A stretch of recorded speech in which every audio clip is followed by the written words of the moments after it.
Hello, everybody. Welcome to the Critical D's Summer 2016 Anime Retrospective. As usual, we got Mike Matthews. All of it's been burst? All of it. I watched all of it. The fuck is my... You're awful. Much like how I marathon Phoenix Wright last night. I marathon all 12 episodes of I would sooner watch that show than Testament Burst. It's probably a lot better show first. It is, but... What the fuck? Okay, yeah, sure. I was like, you know what? I watched the first season. I gotta do it. We also have Matt, as usual, Matt Olson. Yep. And you're awful for doing that. Don't worry about it. We know who I am. Luckily, I didn't watch any of that show because it's dumb. You're not missing much. I know.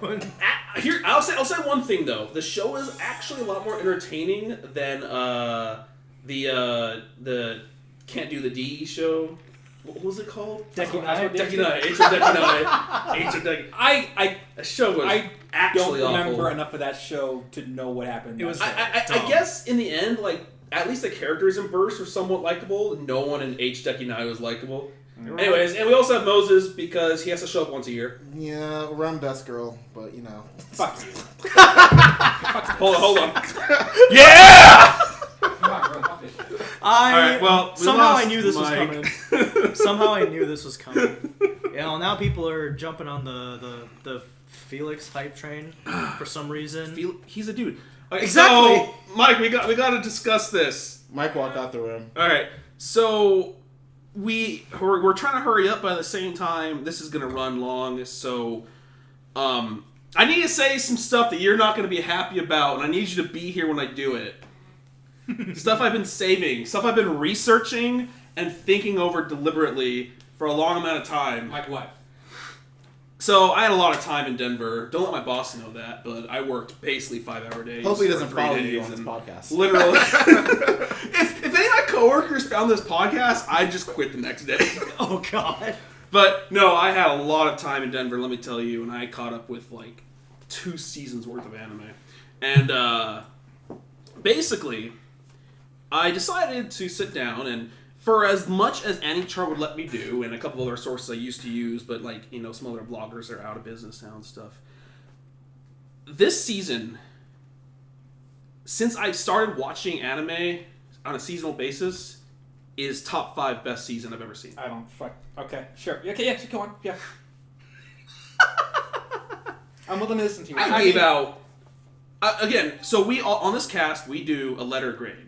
But just for the sake of me giving a quick example, my anime list is a number grade.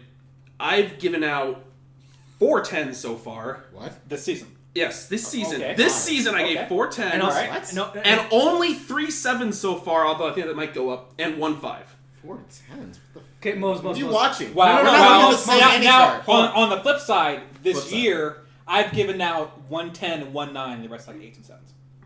No, but he said 4 10s a season. I can't think of Mose, I can guess. There's maybe one season ever that's been like... Is that a Silverlink show? Is this, No, that show was a 7. No, Moses. I know his 4 10s. Both Danganronpas. Oh, shut up. How does he know me so well? It's both Danganronpas. Is it Souma? Souma. It is Souma. And Zestiria. No, you're wrong. Good. Thank Christ. You know me better than that, man. Come on. It's not... Oh, it's Love Live. No, it shouldn't be. Because it's not Love Live. It better not be. No, it's real life. Hold on. It's real life. No, that show was really good. Actually, hold on. Yeah. I gave... Wait, hold on. Okay, I have 5 10s this season. What the fuck? So you were right on Love Live. I don't know what anime you guys are watching. Think of the other one. Like, so much on the wrong shit. I mean... Okay. I did not give Zestiria a 10. I couldn't do it. Oh, so I know what it is. You binge watch all of Arslan, then you watch. You Arslan did it! season Fuck you, 2. no. Come on, Matt. You know what my it's my eternal 10. 10 for life. It's Ilya. It's Ilya. God, I forgot there was another season of that. Okay, so like Fate Zero, Jordan God's ain't a 10. Fucking Hyoku's not a 10. My best season's not nowhere near that. What the fuck? Exactly. Now, again, everyone, scores are a relative thing. If I say they're very subjective. Yes, they're very subjective. If I look at a show, you know, and it's like this is better than my 9s, well, then it's a 10, right? Because Mal doesn't give us decimal points. If it did, it wouldn't have this problem. There is levels to this shit. You can have a high and low 9, okay? Yes, you can. The Danganronpas are low 10s. Fuck this. Fuck this. Anyways, I looked back at a lot of data. I looked through my lists. I've looked through season charts and everything, and again, before 2009, I can't make any real close, comparisons because there's no There's no easy charge for my that. favorite for the past 3 years. Yeah, that's gross. Throw it away. Well, if you go on AnyChart's archive, You don't go that far back. Yeah, that's they what do. I checked. They only go back to like about 2009 or so. They go back further than that. Because they didn't start. Like that. I saw AnyChart. I saw Bleach there. Bleach is 04. I know. Well, I mean, this is why I say, like, because I was seeing stuff from like late 90s. But you know, AnyChart's archive is kind of messed up. Unless they did away with it, and I just don't know. They do change it because like right now, for some reason, I can't look at Winter 2016. Or there's some game, or some just like never came out. Like Savannah Game never came out. You know, that's still on the right. You know what Savannah Game is? That's still on the TBA tab, actually. Savannah Game. Yeah. Well, it came out like 2 years ago. It never came out. Now I was looking forward to it. Here's the thing, like I think this year, I don't think this year was a top 5 year. It's not. It was better than last year, but it's not. Like, the year as a whole was not anything spectacular. I'm just saying this one season was spectacular to me. No, I understand that. I just understand. Well, that's because they I understand your certificate opinion, and I disagree. As we go through these shows, I will try and make a point to why I believe that it was actually a good show. I think it's because this season overall, I think, was just like handcrafted. It was also very handcrafted for me. This season knew what Ruben wanted. This year's been weakest. And this season delivered to me. All right. So anyways. Let's start off. All right, so 91 days. 91 days. 91 Ruben, days. you just finished it. What do you think? Yeah. Well, we all just did. So here's yeah. we It came all out today. So okay, it's good. So I just want to say my one big thing about this show, and it's not actually the show's fault. It's a problem I had with the show. Holy shit! I could not keep track of anyone. Really? I was like, it was like episode 10. I'm like. So, are the Galacias the one that she married into, or are they the ones that the lasagna guy? Is that lasagna guy? Ruben, it's the Game of Thrones parable. We need like 3 seasons to really understand who everybody is. Game of Thrones, same reason, right? That might have been one of the things that turned me off from that too, way back. There's a lot of characters. I mean, yeah, well, Game of Thrones is different, but this show, I mean, I thought it started out pretty well It's for you. not that it had too many characters, because it really didn't. I mean, the grand scheme of anime, it didn't have that many. Like, it didn't have almost any. Yeah. It was the fact that when you watch anime for over a decade, your mind gets very used to establishing Japanese names to characters. Yeah. And when they're all using Italian names, and you're like, I don't have any mental practice with this. And so I was like, it was literally like episode 8 or 9, I was like, oh right, his name's Avilio. right, that guy. Was that the main guy or his friend? Wait, who's the guy who killed in the first, what's that game, what's the guy named Mario? What the fuck? Mario? Yeah, and I was like, I couldn't tell you shit. Like, literally, Nero was, I can remember his name. Nero. Because they use that name a lot in actual Japanese, shows as well. Right. And so, that was an easy one, but it's like, fucking Vincent Vanetti, was that the Don, or was that someone else? I think that was the Don. Vincent was the Don. Nero's his son. Got one, And then there was Vano, and then there's somebody else. But, in this last episode, they're like, man, we couldn't fucking kill all the Galacias even if all our bullets hit. I'm like, okay, so that's what they're at war with. Who's a lasagna guild, then? The thing about the show is that, it shows just how complicated the inner workings of Mafia is, but more to the show's detriment than to its strength, because that's not the focus, really. Right, and I agree, and that's another thing I was going to bring up is, it was a revenge story, but it diluted it so much with Mafia politics. That's the problem. That I got lost in it, and, to feel what his plan was sometimes got drowned out by the when he first jumped that guy and killed that one son, that was like, fuck yeah, alright, we're doing this. And it was like, Mafia stuff, and I'm like, that's not. I feel like they're trying to go for a real world kind of setting, you know how The Wire and things like that. Course. I mean, I feel like that's what it is. I mean, if you think about those shows, they all get lost in these kind of politics. But they have multiple seasons. Also, our episodes to really flesh it out, though, not 20 minutes. I don't think it needed it. Honestly, I wasn't sure it was going to be 24 or 12, but I don't really think it needed it. Well, it could have gone 24. I think it could have. If they did not But see, that would have been more the politics. But I think if it went on to 24, the rest of it. I mean, they wouldn't have a lot to do. They would focus on a bunch of other characters so much to the point to fill time where you'd forget what's going on with the main characters. I hate that. But I think time period wise, they did a really good job. Setting wise, they did a really good job. This is Prohibition, so I mean, and the animation quality was top notch every episode. It's well paced. It's a really good anime. I can't think of what Studio Shuka has actually done besides. They did the 3 Dura sequels. Okay. That was their big breakout thing. Was all 3 of those. Okay. Well, anyways, which also looked really good. Yeah, this one I think was probably. Well, okay, I didn't watch as many shows as Ruben did, but I think my final watch list, if you count Real Life, which they released like all 12 episodes. It is this season though, yeah. Yeah, they released all 12 episodes at once for some reason. But anyways, if you include Netflix. Yeah. If you include that though, like I think my final watch list was 15, and this is probably in my top 5 for sure. I think this is the second best show season. I just want, so going back to what I was saying about how much I like this season, you guys know how I pick up like random shitty shows to fill in space just because I want to watch more anime? Yeah. This is the only season I can remember off the top of my head where I had to drop shows I would have otherwise liked to watch. Like Konobu, Dark Club. I wanted to watch it, I just didn't have, like, it was too many. Momokuri I wanted to watch. I wanted to watch Quality Code. I wanted to watch... What? Look, man, it's not that bad. Yes, it's it is. not that bad. Okay, we can do that later. But like, there's just so much good shit that like I could not. I had to cut shows, and like I haven't done that in ever. I just don't get it. I'm sorry, I just don't get it. Anything else you want to say about this show? I agree. The setting and plot was just really good, but it just felt diluted at times. I think if they had taken the Lasagna Guild out of the story altogether. And made Fango the crazy dude. Fango the main made guy. Him a part of the Galacias, the one they like have be like their mad dog kind of guy. Yeah. Put him on the Galacias team and take Lasagna team out of the running, and that show would have felt more focused. Had it only been 2 families, yeah. It's 3, a little bit too many. I liked it. I liked the constant battle between the 3 families struggling for power. I thought the show was very well done in every aspect. I think it's the best opening season. Easily. Well, Ruben not disagrees. easily, but yes. Ruben disagrees with that. Number 3. It's a really good opening. It's very good. It's dynamic. It's good. It's I very can't good. complain about too much. It's really well done. Great. Also, really decent ending, all things considered. Which Decent. anime and It's quality. decent. Yeah, so... It had a very Phantom Requiem with a Phantom feeling ending. They were like, you decide. I was going with Inception. Didn't watch yeah, that, so yeah. Sure. Yeah, it definitely top 5 this season though. I would give it an A-. Same here. Yeah.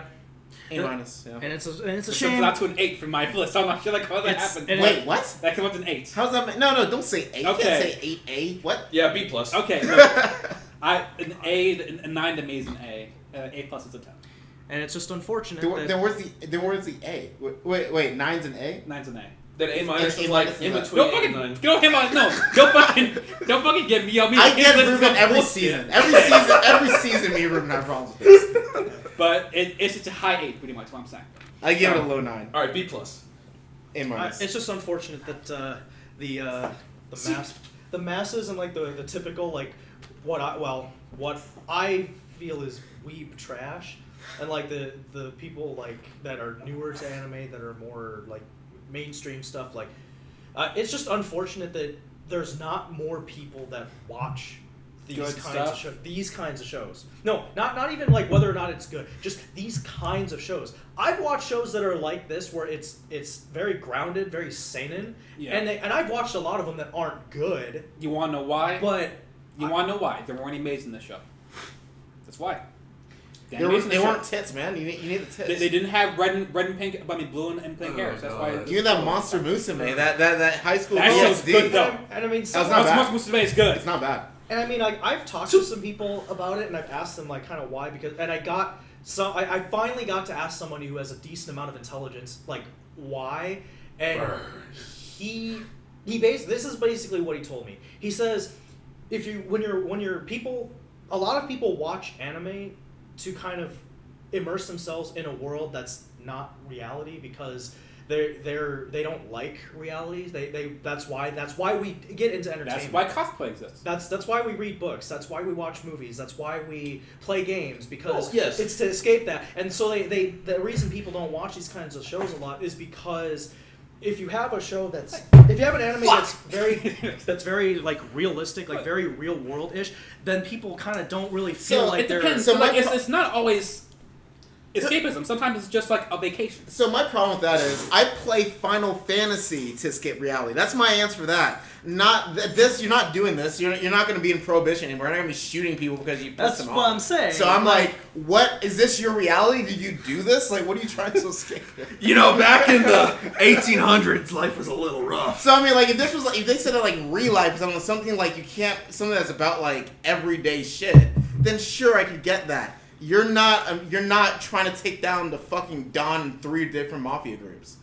Well, I don't know. I suppose it's also whether or not, like, if you're more... I think that's such a bullshit response. It kind of is, but... People like fucking rented comedies and anime. That's not reality. That's kind of, like, similar to visual reality. Well, and I mean, so I get if you're just, into more, like, fun, like, comedy type things, and this kind of isn't it. I get that, but... I mean... The majority of anime fans do prefer the lighthearted... Put my brain to sleep style show rather than something like this. Moe. Where you have to... Not always Moe. And it's like... No, the people I live with is a prime example. Now, we did watch 91 Days because it is a very good show. But, like, 80% of the shit we watch collectively because they want to watch it is just cute girls doing cute things or something stupid in fantasy. Like, it really just is. Some stuff that you don't really have they just want to, like, drink beer, turn their mind off, and enjoy whatever's happening on the screen. They don't have to turn the brain. And 91 Days really makes it turn the brain on. That's why we do this shit. And that's why we do this shit. Because we need to. We're the only ones who can do it. Look, man. Think about the other anime people like, okay? Who's better than us? You said think about who's better than us? Yeah. Hold on, Mike's got to stroke the critical deeping. All right. Think about how many bad opinions there are of anime out there. Well, just go to YouTube.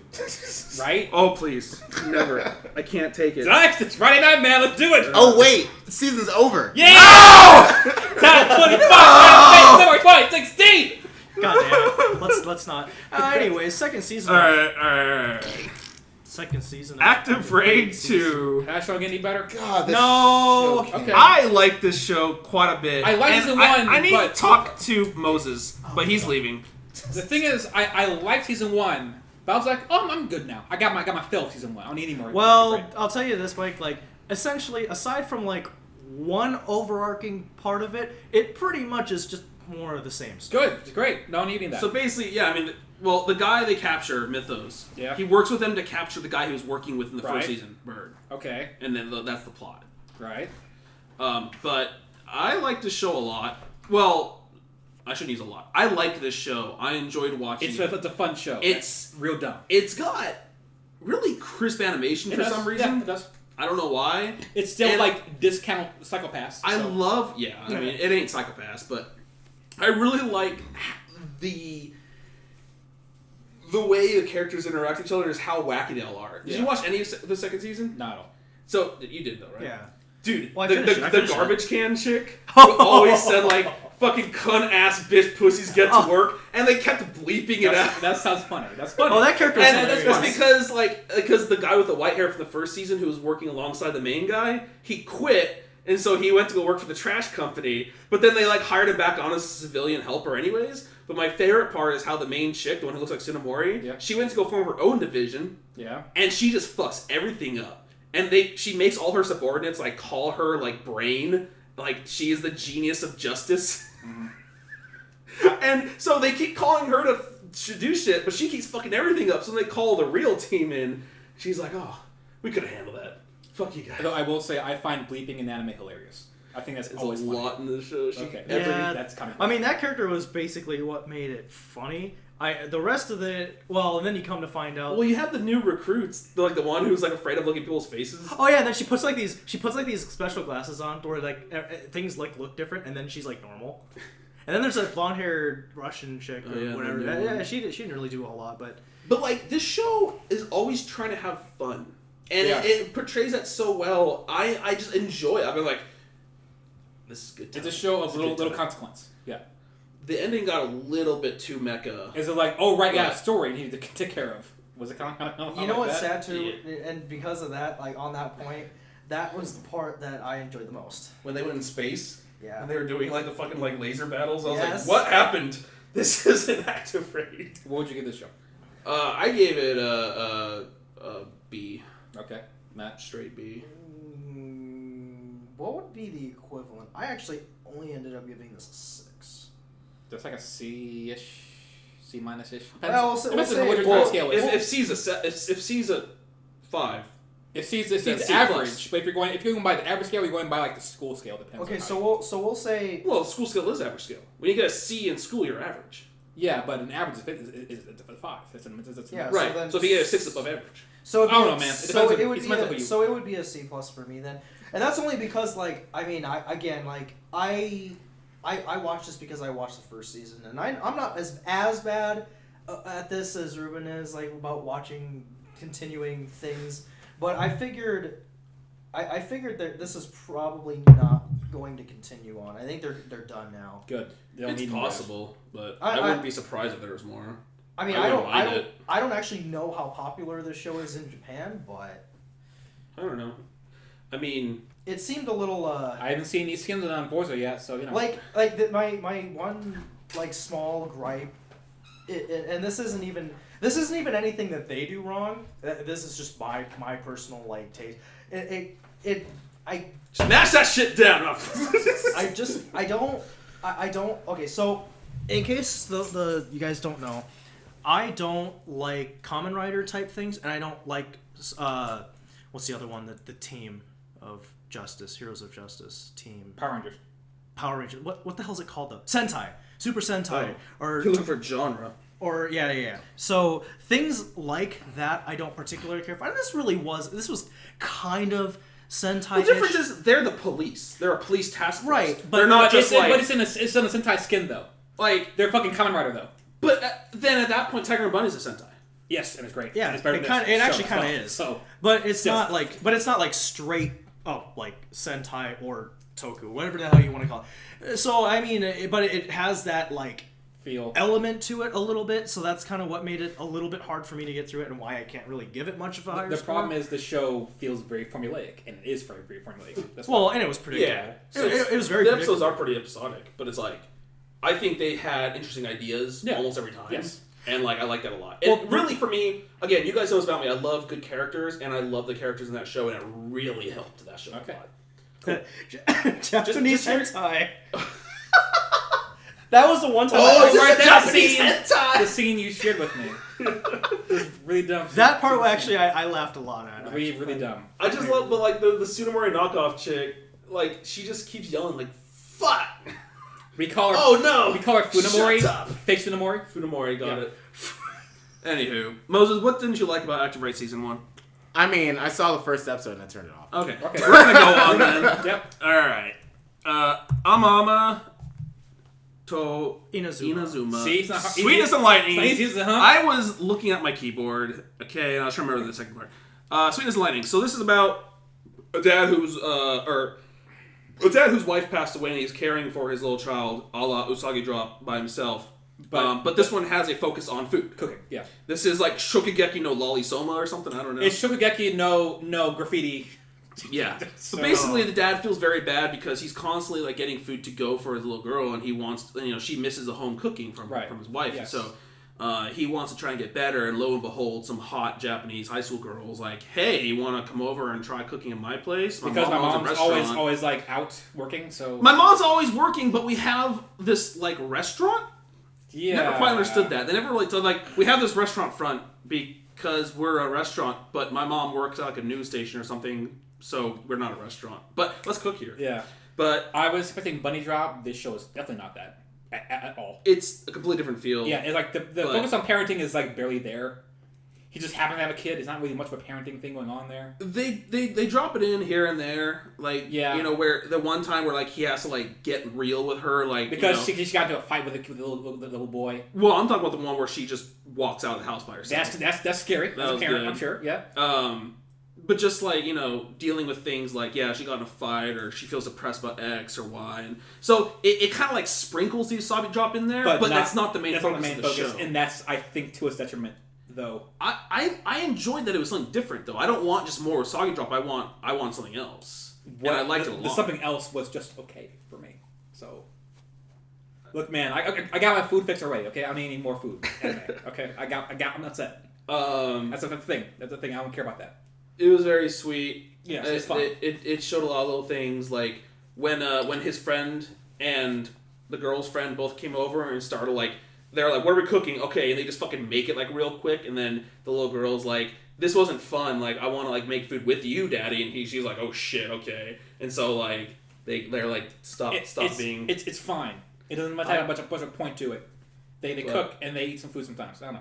I couldn't. I didn't actually ended up not watching this one. So, but is this where we collectively agree a certain somebody whose last name starts with an S? Oh boy. Skyfall? Calls it. Calls puts this one in the top 3 of the season. Yeah, go ahead. Yeah. Did he? Yeah. Oh, fucking good for him. What a pleb. There's another show like it looks like that taught you how to make bullshit meals. What was that show called? Like there's a short J.K. Meshi. Oh. Kind of like That's that. J.K. Except Meshi. a lot longer. J.K. Meshi is like. Wasn't that short? How do you It was take short, yeah. how do you take crackers and make it into a meal? It's like it's like how do you make saltines and ramen into a dinner? Basically, what it is. It's that boy, you can't even compare. That was like an infomercial. This is better, to yeah. anime. But I feel some of that. J.K. Meshi was like, oh my fucking god! Like I was watching MS Paint. But the problem is, you had a cooking show this season. Who gives a fuck? I mean, yes, absolutely. You can't really compare them, but this show did what it wanted very well, and I enjoyed watching it quite a bit. It's alright. And it's actually something I picked up late, but I'm glad I did. I give the show straight B though. I give it a C+. All right. What's next? Amanchu. Okay. Yeah. I didn't watch this. This show. Oh my god. This show is something I've never seen before. Really? How? What? I've never seen an anime so introspective on itself. So the whole point of the show is the girl moves to the rural countryside. Right. She leaves her friends from her old school. Right, and she meets this chick who runs, the diving group with her grandma. Yeah. Called Amanchu. Yeah. And basically they become friends, and it basically is like her going through all these different steps of life and just trying to show her the way you perceive life changes everything about it. Yeah. And how she has a very pessimistic and introverted view of the world, and how she changes that for her and shows her how to just let go and see things in a brighter light to make things more fun. Yeah, the whole diving club thing is a vehicle for her to grow as a character. Yeah, which is really well done. It's a good show. Super well done. Oh my God. I wish they'd focus. They did some diving, but it wasn't always a focus though. They did all of one episode of diving in the last episode. A lot of it was learning how to begin the process of diving. Right. Well, which, to be fair, very detailed. Which I was surprised by how much you had to do to get started diving. I didn't know that to clear the mask thing. Super cool. Yeah. I'm gonna do that from now on. If I can get it, they're mask. So yeah. The show. I mean, my one little gripe with it was the stupid faces. Although I love that shit. It's so dumb. For a healing effect anime type thing, it's okay, you want a little shitty face. Cutesy let go thing. But I don't think I've ever seen an anime that was so where the character was so introspective and changed so much about her just through outlooks of life. I can't think of anything like that. Your Line April, the main guy. That guy, well, yes, that's a very good example. Yeah. Thank you. Yeah. I was thinking of that. But that one was more that was a tragedy of losing his mom. Yeah. Just affecting him and depressing him. Right. This girl grew up from birth to just be, her outlook was all wrong. Mm-hmm. And they never really explain why she grew up that way. But it's it's a lot of absentee parent syndrome that a lot of anime has. You never sort of see her parents and how they parent. Right. So, but it's she always grew up alone, and then she finally got some friends, but then she had to leave. And that was to her, they're done. Right. But, then Picari helps her, no, you're still friends. You're just farther away. Yeah. And I don't know if you got far enough to see I finished the show. Okay, so when she was going through the photos on her phone. Right. And then she was just so it was like a drug to her. She couldn't let it go. She couldn't have fathomed letting them go. Or that one time she took a picture with the nude people and you have no room on your phone. Mm-hmm. So she didn't want to delete. She didn't want to delete any of the pictures on her phone. Right. And then she eventually printed one out and had it framed. Well, they gave her the. She got the frame. They gave her the technology I never expected to see in anime, where you load up pictures on the digital photo frame, which is cool. And so it just slides through it. Yeah. So she was able to move pictures off her phone and take more. But they helped her. They helped her in her way. They helped her overcome that in a way that was comfortable to her. Yeah. She wanted to keep her pictures, and they helped her find a solution. But then, they talked about it, and they worked on it, and on her own, she realized that she just had stopped taking pictures, and that she was enjoying the moments, like, in her head. Like, she was never going to forget it. Like, these moments are special, but I don't have to, playing, like, red light, green light. Shit like that. Yeah. Like, these moments are special, but I don't have to, like, make physical proof that it's special. I know they're special. Which I feel like that's a thing that's missing in today's society. Right. With all the selfies and shit. Like, just fucking put your phone away. Social media, yeah. Put your phone away and just enjoy the fucking moment. That's how I feel, personally. But that's fine. I get what you mean. Like, when I'm at concerts or whatever, people are like, this is their phones. Yeah. I'm like, just you don't need views. Yeah. But, anywho. But anyways, so... I like the dumb faces. I like how she walks around with a whistle sometimes. The dumb faces grew on me as, whatever, this is just a part of it. Okay, I'm going to deal with it. Because I was... At first, the dumb faces annoyed me because I was like, is this show going to be good enough for me to get past these faces? I'm like, well, seeing how it's starting off, probably not. But it got really good. One might say it started off slow. Yes. And I finished it. Yeah, weird, absolutely. right? Absolutely. Almost like I like stuff like that. Beside the point. Yeah. The character interactions are really well done, and the teacher being that kind of like spirit guide in a way is really well done. She's a great character. And when it gets down to diving, it's very detailed. It doesn't split hairs with diving. It goes deep into it. But I think it was a very unique anime. Something it is. You never like. I mean, Your Lie in April was a very close one. Again, that was dramatic getting over tragedy rather than changing someone's. This is much more lighthearted than that show. Right, but this one's also getting over something what's the word? Separation? No, like when you're. Fuck, you gotta use more words than that. I know, I'm trying. When the way you grow up shapes who you are, it's like coming of age. What's the thing they say when it's like if you're fat, it's genes versus or genetic. Nature versus nurture. Yeah, nature versus nurture. There we go. Okay.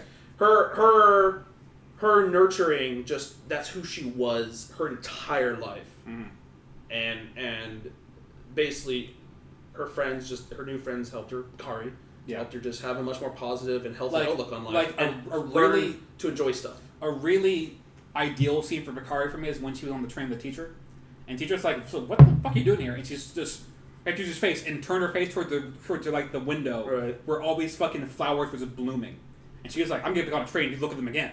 So like shit, like that's how Kari is, and that's really cool. She's just like, "So we came all this way for that, yeah." Yeah, season 5. It's like, let's do it again. 100% optimistic. Yeah, optimistic. It's great, and which is something missing. And in a way, it's a good like social commentary way because like people these days are very pessimistic, like in general. With good reason, though. There's valid reason to be pessimistic, though. But you know. So yeah, I give this show an A-. I love the hell out of it. B+. Very surprisingly good. Yeah. All right. Next one. Ange Vierge. Gross. So this is one of those few lower scores I was talking about this season. Thank God. You know why, Ruben? Because I actually watched the first episode of this. Because I wanted to see what it is that you... Okay, so Ruben has this tendency where all you have to see on the picture, if you use any chart or live chart or something like that, to kind of take a gander at what's coming out in the next season. Well, if you see that the studio is Silverlink and the picture is just like... No context, no nothing, just like 4 or 5 different girls with all different color hair, and it's like very like soft, like bright colors. You know he's gonna watch it. He's not even gonna read the synopsis. It's a really good chance. Yeah. He's just gonna watch. Now, because my watch list was a lot less this time around, I decided to watch the first episode of this. God, I don't know what you see in this kind of shit because this show was dumb. It was really dumb. Okay, so give me like the 10-word synopsis of what the show is. Okay.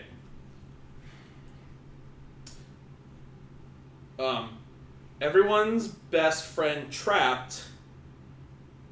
Everyone learns they weren't her only best friend. Okay, cool. Yeah. Quotation marks. This show was, if you think fucking Active Ray was episodic formulaic, boy, welcome to Ange formula. Good thing I dropped. It was so they all. I thought this. I don't want to get into it too much, but the story and the premise and the setting were actually really interesting. Like how they had it set up. The problem is the plot didn't fucking do anything. So. You mean that's a problem when anime has plot for 2 episodes, then nothing, then the plot next 2 episodes? No. Like it had plot all the way through. Like they followed the story the whole way through. Okay. The problem is like the plot was so stupid and pointless. But I liked the world and the setting they built in the first 2 episodes. I thought they could have done so much more with it. Like shows on to yeah, they just want to do something. So like they all have like these girls from different worlds and their different characteristics have these magical powers, and they all link up with this alpha driver. But for some reason, even though there's like a bunch of them, for the sake of this show, there's just one. Okay. And so everyone's like, "You're my special friend. You're my alpha driver. You give me power when I fight things." Okay, so is that freezing? Freezing like that, isn't well, it? freezing is like a 1-to-1 thing. Imagine 1 to everyone. Okay, all right, fair. Okay. So she gets trapped by the aliens, and then they're like, "Oh, the alien is over there." So all like the senpais go to fight it. But they all get turned to the dark side. Literally, it's called the dark side. Great. Cool. So they've all turned to the dark side, and now all the kohais, the ones that are training under them, have to go and one by one beat their senpai from their world to save the world. And then, but the whole way through, they're just like, this is the formula for every fucking episode. Oh my god, she hated me. Oh, turns out I was being misunderstood. Oh, you also like Amane? Which is the frozen chick. Yeah. Oh, I thought I was her only best friend. Oh, she's all our best friend. So that's about 10 episodes. Great. And then they end it, and everyone peaceful ever after. What? Great. Cool. What do you give this show? C-. Great, let's move on. God, what a piece of shit. That's not waste time watching. They don't matter. Moses, don't worry. It's Arslan next. All right. Arslan! Yeah! So this one was 8 How's the video game, Moses? I'm not buying that. I played it at Best Buy, 5 minutes, turn it off. Okay, cool. Anyway, so this season of Arslan was only 8 episodes for some dumb reason, but I guess that's all they needed to cover this story arc. So, I was kind of mad. So, this show started out, the season started out really well. The first, 2-3 episodes started really well. And then, episode 3, some changes, and I swear I thought the show was going to go to filler. The order that the dad, someone said, "Hey, Arslan, I know we're about to go to the climax, but, just go to the other side of the world and just get, 50,000 troops. Just because I want 50,000 troops. I don't really think we need it. The plot really didn't demand for it. Just go there." It's like they're going to the last mission of the game, and it says, "Oh, before we need more proof we can do this mission." You know what it was? It was Metal Gear Solid 5. Right before you get to the last mission, they're like, "Hey, let's just redo some missions for the sake of it." But okay, all right. You never have to do that, Moses. You're a lying piece of shit. True, you didn't have to do that. So, but yeah. What? You just wrong. Take it off there. Take it off there. Wrong cast. So, anyways, I'm just saying that guy had a piece of shrapnel in his head. That's all I'm saying. Oh my god. Wrong cast, guys. Heroism lost. Okay, sorry. Shut up, my god. Heroism lost. Sorry. I thought it was going to be really filler, and I thought it was going to be, just us getting to know a bunch of characters that don't matter. But I'm glad it was only 8 episodes. I'm glad that they can conclude what they needed to do in those 8 episodes. Because I thought that was going to, trickle down over to next season.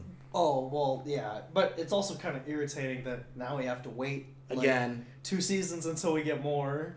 But, I hope that next season is the last season. Because it seems pretty climaxy. It seems like I don't know what else they would do after after the season finale of this. Oh well, yeah, because you got the Silver Mask dude that's apparently is in possession of the sword. The sword. The sword that proves his king. So I can't remember. Is Arslan technically related to the Silver Mask? Is it so? Okay. Yeah, he is. Okay. Because I kind of got lost here because I thought he was, but for some reason I started thinking maybe he wasn't. He is the king's son, though, right? There's only 4 episodes in. I can't say that because that's a whole plot point of the show. Yeah. So it might be best we don't say much, but they go to this port town, and then there was actually a small conflict there, and they just resolve it, and then he starts gathering dudes. They beat up a bunch of pirates. Dariun is OP as fuck still. Good noise is still alive. Did you see when he was the first one to jump onto the ship? So completely surrounded by pirates, and he just pieces them off. It's kind of like the super. Yeah, yo. I have the superhero syndrome with this. It's almost like you see Superman standing there. Hey, let's go fight that guy. Why? Or you know you're gonna die. Or should we call you can't beat him. Dynasty Warrior syndrome? Yeah, I mean, you play Dynasty Warriors, right? Mm-hmm. Well, Dynasty Warriors is clearly, based off of Superman. Well, I mean, there's a character there which I just call him, which was based off ancient Japanese history. Chinese. Chinese, is it? Yeah, the Roman's Three Kingdoms. Yeah. I mean, they see him coming. They're all like, "Hey, let's all jump him." Even though he just killed 25 of our dudes, there's 8 of us less. Let's try it again. Maybe it'll work. He surrounds him. And then they lose. Horribly. I mean, he's still my favorite character in that show. He's a great character. I still love the show. It wasn't as good as last season, and I don't think it's just 8 episodes compared to 24. Well, it's not even just because it was shorter. I just think this was so unnecessary. And then even at the end, they kind of say it wasn't necessary because I'm not gonna really say why, but I mean, we'll just say King Andragoras is a douche. I don't like him. So it's like the transitional season to the next season. Yes. Okay. Yeah. All right. This was House of Cards season 3. Right. That's what I'm saying. Yeah. I didn't want to bring it up, but yes. Okay. Anyways, A-. That's a lot. That's high for a fucking B+ season. But okay. Well, I think they both gave the first season at least an A. Yeah, I gave it an A. Arslan was my favorite show of last year. Okay. It was so good. All right. No one watched B Project, right? No. I watched a bit of it. It's a Hitome, not for me. So there are Tomes for you. I actually, yes. Well, remember I enjoyed Cosmic Goddess? Not Cosmic Goddess. Brothers Conflict. I enjoyed that one. There was also the one where the guy had the little brother last season. No, that's Yahweh. It's not Otome. I intermixed them. Also, I kind of like Prince Sama more than B Project. The same general idea. I like Hakuoki. So wasn't Tsukiyuta the same thing too, then? I don't know. I wouldn't watch it. Matt, did you watch a little Battery? I can't remember. I watched just the first some episode. Battery.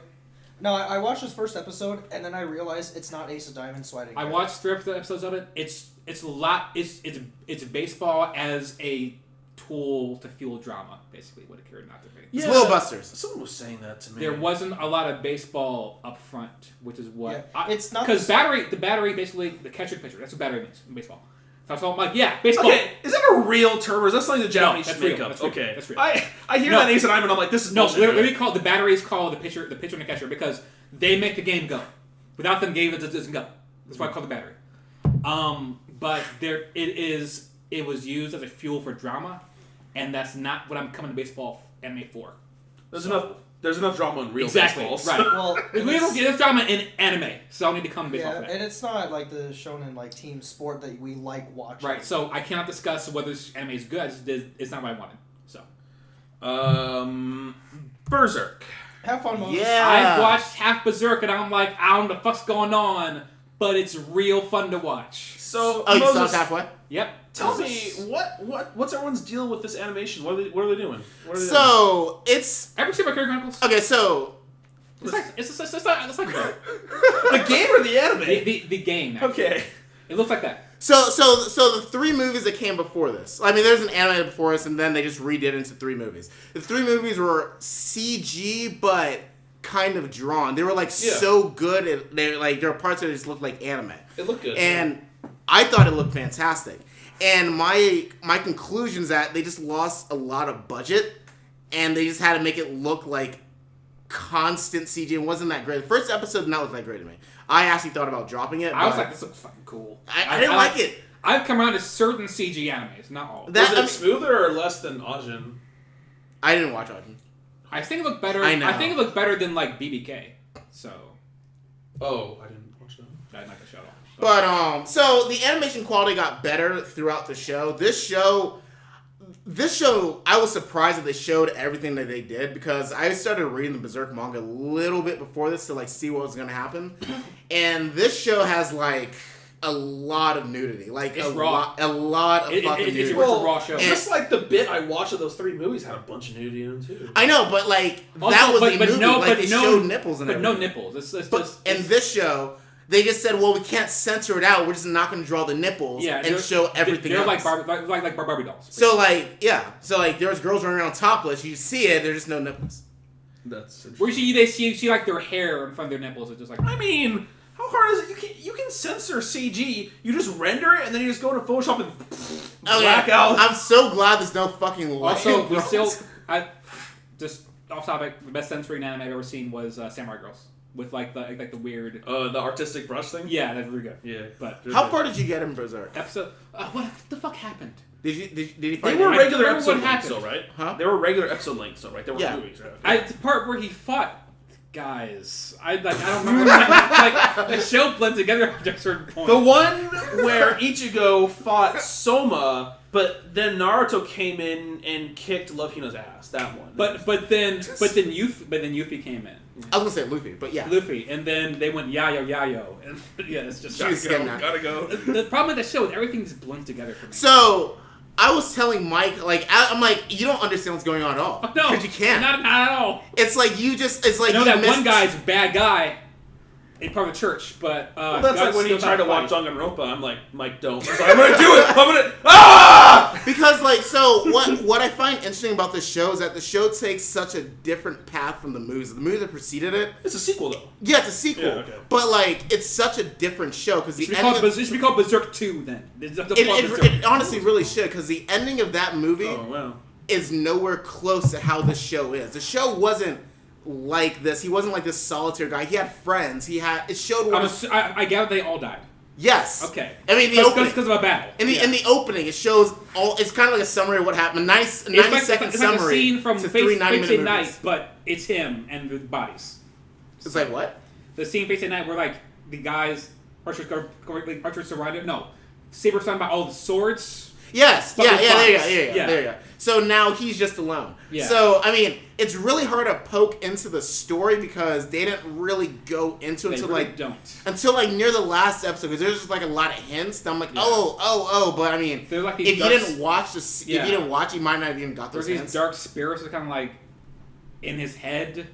They don't really discuss that. Because they already did. Okay. Yeah, I don't get it. See, that's what happens when you come in. In terms of animation, just like where the storytelling is really good. I think next season will be pretty good. The very end of the show, they left something open that everyone's been wanting to see. I won't say, but everyone's been waiting for this if you're watching it. So I can't wait to see it, but I give it a B-. Mark had a problem with like the sound effects in that anime. I don't get that. I fucking like that. So like if he has less of like a sword, but like a giant fucking slab of metal, and his guy's just fucking like a fucking really deep thunk. I like that shit. So you know Zappa's a sword? Imagine that, but just like 5 times as thick. It's just he's just fucking hidden guy. The fucking metal is great. Yeah, he's just swinging, and everyone's like, "You mean Kurisame?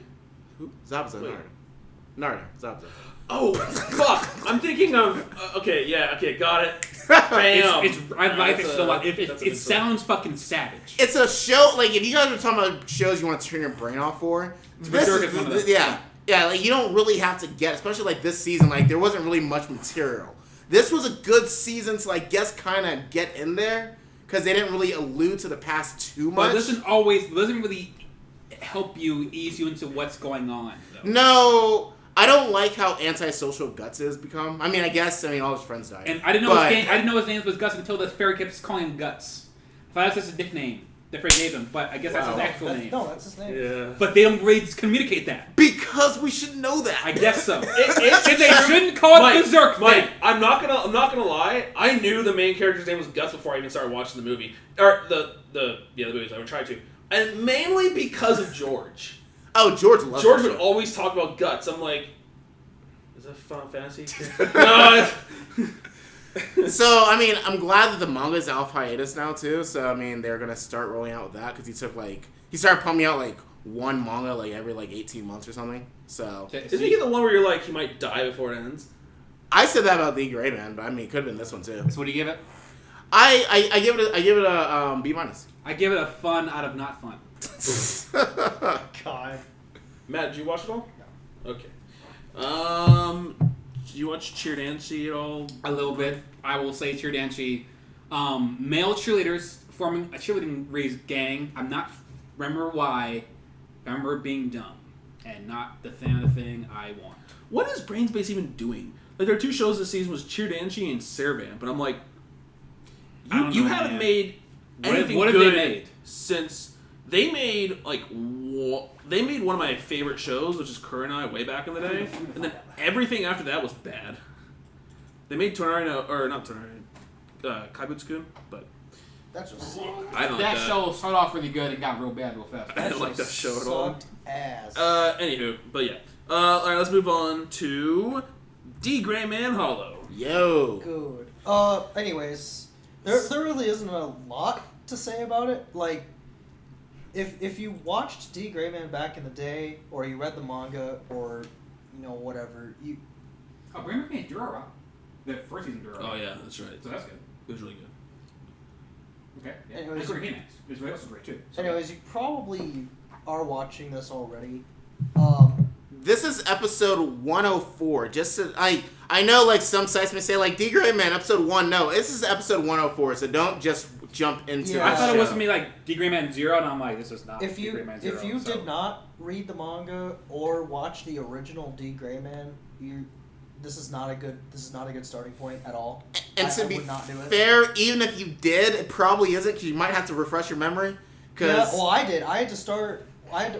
Actually, Moses, even watching episodes 70 through 103, I knew what was going on, but I still felt like there was like a missing link. Like, so it's funny because like in the manga there was a few things they left out. Nothing really integral, but there were a few things that they left out. There's a few funny arcs, but there's a few things that were supposed to be happening with Kurori and everything they didn't really touch on. Oh. And I don't know why, because she kind of needs material because she's not making the show again for another 10 years, I'm sure, but... Well, is it because the writer has like health issues or something? I've seen rumors. I've been seeing rumors about her, something wrong with her hand, something wrong with her health. I don't know which is real. I just know something's up. But they said, I think earlier this year or late last year, they're bringing the manga back quarterly, which, I mean, I guess that's better than one chapter a year, so we'll get there eventually. Yeah, well, that's kind of why we haven't gotten this season until now. Like, when I saw it on the chart, I was just like... I was surprised. I was like, what? Like, this is my favorite manga of all time.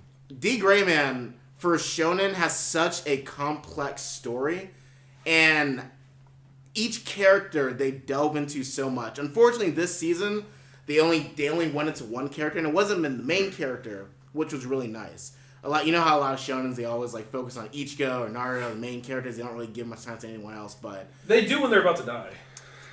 They didn't Neji. Spoiler, guys, Neji died 5 years ago. If I was this mangaka, if I was gonna go back and start like making the manga regularly again, but like I was really fucked up, I would start writing the ending immediately. I would start writing that manga toward its ending as soon as humanly possible. Well, they say you should write you should write the ending first and then the ending, and then work your way back. You should know what the ending you're supposed to be, but I know that writers do get ideas for like better ideas as they go along. Like, hold on, this is or it's like the longer I do this, the more money I get. So that's the wrong. That's how Bleach happened. And Naruto. That's how Conan's still going. Mm-hmm. Conan fucking paid for that guy's life, probably. So.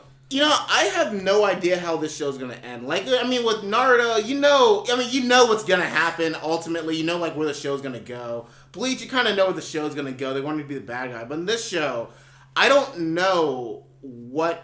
I don't know how the show would end. It's kind of hard to say, really, because now we have like these other issues going on. Well, they resolved it, I guess, with Kanda. Yeah, which, by the way, I don't like that character. Kanda? Yeah. I like Kanda. He's such a... Oh, my God. I like Kanda. Kanda's a cool character. One of my favorite things about this show, though, and some people may have realized it, but they kept the original soundtrack from the original show, which a lot of shows don't. They just make their own soundtrack for a new show, especially so far later in its life, but... They got a new band for the opening, though, because I've never heard of Lenny Code Fiction. I've never heard of the band. I mean, the opening always changes. Yeah. But I'm just talking about like just first opening. The what? First opening. Oh God, we're not. Oh boy, it's opening 2. Stop it. Get out of here. Anyways, is Boots chick still? Is she alive? She is. She's super strong. She's one of the strongest characters.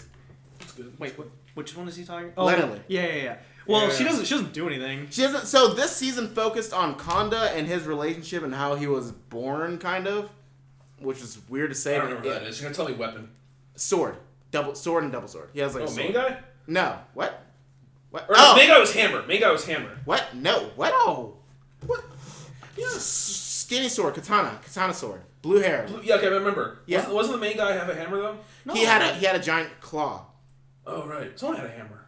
Oh red no, hair. Yeah. You're thinking Lavi. Red hair, right? Yeah. That guy's cool. I like that guy. Yeah, he's cool, but too bad he didn't get any screen time this year. But anyways, it's been a long time. Yeah, they changed the character designs on some of them, which I was fine with. They changed some of the colors of their attacks, and that kind of bothered me. But I mean, that's just me nitpicking the show.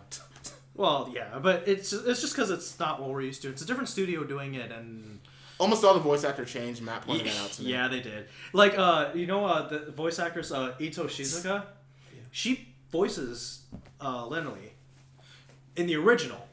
In this one, no. Yeah, almost everyone has changed. Oh, I don't know where she is these days. Also, the Alan Walker, the original voice actor, I don't know his name, but for this season, it's the main character of Haikyuu. That's awful. No. But to be fair, he does kind of sound like the original Alan Walker. I actually did not notice that. I didn't notice the difference. But you know how like when the guy in Haikyuu gets like super excited and he goes, whoa! Yeah, you were telling me. Yeah, and then it's funny because I compared that to a scene when like, it was like the middle of the season where he got like stabbed or some shit and he like screams. But it's like I'm like listening to it, and I'm like, this voice sounds awfully familiar. So then I went to look at the cast and I was like, oh, that's why. So what scores you guys get the show? I mean, it's hard to say because of what they literally set. I give this show an A-. I really love this show, and I'm super biased. He has Quick. more... God damn it. God damn it! Stop! So Moses has more of an attachment to this show than I do, because I didn't even watch all of the original. I know that show was until I got to college. So. I was reading it, and then that's when I was just like, I'm okay. like, what's the Grim-man? I mean, like I've watched the original show like 4 times already. So God, yeah, I love this. So show. the original show's an A+ to this A-. Is what you're saying? Or did Max is this show for D.Gray-man fans? Absolutely. Is it for anime fans? Yes. Are you sure? Yes. Okay, if you like shonen, yes. But you know, this is a pretty dark shonen for shonens. Well, the problem, Mike, is with their dumb what I've comic told Moses a million times is I watched this show when it came out up to episode 50, and it started out pretty good, but it got really bad. And then I thought it was gonna end at 50 because back then things. Anime didn't go that. But they kept going. I was like, this isn't good enough. Like, I didn't enjoy it enough. To be fair, I also dropped the show at episode 40, and I didn't pick it up again until like they were almost done with the show. The show prior to episode 50 really isn't that great. I won't lie. It's definitely a show where, like, if you were to watch it, I guess we'd recommend, like, the beginning arc, maybe the first 13 or so episodes. And then 50. You're saying it needs to be curated, which is not a good mark for good anime. No. The problem was it filler or was it? Yeah, no. The problem was that quite a bit of it was filler. Yeah. And I didn't realize that. Okay. Well, and I didn't know it back then either. Well, see, and then because I was reading it, I was like, I wasn't getting any of that filler. So I mean, you finished all of Bleach. Is that a 10? To me, personally, yes. But it has about 4 arcs you can skip. Yes. Yeah. But I mean, this one. But the Bleach was a very formative anime for me. That's why I'm biased. But if you've always been interested in D.Gray-man and you just never really got into it, I would actually just suggest reading it. But if you want to watch it, because I guess if you're one of those people that likes to do other things while you watch anime, because there is a dub for the original one. I think it's bad, but I think only the first 50 are dubbed. I could be wrong, but I've only ever seen the first 50. Well, if Ito Shizuka voices Lenly in the first one, I ain't fucking miss out on that shit. She's legendary. Anyway, but honestly, like, do what Moses told me to do, because I couldn't remember shit, because I got into this when it first came out too. So start at 70. It actually is. You were speculating. Yeah, it's probably around like 70. And then when we researched it, it was like, yeah, it's exactly 70. Yeah, start at 70 and go on. 70 to 103, and then watch this. You'll be good. You'll be fine. That's not the mark for anime for me. I still think that the no, he says he doesn't remember. Okay, like what's relevant to this arc? I mean, and I say this again with Bleach. Come on. Yeah. Although if you get like. And it's her anime name here, Kai. I mean, that'd be a lot better. I mean, it's kind of like saying like, just start at the Heck of Moondog go on, because you don't really need. If you can get Bleach Kai, it'd be really good. Yeah. My one gripe though is the dumb comic relief. I mean, but they. the dumb comic relief that they do in this show, it's something they've always done, but it's just like they don't do it at like that horrible times. No, they don't. Sometimes they do. Like in the episode like 7 or 8 when Millennium Earl shows up and then they're in the canyon. Yeah. And then Alan Walker just I didn't even know where he is, right? Yeah. And he's coming over like screwing with the third extras and fucking him over. Anyway, because they're trying to reawaken the Almakara. Yeah.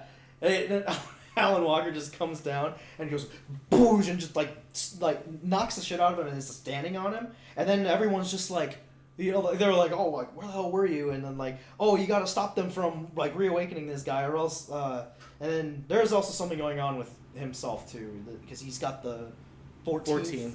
And that's also a whole different thing. But then it's a serious moment. And they're all like, and he's trying to talk to these people. And then, like, just out of nowhere, you just see they do the typical, like, anime face, and they, like, do the little zoom out thing. You know, the anime face. With the background, like... I call it the Amanchu face now.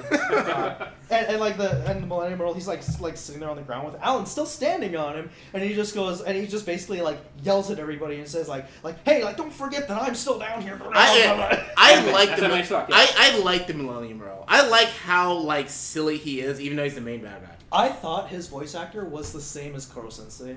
But it would be great if it was, but it's not. Well, that voice actor's dead. You want to know why? Because Koro Sensei's dead. Rest in peace. Spoilers. Matt, score. Score? I'm not as attached as Moses, so I'm gonna say B+. Okay. Got him. I know I'm getting drunk because I heard what was supposed to say May. Realized something about May. So I should probably stop with me. Moses, when you're saying like reading manga, I read more Kami ga Kill. It took me 2 hours on that airplane to get through 3 more volumes. You don't just sleep? What chapter? Do you know what chapter number you're on about? Like 20.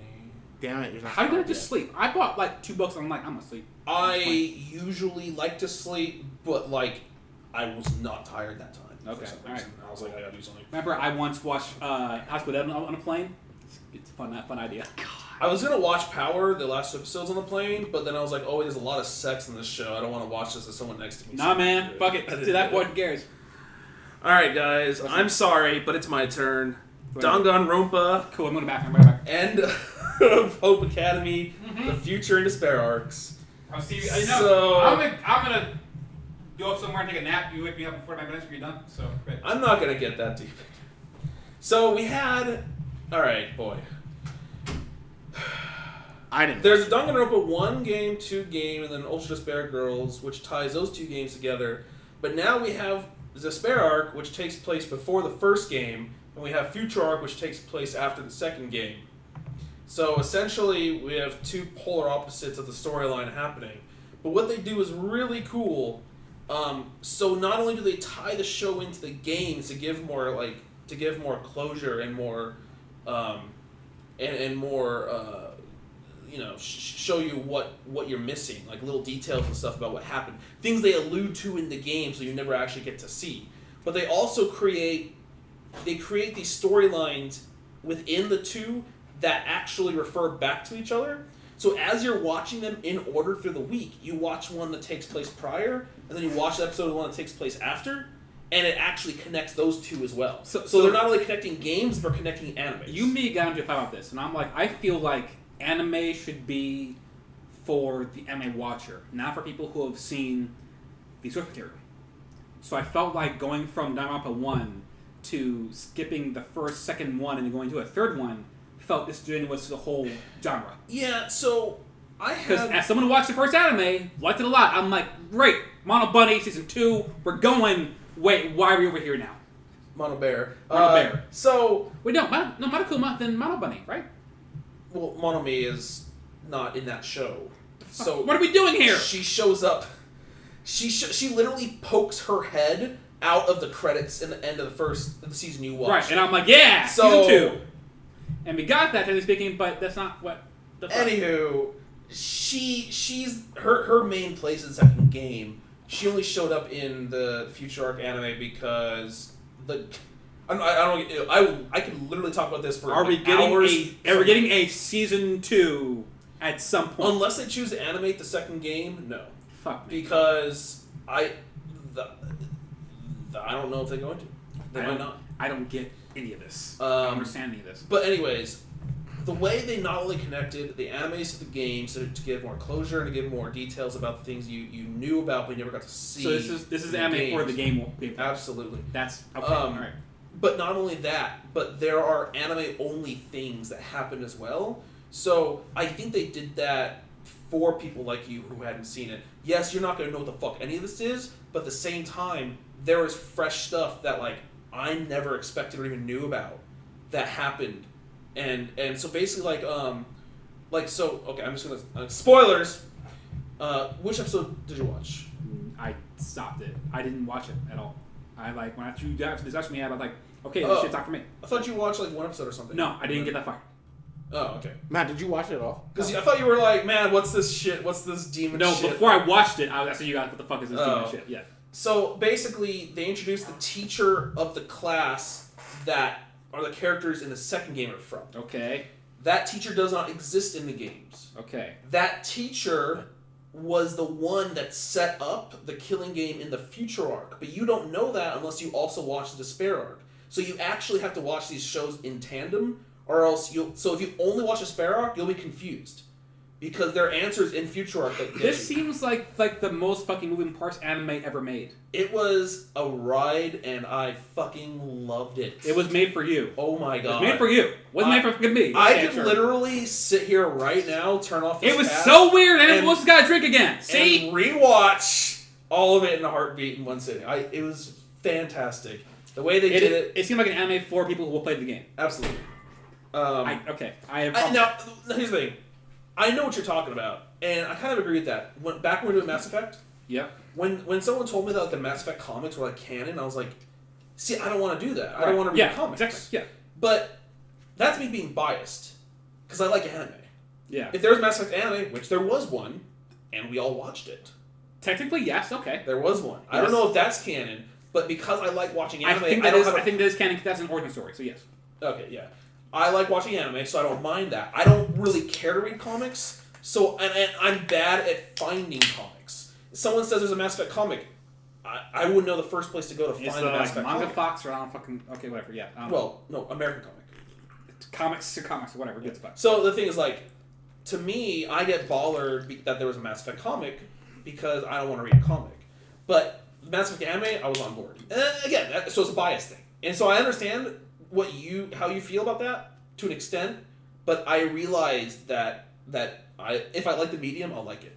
Like if they made a live action Tomb Raider movie, like they're going to, but that was actually canon to Rise of the Tomb Raider, I'll be like, but it feels like, oh, we made this Assassin's Creed movie for people who played Assassin's Creed 2.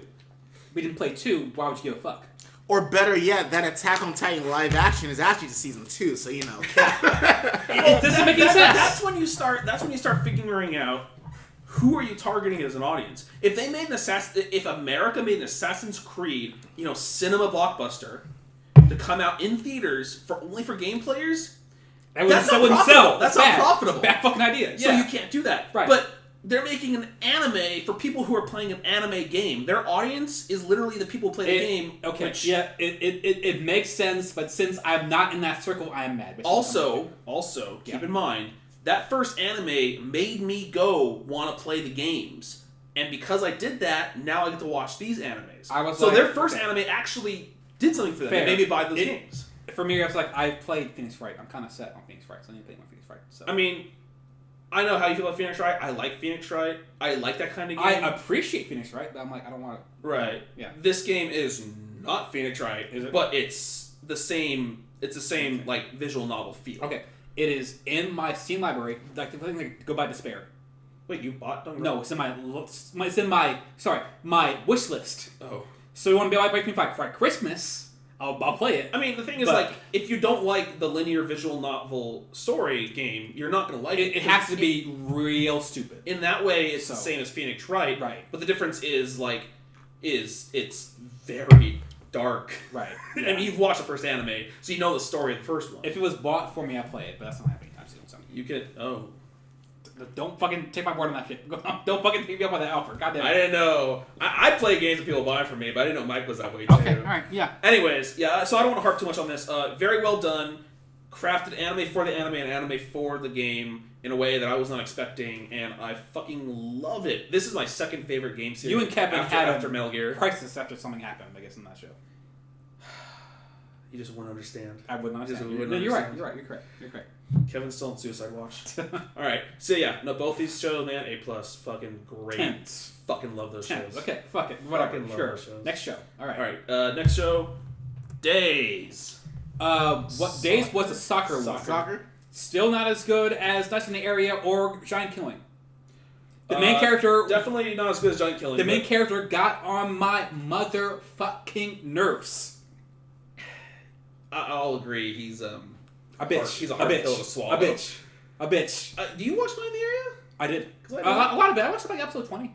I didn't watch any of it. I remember, it's a good show, but I Giant Killing more though. Well, Giant Killing's a great show. Yeah, I think the best soccer man. The thing about Night in the Area, I can't remember exactly why I didn't watch it. I think one of the parts was like the art looked like this like kiddie anime. Well, the thing was that his star brother saved him from a car accident, but died. But they used his heart to put in the younger brother to keep him living. So he has his younger brother star.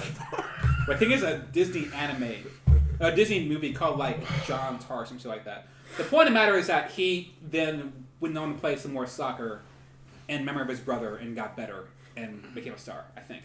I mean, that sounds preposterous, but not bad at the same time. But again... Well, if you need a heart transplant and one guy's dead, take that fucking guy's heart. Yeah. So. The thing is, like, again, the only reason I remember not watching that area is because I think the anime... the picture... Oh, the art wasn't great. It looked like a children's show, so I thought it was just some kiddie soccer show. Yeah. But it doesn't sound like one now. No, the art was so-so. Reminds me of Psychopaths. The thing about Days, the main problem is, like, the main character was not interesting or bearable, is the word I'd use. I'm hard pressed to find a sports character that's as much of a bitch as him, because I don't think there's one. There aren't like any. The next one I could think of, not so much bitch, but just obnoxious, would be a Haikyuu guy. Or even that's great. Ace of Diamond is very Naruto-ish. He's obnoxious in Naruto way, yeah. But he still has that like glaring confidence that's much more fun to watch. And also talent. This guy seems like he's also bad at soccer. See, isn't that better to watch someone grow instead of already being OP? Can I just watch them when they're good? Well, there's growth in all the shows. I mean, even in Ace of Diamond, he has. But he was already good. No. He was bad. Ace of Diamond, he was bad. He was average. He had talent, and in a middle school setting, he was very good. But once he got to competitive high school, he had to train. But see, that's the difference. Once he got somewhere, he wanted to be better than he already was. But no, but this guy, he was obnoxious in a, like, I want to get better way, not in a I'm a bitch way. No, I'm just saying this guy sucks though already. He's not like trying to get better because he's already good. Also trying sucks to get up there personally and professionally. He does a lot of favors, if you know what I mean. But no, I mean, even the guy in Haikyuu is the same. It's the same story. Also, he's a dumbass. He knew how to play volleyball, and he had talent to a degree, but he really had to start growing a lot. But this guy doesn't have anything. Right. Also, I'm trying to know what your argument is. He was running in shoes that didn't fit, so he got fucking blisters on his feet. That's a dumbass thing to do. No, so this guy literally is just like, I suck, I can't play soccer or anything, but I really want to play soccer because reasons, and I'm just going to run 10 times more than everyone else on this team. And so... Did you finish it? It's not over. Jesus Christ. You're caught up? Oh, I'm still watching. Stop that. It's soccer. No, it's God. Soccer. It's soccer. So, I know it's your fucking, Here's like, the nation fucking sport, but don't do that shit. Still, aside from the main character, I enjoy the show. Mm-hmm. Which is unfortunate because the main character is a big part of the show. Has he got better? I mean... No answer. Can he play? No, so now he's actually kind of like running circles around his team, but he still can't do anything else. So all his running has paid off. God. So in the last game... There is actually a character like that in Giant Killing, so that's kind of fun. He wasn't the main character, though. No, he was exactly where he deserved to be. So, but like for instance, the big thing that happened recently is like they lost this big game that they're preparing for. They're like, we're gonna beat these guys. Like we're gonna beat them, and they were on the they were down, and they had to make it like one goal to win, and basically they passed to the main guy who had got subbed in because someone else got injured, and he took the shot but missed, and it cost him the whole game, and they're like. And he, it's one of those episodes afterwards, like, he's beating himself up because he's like, oh, my fault, I suck, fucking blah, blah, blah, blah. But then they're like, well, in reality, you don't know this, but we wouldn't have even had that chance if it wasn't for you, because no one on this team had the stamina to get where you were, except for you. Shonen sports. And so... I kind of wish the same could be said about the Arizona Cardinals 2 weeks ago. Oh, because I got a field goal. Be quiet. To win the game. Whatever. God. So, I mean, they're growing his confidence, and it's a long road. But, I mean, here's the thing. You know this about me. I didn't like Haikyuu for the first, 15 episodes either. Haikyuu to date is the only anime that made me fall asleep. To date, the only one. Gundam Seed Destiny's Mine. Okay. Haikyuu is such a fun show. It sucks. I love Haikyuu. Haikyuu has gotten a lot better. After it got past all that bad build-up. Okay. So, very bad build-up. The first very bad. Well, I say it starts off slow and was bad at first. So if you watch it at the time, you don't know. Stop it. Right. Stop it. Stop it. I kept with it. And I do enjoy watching where Haikyuu is now. And to a slight degree, I'm looking forward to this 12-episode long game they're about to play. But I mean, with Haikyuu, so the formula of the Haikyuu is... even girls man, you guys are fucking slow with your fucking games. God damn it. Don't watch the first 9, because it's all just preparation for the later games. More than 9. So when you have to curate an anime, it doesn't mean it's good. But it doesn't mean it's bad. Yeah.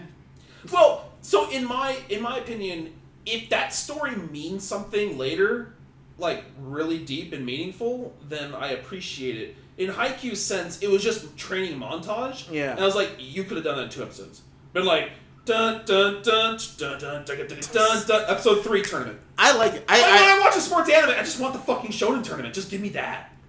I kind of like it. Fuck bitches. Because I feel it makes it more realistic. I mean, if you're going for the Kuroko thing, sure. Yeah. Just do that. Just do that, Mako. It was just so fun to watch. It's like, okay, what sports anime? Okay, I might be biased here. Okay. Because again, shows like Night in the Area and more recently Battery. No, Battery. Okay, fine. Which apparently have these, dramatic underlying themes and plots. Maybe I'm missing something really good with these. Maybe sports is a good vehicle to a good dramatic plot. But I'm watching every fucking sports shonen out there, which is just tournament, bam, get to nationals, yeah, shonen, fucking hit that ball. So maybe I want the anime to be called that. Tournament, bam, shonen, bam, anime, hit that ball. Exclamation mark 3 times. I want the anime now. So I'm just saying, Haikyuu does not have any traumatic backstory that they had to work on for 9 episodes. He got in a car accident and he got his brother's legs. Why he jumped so high? Because his legs are black.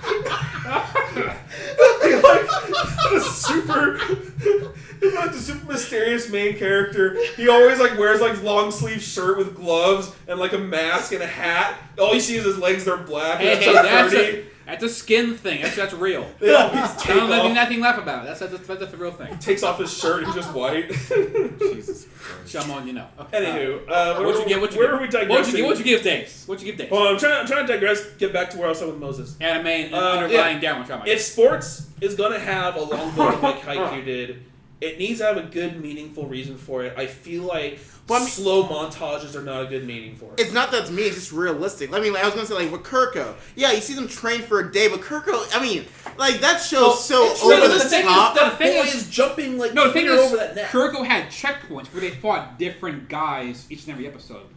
Different teams. They fought Kisei that one time. Kurokos had training too. It only took 1 or 2 episodes. But that's what I'm saying. There's checkpoints in between that. There's not just nothing going on. What you mean in between which part? In between training, they fought Kisei that one time. They fought that guy they called Big Daddy that one time.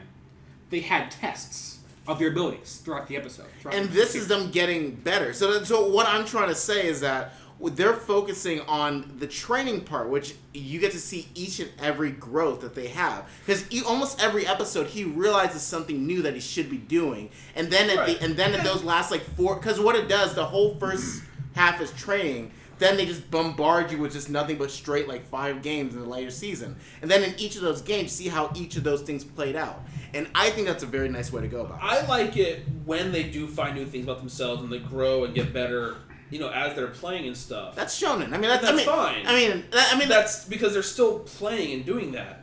When they're like, okay, throw me the 100th ball now. I'm going to practice setting this again. Well, the thing is, there's only so much strategy in volleyball. Also, my other problem with Haikyuu is I don't like volleyball, apparently. I didn't really know the real rules of volleyball until I watched the show. It's fun to play. It's not fun to watch. I don't like volleyball. Well, just like baseball. For reference, I still enjoy the show. Like, I enjoy Haikyuu to a point now that they're getting into the thick of For things. reference, I actually, I went to try to watch like highlights of like a pro like volleyball. It's not boring. It is boring. I was it's set. Oh, it's saved. Okay, you set it and you spike it. Oh, but this guy jumped and didn't spike it. To be fair, they score more often in that game than tennis. Whoa! Tennis is more interesting than volleyball. Tennis Come on, is a really fun sport to watch. Tennis is more fun to watch. I love watching tennis. I don't like tennis though. Okay. All right, so days. Again, it's still ongoing, but where they are now, I would give it like a B-. Oh God, that's high. When you drink, this thing goes by a lot faster. Fucking soccer. All right. Oh no. Oh yeah. Oh no. What's next? Oh no. Fate, Kaleid, Prisma, Illyia, Liner, third, Right? fourth season. 50 years. Let's do this shit. So anyone who's followed our podcast, which is probably nobody, I think just Paula, actually. I have like a standing order that I will give this show a 10 for every fucking season ever made because I love this show. And I mean, I've harped on it time and time again. I'm not going to go into it too much, but this season was them going to an alternate universe where Miyu was the holy grail for another world. And so, I was talking to George a lot about this. Wait, Miyu? Fuck. The black haired. Yeah. So wasn't it George that said that this shit is apparently canon? Jesus Christ. No. I thought they were using canon things from the original Fate in here, which they do, but there's a bunch of characters in this season that I thought I didn't know from like Heaven's Field. So I know a lot about Heaven's Field, but I didn't know. I thought I was like maybe there's more. I don't know. But I asked George about it. He's like, no, it looks like they're all anime because like Sakura comes out as a heroic spirit. And I'm like, this isn't right. That didn't happen in Heaven's Field. Like she does a lot of shit in Heaven's Field. That doesn't happen in Heaven's Field. But basically Mew's a holy grail for another world, and they take her back. She had essentially warped Shiro in that world. Is her brother. Yeah. And so he sent her away to the world that you watch, and so that's why she's there. She doesn't know why she's there. Alright. But she's actually the holy grail for the other world, and so basically they take her back, try to sacrifice her for the whatever wish, and then Illya's like, fuck that, I'm getting my lesbian on. So how much lesbian compared to season 2 is there? So I think the highlight of lesbianism was season 3. God. This season was actually the most plot-focused season the show's had since probably the first one. Okay. So there wasn't enough time for that much kissing. All right, cool. And other bodily touching. Good. So... God. You have to restore their mana at any point? Like once. Cool. Yeah, they get that in. They had way too much stuff to cover this season, so there wasn't much lesbianism going on. But you do get to see Illya wearing Miyu's outfit at one point. So that's okay. Also, rip in peace, Sapphire's voice actress. They switched it for this season since she's dead. And Miyu Matsuki, the one who voiced Lila in Zestiria, she died after making it to Zestiria. Yeah. That game was so bad, it killed her. But dark. Yeah, so not only is Lila in the anime not Miyu Matsuki, but Sapphire was changed in this show too. So I didn't know they were the same voice actor. Yeah. So anyways, A+. Love the show. Always will. Great fucking show. That show. We've discussed probably an hour of fucking Illya over the years. Yeah. We know how you and Kevin like that way more than you should. You really fucking Kevin doesn't watch the show really much. Doesn't he? I thought he did. Mikey. You should just say, "Hey guys, I'm Ruben. A+." They just be done with it. Oh, and of course, all right. Of course, don't save us fucking time. Next up, Handa-kun. This is the prequel to a show I didn't like. What's it called? Barakamon. Barakamon. This was I say quote unquote prequel.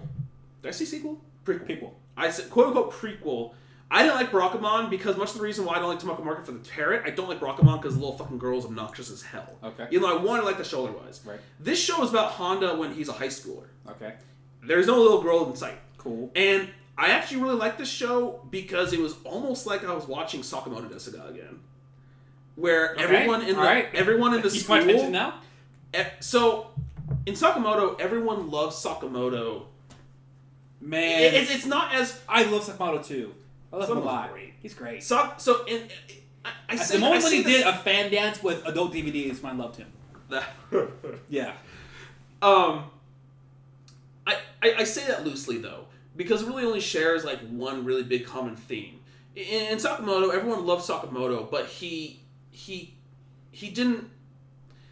He flaunted it without actually being like egotistical about it. Yeah, which is a very hard thing to balance. But yeah. Yeah. In this show, everyone loved Honda. It more like they respected him, and they were kind of like some people were afraid of him, but to him, his perspective of everyone was like, everyone hates me. Mm-hmm. So the show was everyone loving Honda, and he thought they all hated him. Everybody hates Honda. So he would always do stuff that is just him trying to fix situations in the best way he knows possible, but everyone else is like, oh my god, he's a genius. Mm-hmm. Holy shit, no one else but Honda could have done this. Fear Honda, respect Honda. Right. Fear the Honda. And so that was basically, like, just like that. Where he does, and people like, he gets this like fan club started, blah, blah, blah, shit like that. And like, it's really good, but he has one friend who like knows the truth, but he's like, I ain't gonna fucking tell him that. If you didn't watch Barakamon, does that show have anything for you? I mean, it has nothing to do with Barakamon except for this main character. Is it the Rock? Is it the Rock Lee of Barakamon? Sure, why not? Okay. But I mean, that's why I was skeptical going into it. I was like, do I need to know Barakamon to know it? And I was like, no, I don't. It's just a completely different anime with the same guy. Rock Lee, here we go. Instead of it being like this like life lesson drama, it was just a like slice life school comedy. Great. And I prefer that because there's no little girl being a bitch. I was just gonna say we skipped one, but I think that's because none of us watched it. No one cares. What? I give it a C+. Okay. That's Fuujin Mononoke? Yeah, I didn't watch that. Mike Hatsukoi Monster? Hatsukoi Monster. I watched about... It's not gay. No, I wish it was gay, actually. The problem with Hatsukoi Monster is that... So I watched episodes of it, and pretty much this girl moved in... It starts off almost like servant... Not, Imoku SS. With this girl who has been kind of pampered her whole life, who went to this dormitory. But the problem is, it has this guy who looks like he's like 27, but he's like 12. She's like 15. This is the white hair guy? Yeah. And then it's like, oh, he's gonna try to date her. And I guess like they kind of date. But his friends also look 27. And it's just hard to reconcile all this. And I just didn't want to watch anymore because I'm like, this seems like weird shit. So, nuh-uh. Studio Dean. Gross. I did not watch enough of it By the to way, give it a rating, but I don't. By the way, like, okay, I need to clarify something for the few people that do listen. When I say something is gay as fuck, okay, I don't mean... The Matt rationale. Let me be Matt PC right now. I don't actually mean that anime is like yaoi or that it's gay. When I say gay as fuck, I mean this in the sense that, like, I see a bunch of dudes and like the way the art style is like drawn, pretty. And I just go like, even if it's like just reverse harem, or if it's shoujo, or if it's Otome, whatever. I classify all those as what I just call gay as fuck. Oh boy. So, sir, why are you using a purely good PC term? That's not PC, man. Synonyms homosexuals for a negative. Homosexual is a valid sexuality. They give connotation. a lot of things to society, and they're very important. Is this South Park last season? What is this? Social justice warriors can eat a dick. I really don't care. I'm just saying, like, I don't mean it in an offensive way. I'm not saying I have a problem. I have a gay uncle, so you're offending me, sir. Sir, okay, shut up. I also have a gay uncle in Nicaragua. Shirt. Shut up. He is a fashion designer. I hate you both. Okay. Anyways, so that I just feel like the need to clarify that. So like that, when I say that, and like I said, I'm not saying I have a problem with it. I'm just not gonna watch an anime that is clearly geared towards people who like yaoi. That kind of audience. As someone who was watched and enjoyed a yaoi, look, man, sometimes anime is good anime. I'm just saying. But the problem with and it very well be, but that's not something I personally want. The thing is, like these grown ass Yuri, men. Right? I don't even watch that much Yuri either. But Sakura Trick. No, Moses, that show is objectively bad, and you know. What? Whoa! We had a discussion about this. We had a 226 message. All flags. The thing is, having these 27-year-old men, in my opinion, being called 12-year-olds and acting as such. And the girl dating one turned me off so hard. I can't even say if the show's good or bad. And I just say it's. I can don't imagine watch the show at all. Also, on Matt, what Matt was saying, we know from personal past experience that Matt's baseline rating for something is in fact gay as shit, as long as he does not know what it's about or has never played. Gay gets a 5. Return it. So, as you know, the gayest number in the number. So yeah. he will sometimes play or watch things that are in fact gay as shit. Until he then learns and or enjoys them, and then they are no longer gay as shit. So if Matt ever says another problem, gay as shit, it's like, well, I just don't know what that is. That's so. But it's automatically gay as shit. But that's so ignorant though. But what's the point? What's anime? So let's see here. Whoops, I didn't mark that one. Hitori no Shita the Outcast. Hitori no shit. What show is that again? So this is a Chinese one, right? This is based on a Chinese webcomic, and they. Yeah. And I gotta tell you, the Japanese are actually surprisingly really good at pronouncing Chinese names. This is another one of those shows that I would have picked up had there been less than a season for me. You honestly aren't missing anything. I watched the first 2 episodes, and not only does the animation actually kind of suck, but there's a lot of like things that don't actually really make sense. Like, I mean, I try to like forgo it for story purposes, but there was too much going on in those first 2 episodes that didn't make sense, where I'm just like... Sounds like Infinite Stratos. I'm not going to watch this. Infinite Stratos is a show that shouldn't be as popular as it is. Like no, let me break. Doesn't deserve to be as popular as it is. Like, okay, so the first episode, this dude... He gets into this town, he gets off a bus, he goes to this at night, and there's this... in this graveyard, and like these zombies like come up from the ground. Right, that show I didn't watch. Yeah. And then this zombies. And then this girl like was like fighting them, and then like she was gonna like bury him too, and he's like, well, wait a minute, like, what the hell you doing? Like, I'm not one of them. Well, and then ends up giving this dude a sword, and it really doesn't look like much of a sword. It's kind of stupid looking, and then. Is it a reverse blade sword? I assume it kind of just rolls from there, and then the dude's relative or something is like a... Oh, the dude fights a bunch of zombies, and then it turns out that he's actually a savant that has secret powers that the Go never seen before in his life, and then the zombie guy, his life is like threatened, and the powers come out, and he fights zombies really good. It's like, oh, you're a chosen one. But all the way, he's escaping from high school on a bus. What show are we talking about? I forgot what it's called. Actually, I should stop drinking these many beers, but actually, I don't care. He's a college student, actually. Oh, we're still on the same show?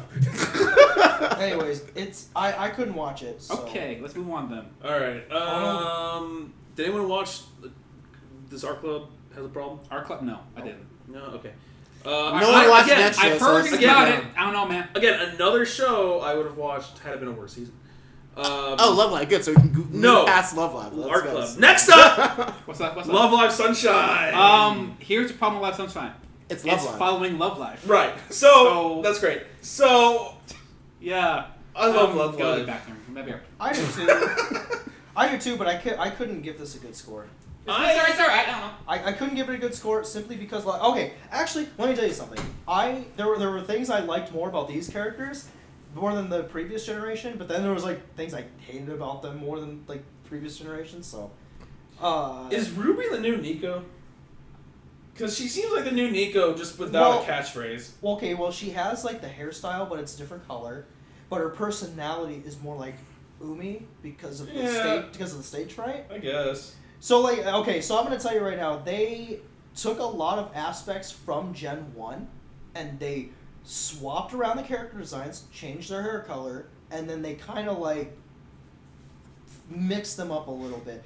Because, well, the student council president, like, she's kind of like Nico in the fact that, like, she knows more about the idol type of thing than any of the rest of them do. Yeah.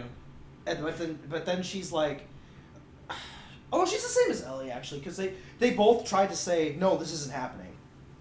Well, yeah, I mean, but they were both the student council presidents, so that's like their job.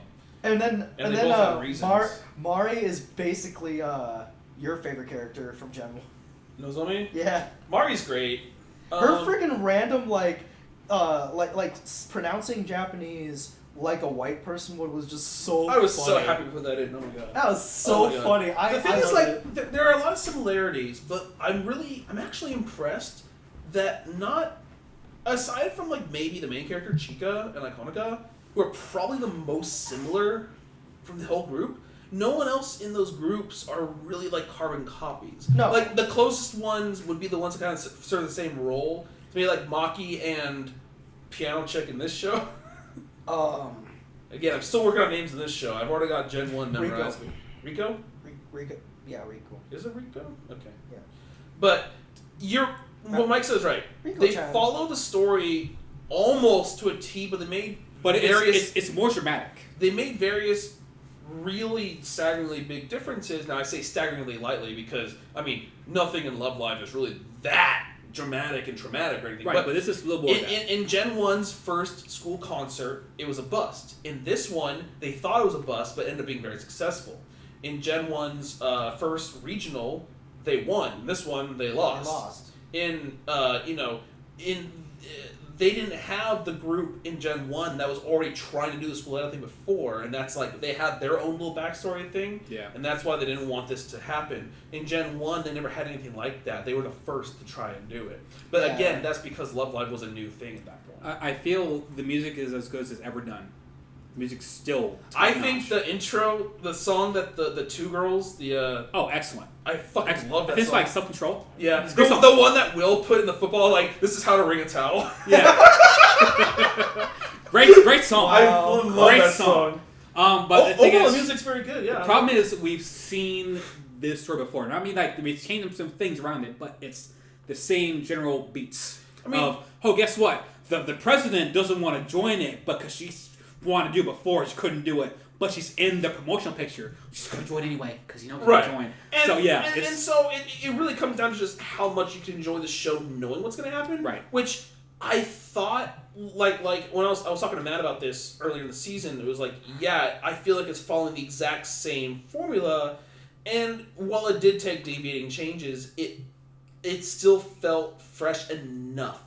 Yeah. And I still love that concept. But after roughly like 8 to 9 hours of Love Live, you kind of got my fill. I still love Love Live. Okay, that's because you. I think it was kind of like with Tari Tari. It was like I wanted that show to be like almost like saving something through music, but it wasn't. Why did they do that again? Exactly. Okay, I forgot why they did that. And so in Love Live, it's like I love that theme of like using music to save something. And I'm down with it again. Yeah. Now here's the thing. Now they went on nationals, but if they do a third gen, are they just gonna rehash the same? Yeah, man. No, then the second gen is legendary to them, and they look up to them and say, "Look, this was this big character who we didn't give a fuck about at first. Now she's like super famous." Well, it's like how. I'm actually kind of wondering. Well, still fall asleep on your knees again. Come on. I'm not.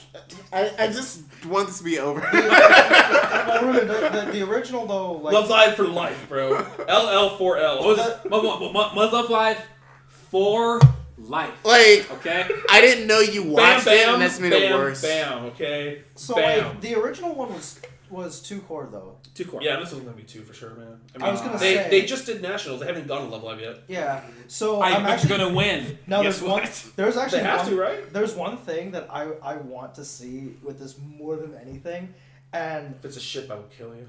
No.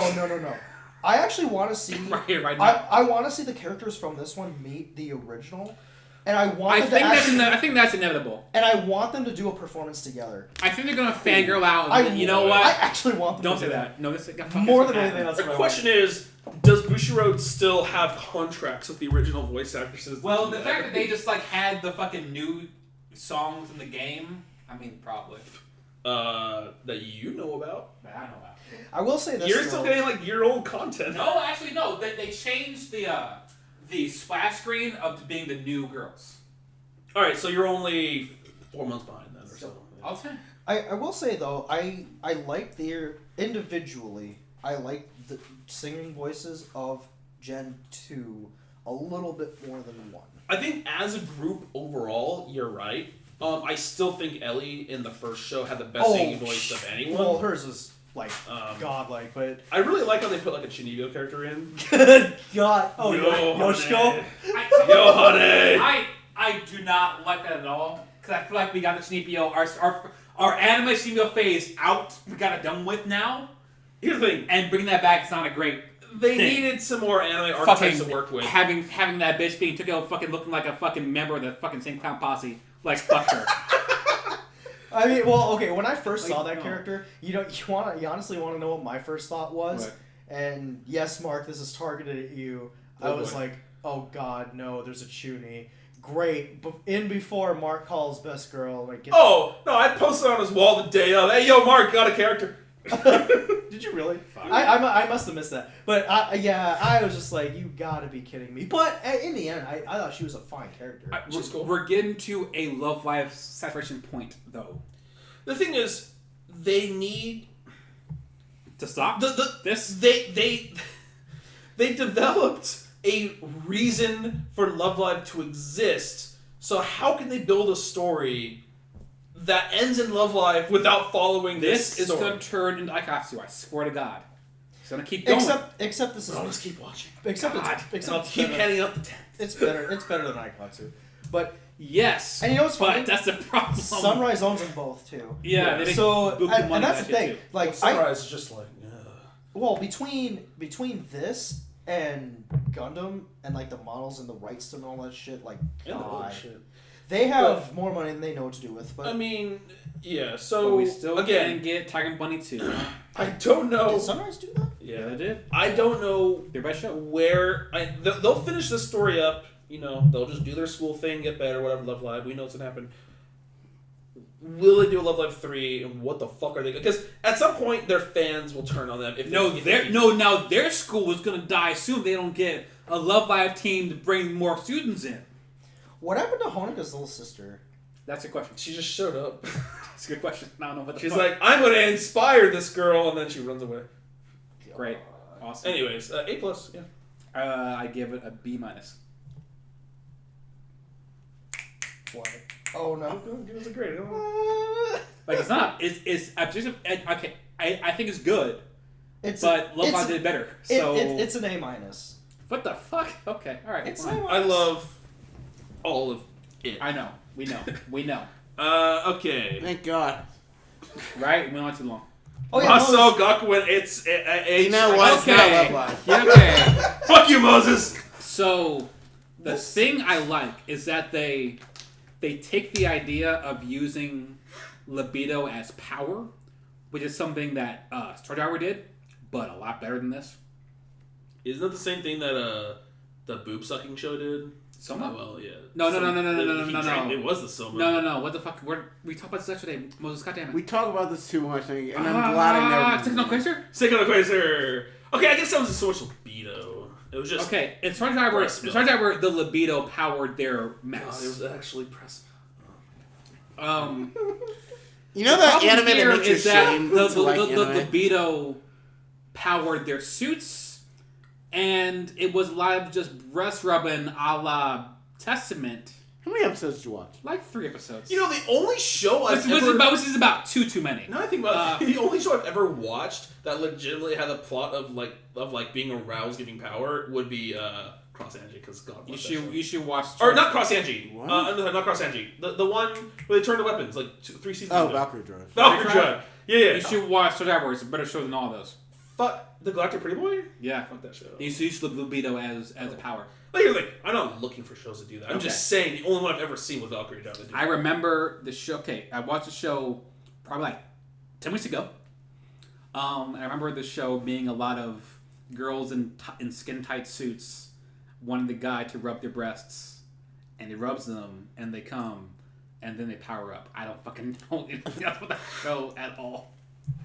It was not good. I'll put it that way. It was not a good show. It was really bad. Like, if you want, then you watch hentai, and they do breast rubbing and more. So go over there. It takes a lot for me to drop a show midway through an episode, the first episode.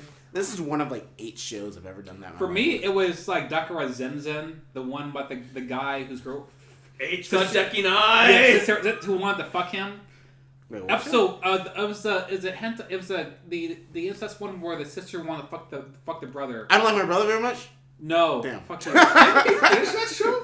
Wait. Yeah. No. Yes. Oh no, that's the blonde one. No, but Zenzen, the blonde girl. The I blonde can't girl. remember this shit. Yeah. Okay. Bad. So that's the one you Bad. Wait, bad. that's the one you dropped? No, at first. Oh. The episode 2 was pretty alright. Then I kept watching it. I finished it, but I don't like it. It's not good.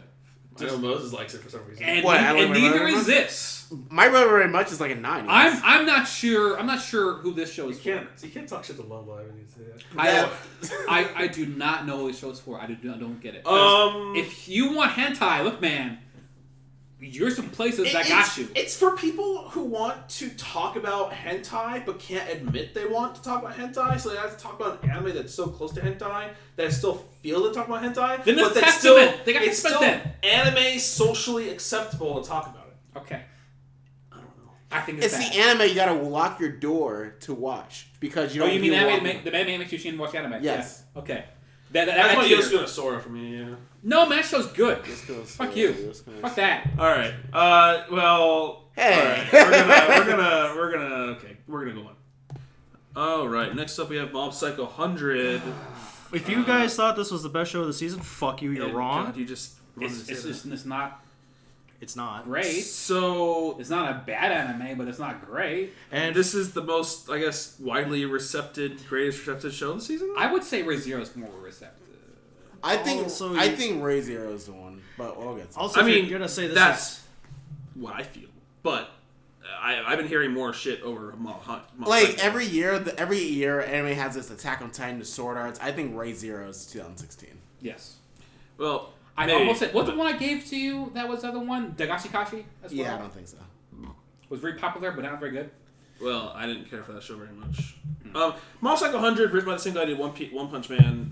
Very similar art style. So I guess in One Punch Man, the artist himself did not do the character designs for the anime or something like that. There was some disconnect. But in Mob Psycho, it was literally just him doing the art and designs for the anime. All of the art designs look boring, So, I it don't doesn't know. fucking mean anything. But, yeah, I mean, I guess he's back to It doesn't his fucking good tell. It shit. doesn't fucking show. Because the art design in this anime is not that great. So I'm just saying, the way people talk about this, it felt like it was a second coming of One Punch Man. no. So, As someone whose anime last year, best anime last year, One Punch Man, nah, wasn't that good. I'm planning on watching this. I didn't get around to it because I thought One Punch Man was just a good show. But, I mean, some people say this one's better. Well, I'll give it a try. I don't know. I mean, it's a lot of mob being taken advantage of. And eventually, like, the meter fills up and he goes Super Saiyan mob and fucks the guy up. And then the show keeps going. I don't think it's that good. I'll see. I'm actually, since I'm going back to Denver this next week, I might just try a marathon in one night. Mm-hmm. Although it won't be there as long, but whatever. Yeah, I don't know.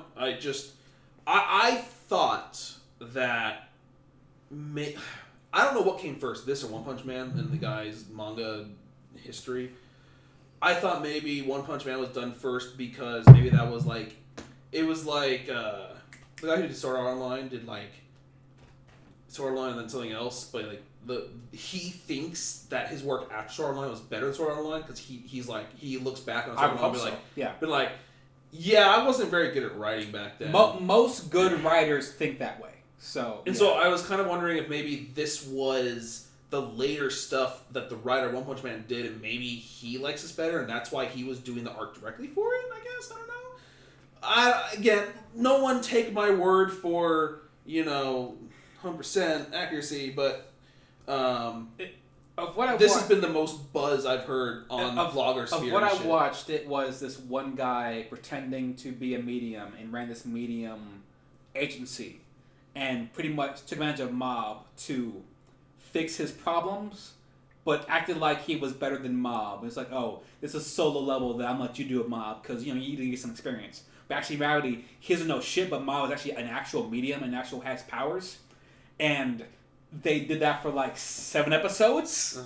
And I'm like, that gets old after a while. So well, I mean, when Brian told us that it was really all about the latter half, but you're saying this goes on for the first 8, then I'm like, so. Maybe what it's real good. What are people talking about? Stop watching it, so yeah.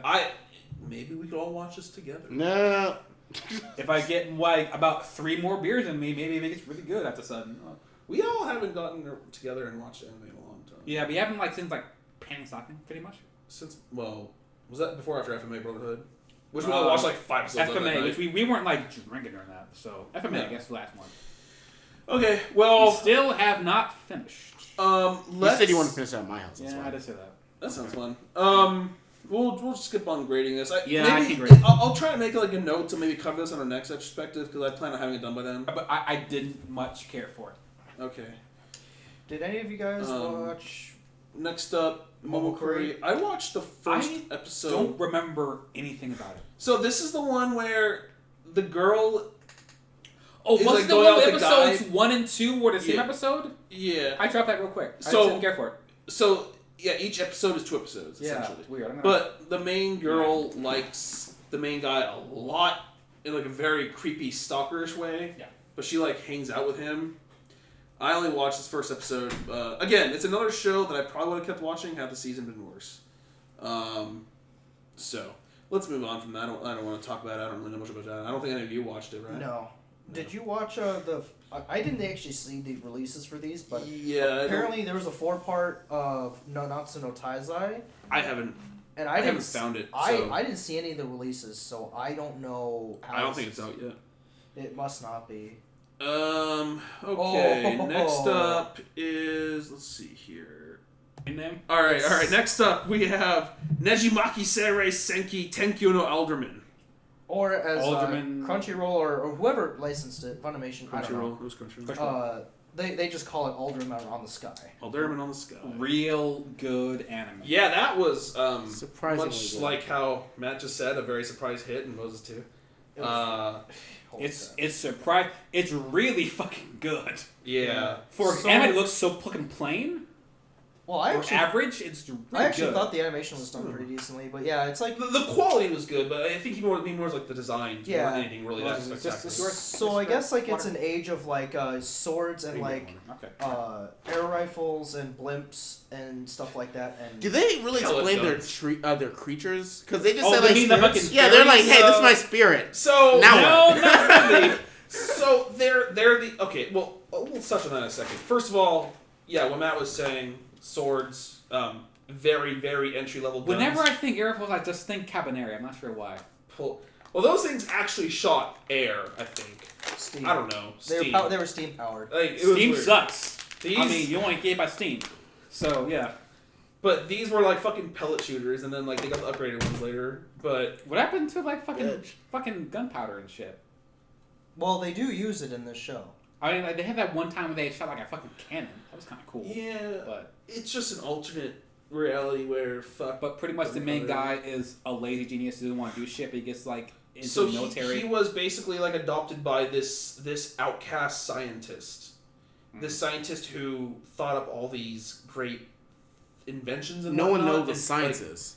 Which is interesting. Yeah, and so the main guy, Ikuta, was very much about science and logical and fucking logic. But you hear you hear a lot more of it than you don't see shit. Right. He just says it, which means to be fucking lying. It'd be great if he was lying about we it. know he slept with the platoon leader's mom.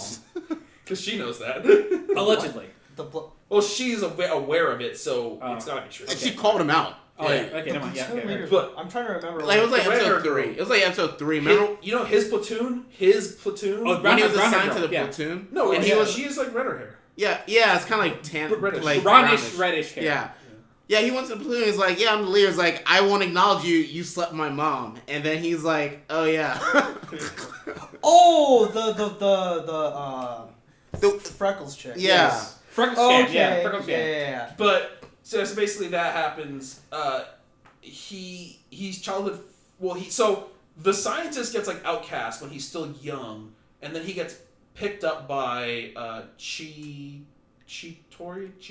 I think that's her name. I don't know anyone's name in that show. The red hair girl, the main red hair girl. The red hair girl. Yatori Ixem? Yatori. Yeah. Yes. And basically gets picked up by her family, and then he's kind of raised with her as part of her family.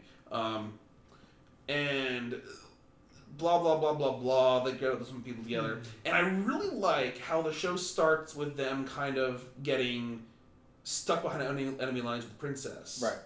And like working through that. And then they get promoted. He doesn't want But then they say they ambush that patrol.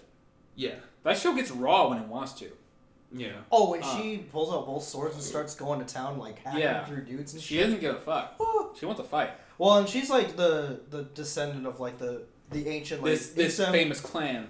Yeah, for their swordsmanship and stuff like that. They actually mentioned it too in this. Oh, you didn't see the last episode, but they kind of like mentioned that too, where like they call it air rifles, and it's just it's like the regular ones they were using. They just put a scope on it. The thing with the show is that it has a really outstanding main character that can make up for a lot of like an underwhelming story of itself, because like the overwhelming plot is not that interesting. And there's not really but they have a main story they have a main character who can really make up for that. The thing is I feel like this show wants to be like 100 episodes.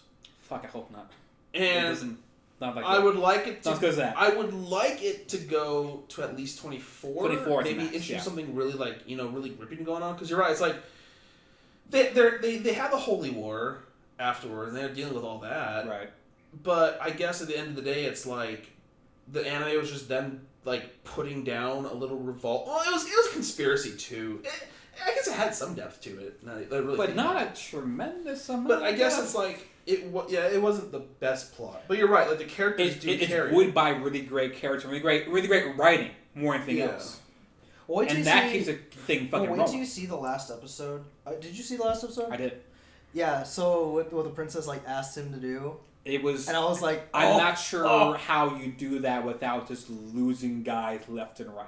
So yeah, but he's gonna somehow do it. Maybe not. Maybe not. Which is why they're going to make a second season. That's what I'm hoping. Yes, that's what I'm hoping. Well, one thing the show did really well, and of course this is to credit to Madhouse, is the action was really well done when it was time for it. Right. I love the fight scenes and his tactics were great too. Great, yeah. I like the big showdown, like between like him and like the other guy that looks like around the same age as him. Mm-hmm. The unsleeping general. The general. Yeah. That was probably today's episode, wasn't it? It was. Yes. Yeah, and how he comes out of that. Oh. It was what. It was clever. It was clever. Yeah. It looks like it just looks like this season felt like, I guess, an introduction to something greater, and I hope we get that. Because I don't want what we got here to go to waste. The thing is, it's really this show looks like it should be average as fuck, but it has the characters and the writing to elevate above that. I like the writing a lot because it brings a lot of stuff together without being too complicated. It is. It's very good what it does. They fight the Holy War with the mountain people. Yeah. Who they're oppressed because they're farming resources. Whatever. I get kind of like FMA vibes from what were the race people called? Ishbalan? Ishbalan. I think it kind of vibes regarding that. Because they're brown. Because they're brown. Yes. Racist. Racist as fuck. Darkson. You remember Darksons? Yeah. Oh Jesus. Yeah. Oh, no. But the spirits really are just something that exists, and they use them for their power. Their little. They don't touch on flashlight that power. Shit. Yeah, they really should. Is like the only time they feel really important is when they're fighting the Ishbalans, and they herald them. Oh, you mean the brownies? The brownies. I was gonna say when they do introductions, because every time there's an introduction, like, hey, this is my spirit. I'm like, oh yeah, you I'm guys like, have I'm like, spirits. cool. No, okay. And that's the thing. They're forgettable, and they try to write them into the story in that holy war because they're like, you guys don't appreciate and treat your spirits right, and that's against the Alderamin Code. You know what's but really, then they. No, you know what's really funny is that's like almost the same subplot as a DS game I played a while ago called Luminous Arc. Oh.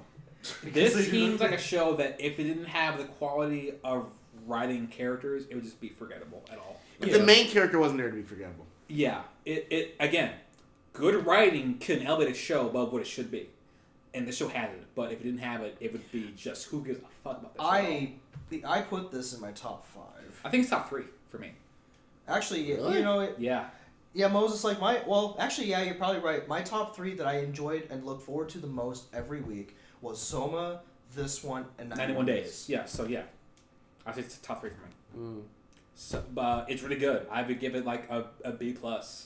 You give A-. Yeah, A- too. Although I haven't listened to this episode. But it is, so far it is. There's so much in terms of quality on the main character's shoulders that like if he dies in that show's done. It's over.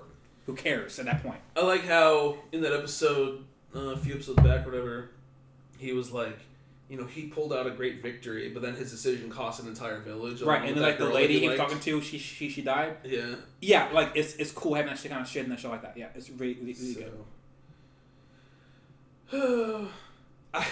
I think I didn't know what to feel about the head chieftain chick being his childhood friend or whatever. I didn't care. I was like, what? Whatever. What's going on? I'm like, maybe there might be sex in here at some point to make him like follow up on what his fucking claims. Well, she did say like it was a customary thing where you visit like their house. The booty call, the nighty call. I was like, oh no. But then I kind of thought I knew that it'd be fine if that happened because like I know that him and Yatori have like a very platonic relationship. That might change at some point though. Yeah, I mean because he said he wanted to take her. I don't know what take her means, but that's what was said. So I don't know what that means. No, it's just like I want to take you. Season ends next season to this other country. Right. Yeah. Yeah. It's a good show though. And it's something he would say too. It's a good show in spite of itself. Because it has very ordinary aspects to it. The fucking politics part, the fucking royalty wants out of war, and the war part, but the characters really tightly hold it all together. Yeah. And I feel like I should drink more during these things. I turn on more eloquent, I guess. But it's a good show. It's great. It's a good show, but what it does. When you take plots and themes that are not tropey. No, I'm alright. Okay.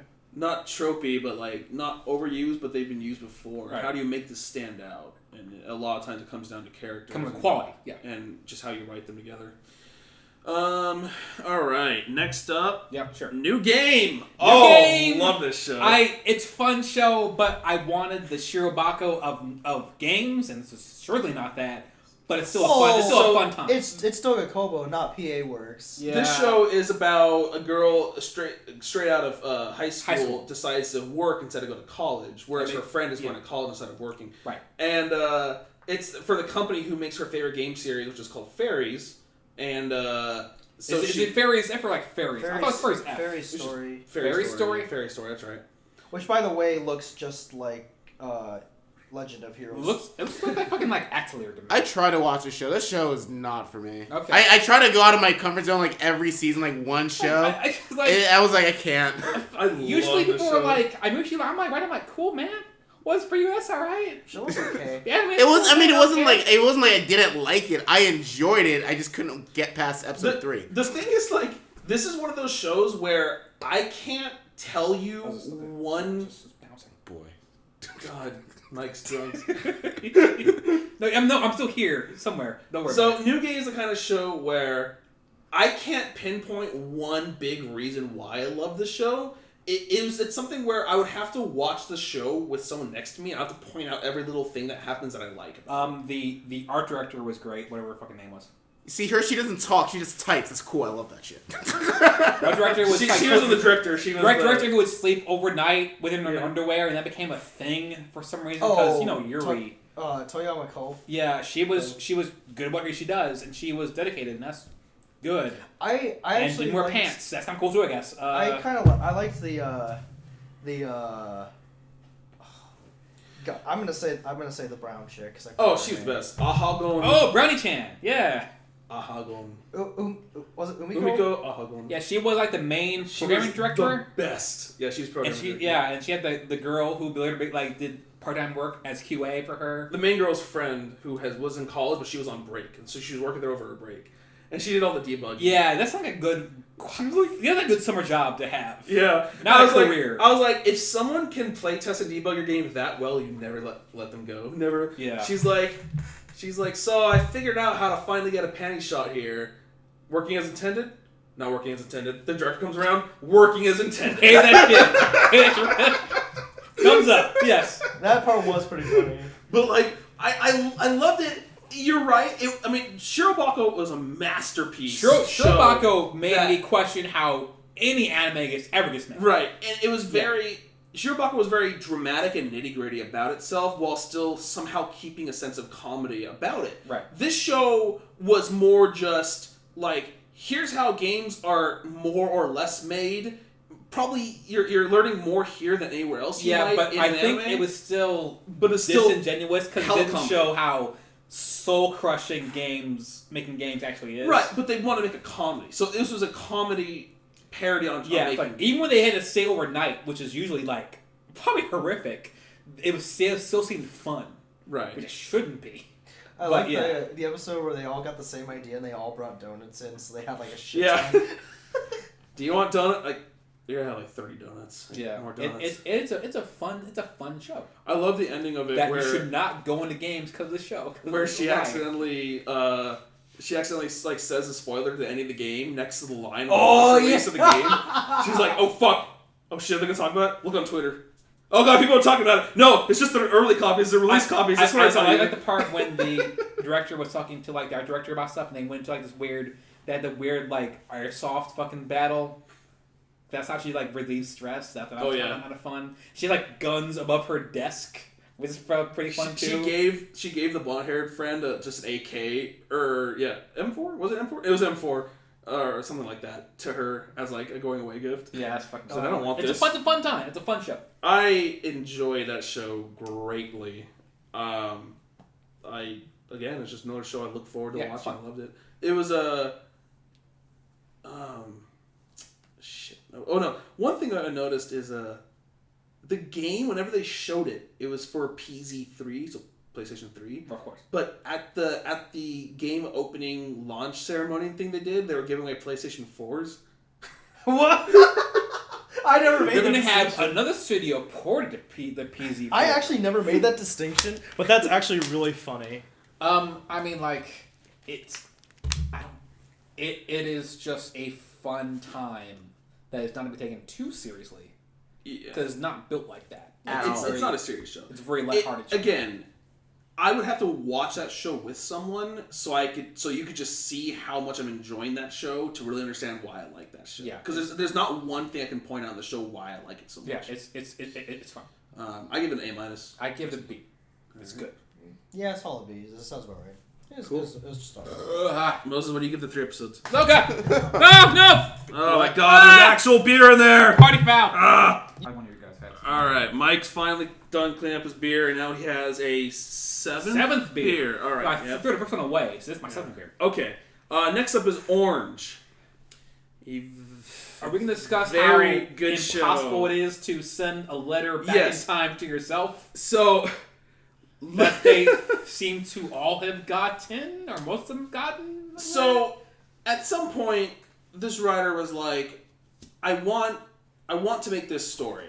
This is the story I want. Yeah. But how do you make it? He's like, well, I want the focus to be on the story and not how we came to this point more so. He wants... That's a nice idea. Again, so this is a story about a bunch of friends who have a new friend who commits suicide. Yes. And they all get letters from their future selves that tell them, hey, this guy is going to commit suicide.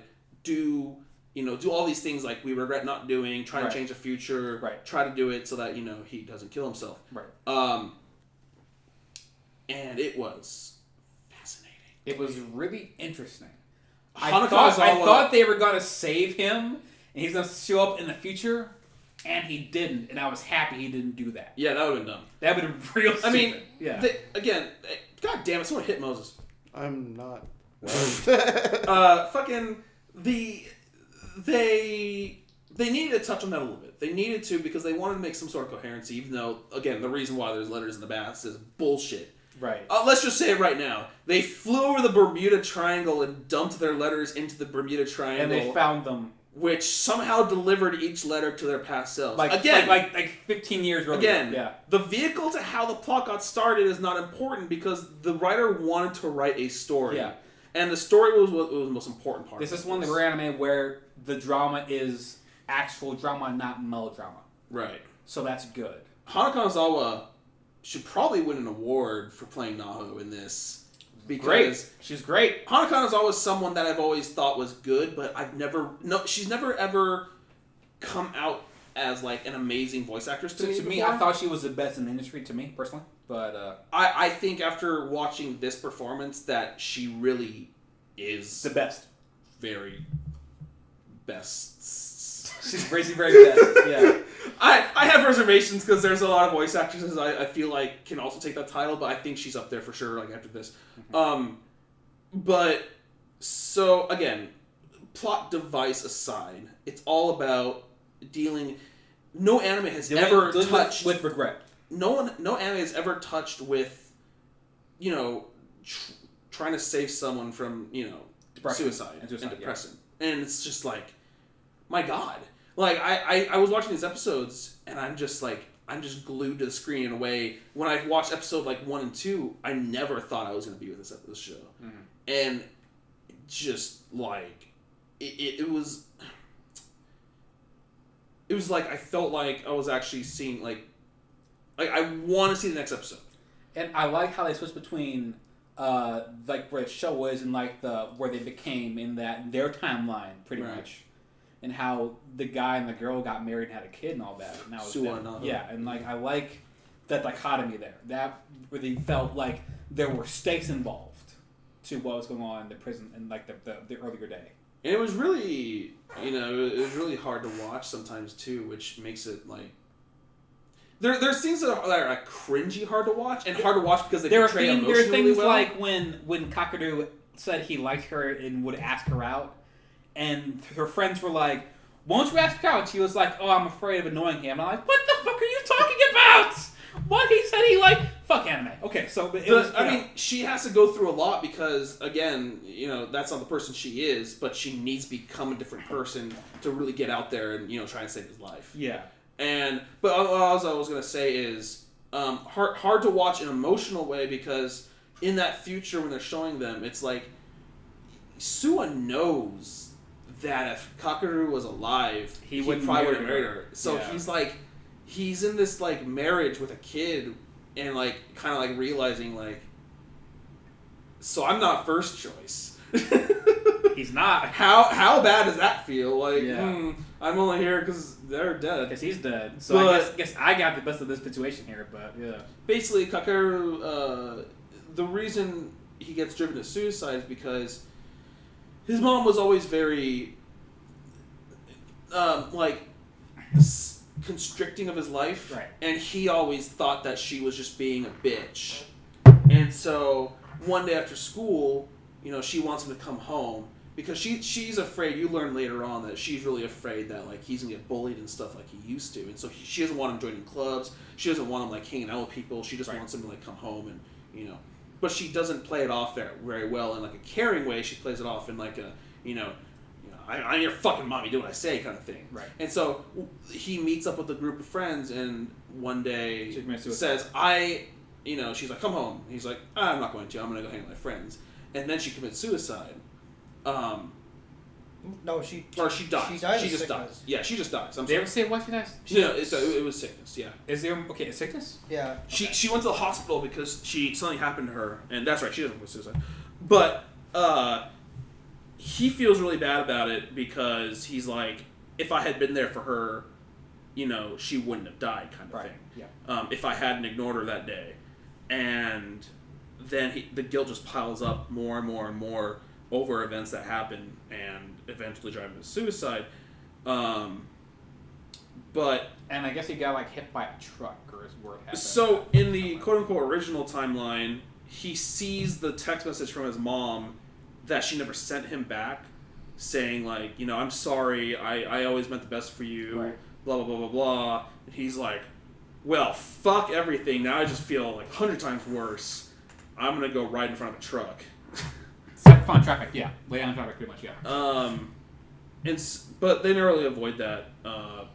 Because of the hitting Moses again. The letters. Moses. Exactly. Still here? So I think Moses needs some beer.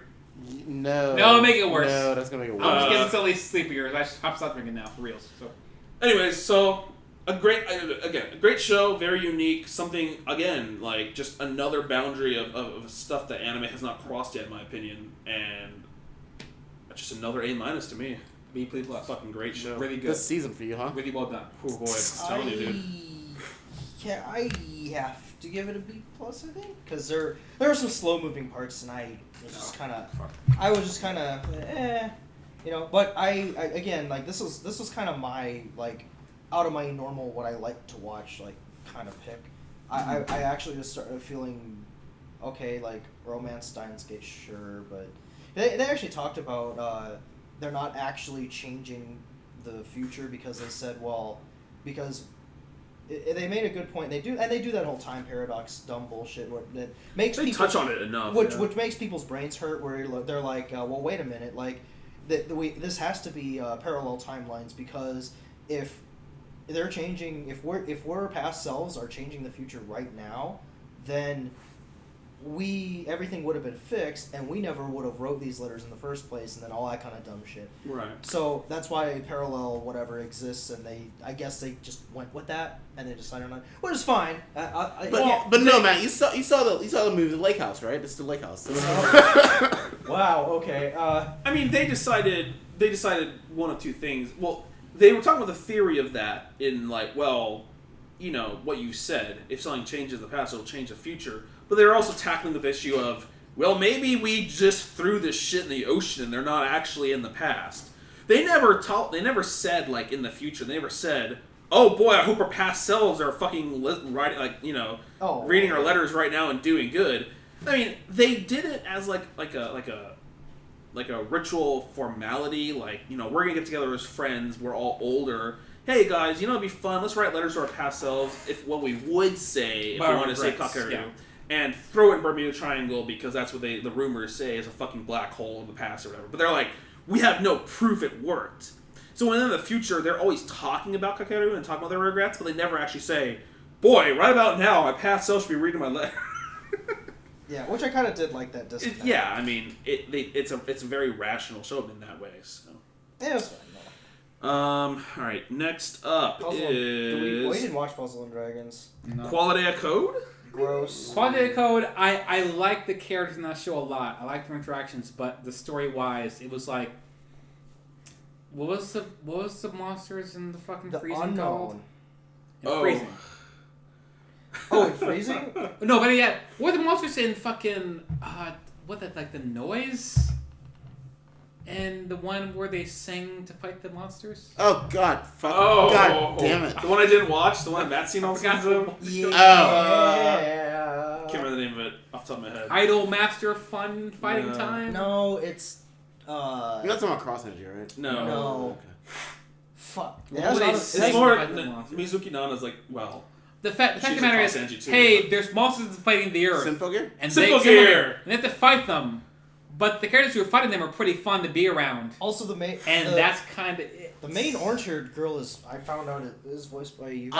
Yuki. And, like, a main character dies at some point. That was kind of different, and I didn't care anymore. It looked like another 100, and I don't want to be a part of it. It's better than that. Well, it is better than that, but I by much? I forgot about 100. The fact of the matter is that the show had fun characters, and a dumbass story. and I did not feel the need to see it through. Hold on. God. Which one was 100? I'm getting all my magical school hair. Not asterisk. The one with the guy who has the girl. Well, okay, there's a lot of not asterisks. There's Absolute Duo, there's World Trigger, there's Isekai. 100 is the one where they do the full body agreement, whatever they call it. Oh, so you mean Infiltrate Us? The class president was the blonde one with the drill spikes. Oh, Infiltrate Us. And she... Is that the one where the girl from his old hometown that he abandoned or whatever came back? Is that one? There's the one who was a girl who pretended to be a guy. Yeah, that one. Infiltrate Us. Okay, so anyways... good old... Wait. How much Infiltrate Us did you watch? Season 1. After season 2. God, I saw... Season 2. I saw... Alright, so with Quality Code here... Qualidea Code, it had fun characters, but it didn't have the story to back up any of that shit, so I didn't watch that much of it. I thought it was awful. It was another show I would have picked up again had it been a worse season. A1 Pictures behind it gave me they fucked up that bitch really bad. Some hope, but I guess it wasn't placed correctly. Okay, did anyone watch Regalia the 3 Stars? I watched the first episode of it. And? It was god awful. Alright. Why? Because first, okay, you know how like sometimes like they try, you know how like anime's tactics like to try to draw you in by doing a bunch of like interesting things that kind of make you ask questions. Oh, you mean like Tokyo? What's the one I liked that fucked up the first episode? Tokyo something, or the one that X-Men? Oh, yeah, Tokyo SP. Like kind of. Okay, like so the problem with this is that it was coherent. You knew what was going on, but they made you. They tried to. I felt like they tried to introduce way too many things all at once in one episode. Shut up. And I'm just like. But we're gonna get to a show just like that in 2 shows from now. I was like, what the. This show only has 5 episodes out. Wait, yeah. what? Yeah. Apparently they only aired like once every other week or something. Oh, so they're following Sailor Moon. Got it. Jeez. Anyways, no, apparently it's gonna run for 24. So like just like Sailor Moon. The whole year. Okay. Just like Anyways, Sailor Moon. Great. It is. I didn't like it. They didn't explain anything, and there was a bunch of like there were just dumb shit that happened throughout that episode that there was no like rhyme or reason for it, and I was just like, okay, I didn't even want to try at that point. I was like, is this a mecha or no? It says mecha. It says it, but it's not really. I mean, I'm looking at the studio, and there's only... They look like these big... Yeah, I don't recognize They look like these big, like, mechanical dinosaur, like, Horizon Zero Dawn looking things, and if you want to call that mecha. But it's not It really. is a robot. It's a robot, so I guess it's sort of like a mecha. And it was one of those where... See, like, my biggest problem is, when I watch a mecha, I want the machines to just actually just kind of, be powered by... like how a machine is powered. I don't like it when like they're in a mecha, but it's powered by like magic, or like it's powered by or it's sentient. Like I don't like that. So you like the active raid where they have batteries? So wait. So do you like the way the mechs are in active raid are fine. Do you like Gargantia, even though that's an AI on board? That's fine. Okay. It's not sentient. You acknowledge him as a character. But it's an AI. It's not sentient. Yes. Like even though he says go to hell tin can, but still. Yeah. Like a perfect example is what I still think is overrated to this day, and that's Evangelion. Those mechas were you're sentient. Right. Yeah, you're right. I didn't like that. Okay, now mechas that are powered by like magic or some shit, dumb. Okay. All right, let's just move on to something actually good. Real life. So this is going to be kind of hard to talk about because I watched it 13 weeks ago all in one day. Yeah. This show is fantastic. I'm just going to lead off with that. On his best girl. This guy gets... he's looking for work. No, he had a job. No. He was like... Okay, no, he worked full-time for a company. They bullied his senpai, and then she pieced herself out. Well, you don't know that till later. Well... But he had a job. He left... and then he was being like supported by his parents, but they were like, "We're not sending you money anymore." So he went to go like frantically look for jobs or whatever, and then he got approached by this guy. He's like, "Hey, you want to join the real life program? What's that? Take this pill and find out." And it's the fucking Matrix. Pretty much. Okay. They have the red pill and the blue pill. So he takes the pill, and it changes his body to look like his high school self, and they put him. The organization puts him, back into school, and gives him money and everything to live on as a student, so that he could relive his high school days and change, correct the problems he's had growing up. Socially and whatnot, so that he can become a better functioning part of society. Which again is another social, not parody, but like commentary. Yeah, social commentary. I'm really bad at vocabulary tonight. I don't know why. I'm like tired. How am I saying that I'm drunk and better? I know it's me. English no good.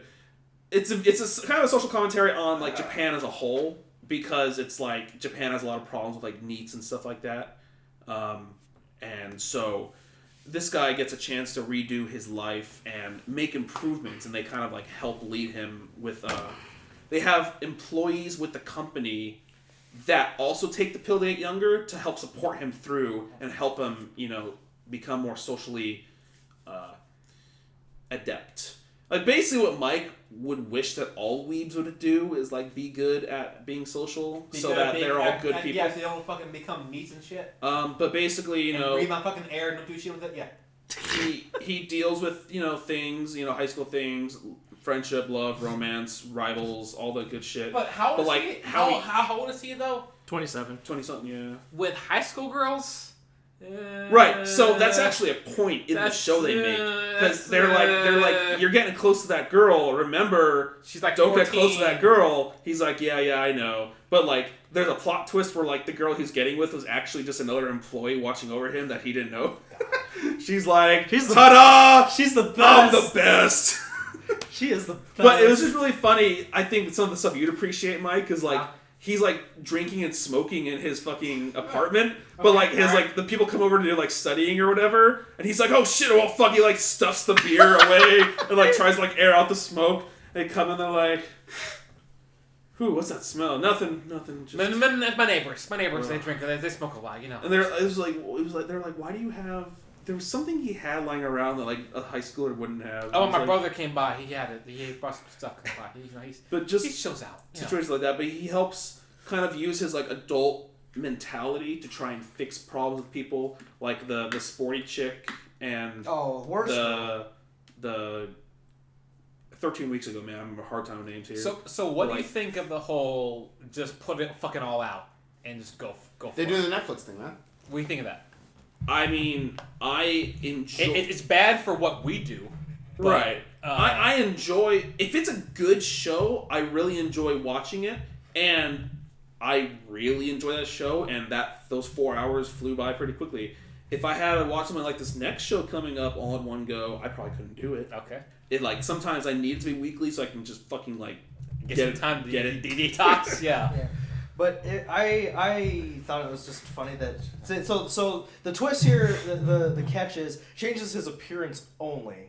Right. So he's like, the guy told him like physical wise, because when he had to do PE class, God, that was so funny. So then like there's one of the guys that's in his class is like giving a bunch of shit because he's like super smart and he's like trying to help him study because he gets like all these really shitty scores. But then he finally goes, oh, finally something he sucks at. So then he's like, he goes, oh, like could it be that you actually suck at sports? And he's like, shut up. And then when he goes to do it, he's like, oh, all right, like I got this. And he like does this like wind up pitch because it's the ball throw that they do to see measure how far you can throw it. And so this other guy, he's giving him a bunch of shit. He threw it like 3 meters. And then when he goes to do it to try and show him up, he throws it 1. and he threw out his like shoulder or some shit doing it. And I was like, oh. It's called shot put, right? Well, that's not what they were doing, no. Because shot put's not something you throw like in baseball because you'll tear your shoulder. Well, no, they do it like this. Yeah. That's not what they were doing. Not what they were doing. They were just throwing a baseball. It's like a ball toss. I don't know what the hell they call it, but yeah. I thought that was funny. The big twist, so basically the story is not only revolving around the main character, but also the guy who put him in the program. A lot of the story is on him and the girl, the best girl, Anne? On Senpai. About their life and how they're dealing with these people that they have to try and get through the real life program. And so the big twist at the end, which This is actually based on a web comic. Apparently, it's not actually a novel thing. And apparently, Justin had read it, and he was like, really into like this coming out. And at the end of the show, so the main character is the second test subject, for this program, and the first one, that this guy had done, because he's a new like proctor for this thing. The big twist was that the girl that he liked in the school was actually the first subject of the real life program, but they didn't know that each other were parts of the same program. They were both treating each other as high schoolers. Yeah. And that makes sense because she was really socially awkward, like, in the entire show. And he kind of, like, was trying to help her while he was trying to help himself. And that was really good throughout the entire show. And the anime didn't actually finish the entire No. So I don't probably know. going to be making more at some point, most likely. Which I would think so. Which is fine. I liked it enough that I would be down. B+. Love the show. Sounds about right. For you? B+? Yeah. Alright. Boy, let's talk about... Okay, boy, I need to prepare myself for this one. Alright, next up. Boy. Let's talk about another show that starts with Re that isn't so good. Rewrite. I don't know what that show is. Boy. I didn't really... Did you finish this show? Yeah. I'm sorry. God, This was the lowest score show I gave the entire season. Okay, supposedly, I talked to Justin about this because apparently we all watched it together, and it was hard. Well, and he knows more about it than I do, and any of us probably. So he says, like, they actually... It's one of those things where you get better context and appreciate it more if you play the visual novel, which... The thing is, from what he tells me is, like, what happened in the show didn't even happen in the game. They just made shit up. Oh. I was like, so is this the bad end? He's like, well, no, because Kagari is a big part of it. I'm like, so is it the true end? He's like, no, because then these characters don't exist. I'm like, they had to make their own route for the anime so they could show all the characters and get through them.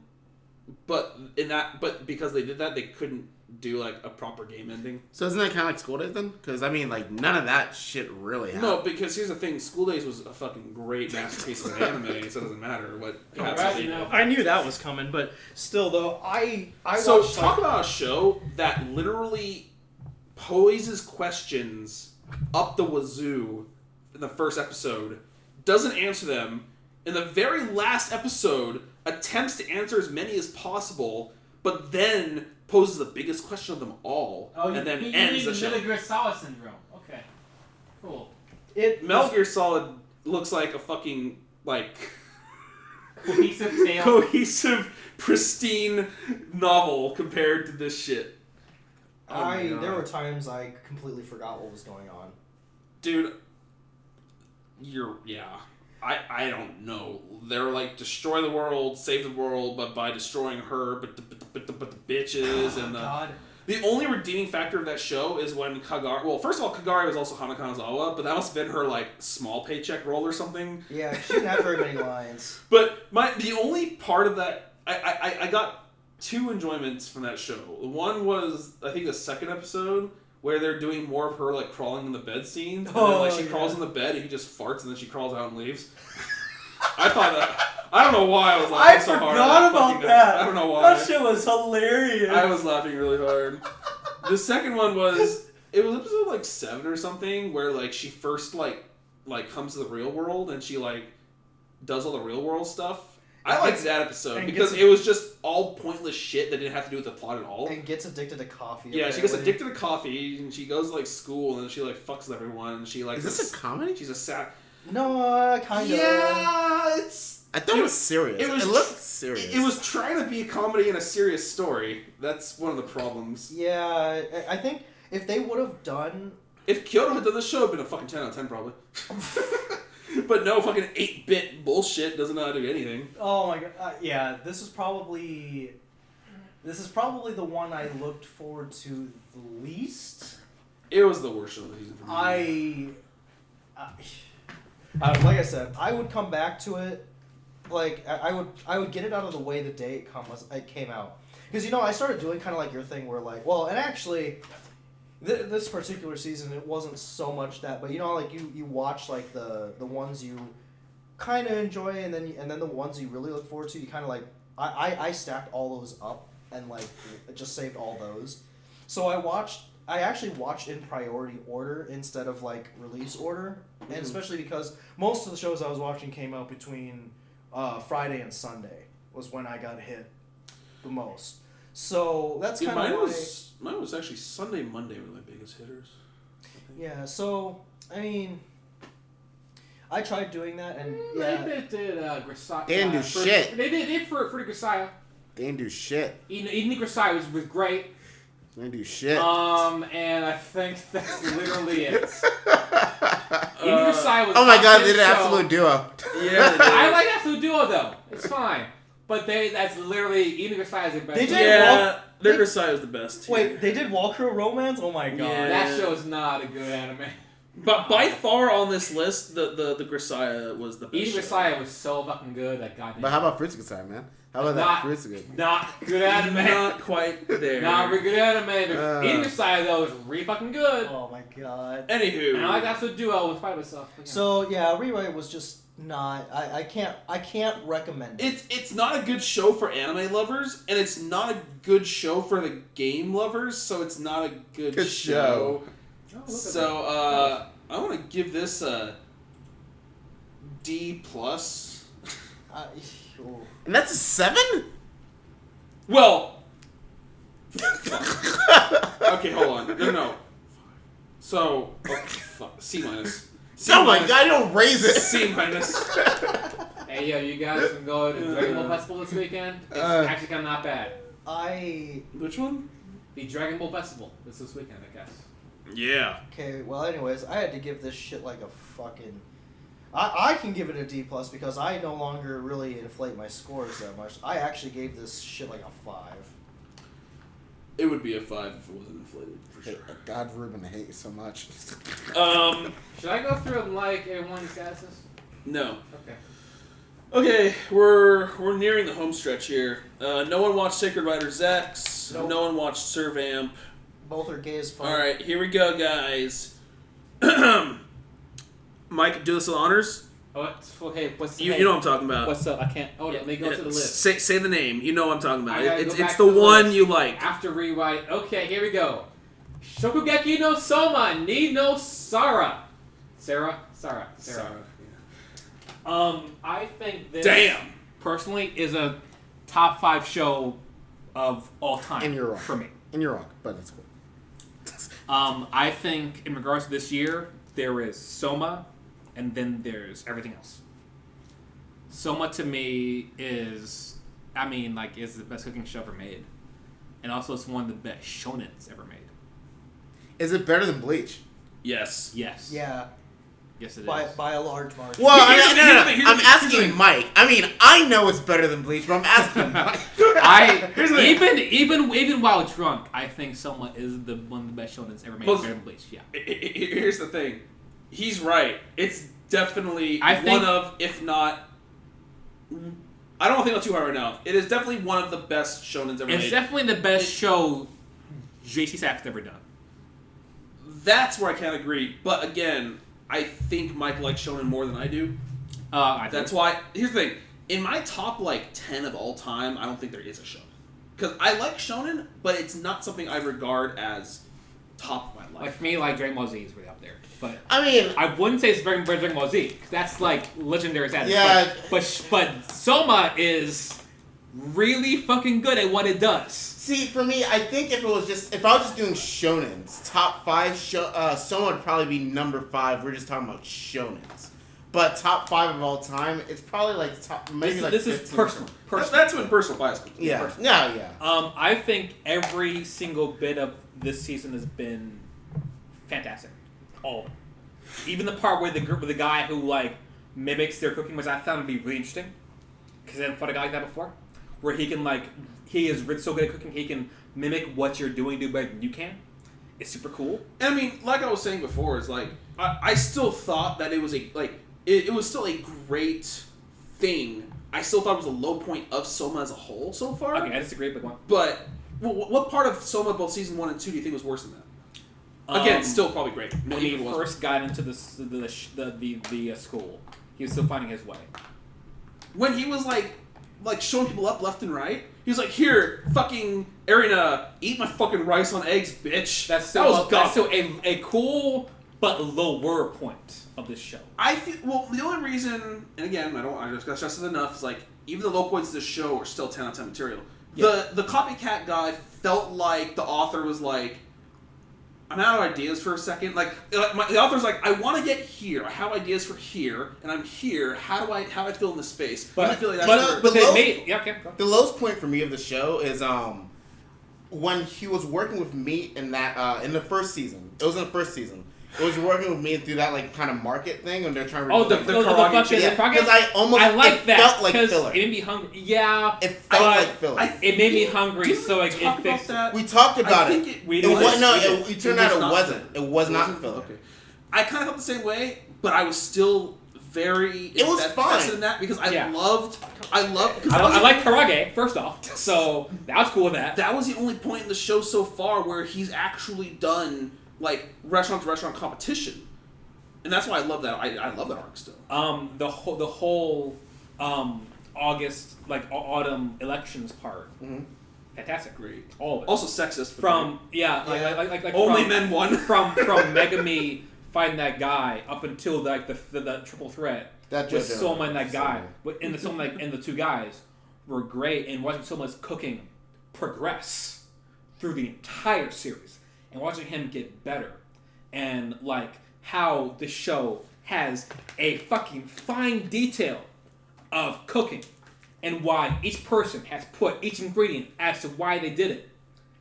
It could be bullshit for all I know. I'm not that good at cooking. So but it's the way they stage it is incredible. And I said this last year when we were talking about Soma, and it still does. It's one of my favorite parts about this shonen. Is that unlike other shonen, they don't leave the characters behind. They don't say, "Well, I'm Soma, and I don't care about the rest of people in my dorm. You guys suck." So no one's Chad. Yeah. Yeah. You don't have those bad people like I think it was like last season's finals. Yeah. Like it showed how great everyone was, and it stunned the shit out of me. Right. Then Megumi is still doing great, and she barely lost. So I love this show. I think it's great. But my favorite part was the Seirei. How they had to, it was like an internship. Yeah. They had to do fucking internships and learn. Watching Soma work under that one guy who was like the Michelin winner with fucking yeah.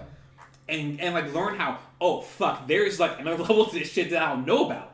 And I have to get better to be at this level was super fucking fascinating.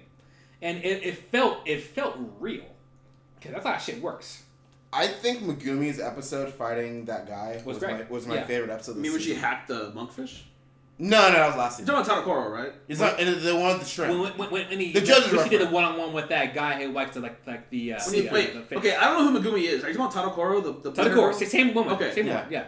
She had a face-off. The monkfish was last season with the guy who does the fish. Yeah, that was this season. Who was like? Oh, you talking about this season? Yeah. Oh no, one of my favorite moments of all time though is when they first got there. It's like, what are you wearing? That cologne, get out. You're fired. No, it was hair gel. The favorite part was like, oh, by the way, does the rules apply to alumni? What do you mean, Shokugeki? If I win, will you like that shit was fucking badass as fuck. I'm trying to figure out what the fuck Soma is, or what Yukihira is gonna do. He's like, I'll take any Shokugeki challenge at any time, but he has like a pile of letters ready to go. So I'm guessing he's just gonna fucking bust that shit like as soon as he can. Right. But like, I'm just imagining like, okay, what place has the time available to this? What judges have the time to do 100 fucking Shokugekis back to back? Teachers. We just have to assume that teachers have like infinite amount of time available to them. They have nothing. Well, why not? Because the top 10 have more say than they do. Right, but it's like the copycat guy did like 100 Shokugekis, and now Soma, either off screen or on screen, is gonna like montage through 100 or so fucking Shokugekis. I think this is where. I think it's just like you just have to assume the teachers have like nothing better to do but to judge Shokugekis. I mean, it's like, okay, so you're saying that I get to sit here and just judge food? Yeah, I got all pretend to roll. That's why everyone wants to be a food critic. Yeah, that fucking like the quail bird thing with the risotto inside. Awesome. I want to eat that. I want to fucking eat that Reuben. I want it right now. So bad. I want it right Have none of you guys ever now. had quail? I want. I never actually never Quail, but I never never had quail. No. quail with lettuce wrapped With stuffed fucking risotto. with lettuce with risotto and egg. I fucking buy that shit in a fucking minute. Oh god, I was so Especially hungry right watching now. What's what I meant. But the fact of the matter is that like the fact he had to do a fucking internship and learn how much there is to learn about cooking and being a restaurateur as someone who enjoys Hell's Kitchen, as someone who enjoys Kitchen Nightmares, so someone who subscribes to Gordon Ramsay's YouTube page. I'm sorry. I love that shit. I love it.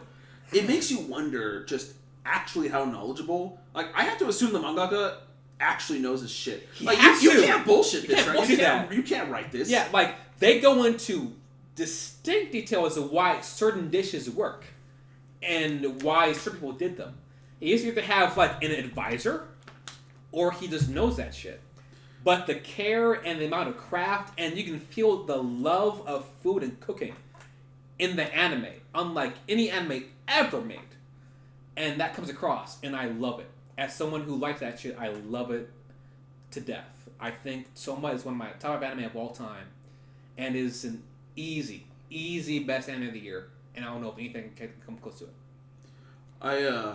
I'll play devil's advocate for this season, though. One thing I loved about the first season so much. I mean, the first season, again, had time to really go over more characters and give more characters their time more. Yeah, not across you, but also I've considered making... Remember that he made the bacon wrapped potato thing? Yeah. I've thought about it in my head multiple times. I'll make it at some point. I'm not sure when to make it, but I'm going to make it at some point. That seems like be pretty good. Well, you and bacon. Exactly. Potatoes and bacon is my Speaking of bacon, U.S. fries, but let's go. Go. We needed to detox. Moses, we need detox first. It's been a year. Detox for a week. Then we go. Go on. But anyways, I loved the first season. I felt like the first season did a lot more of like the crazy out there like reactions better than this season. You mean like the weird like, oh my fucking clothes are gone and this food's here? I mean, he got bare chested a lot this season because that's how he fucking judged the win. Yeah, and the thing is, talking to people like Mandisa like the show less because of that.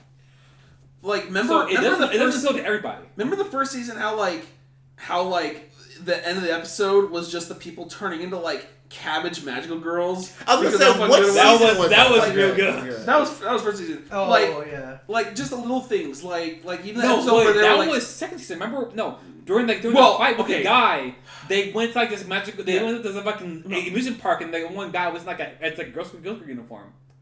So when I say first season, I mean the first 24. Okay. Because it aired continuously. This is what I consider second season because it was separate and it's only 13. Yeah. So the next 13 will also be third season. But like there were a lot of like little reactions like that. Just like more like other people's clothes coming off. More sexual reactions. That was more so because this season was, again, and to no fault of it, it was more focused on the tournaments and like the higher level stuff. Right. So, I mean, he's not going to make his teachers aroused as often, exactly, although he still kind of did. Right. But in the first season, I mean, he was serving a lot of the pubs, the publics. But the thing is, like, pretty much all chefs have specializations.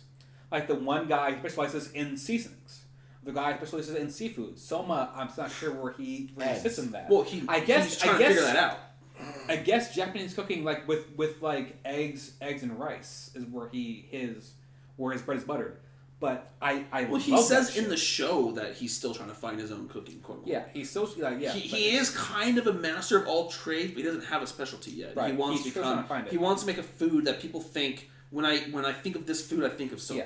And the thing with Souma is that like the key thing is that food is animated so well. Yeah. It makes you hungry. Oh, absolutely. Like legit.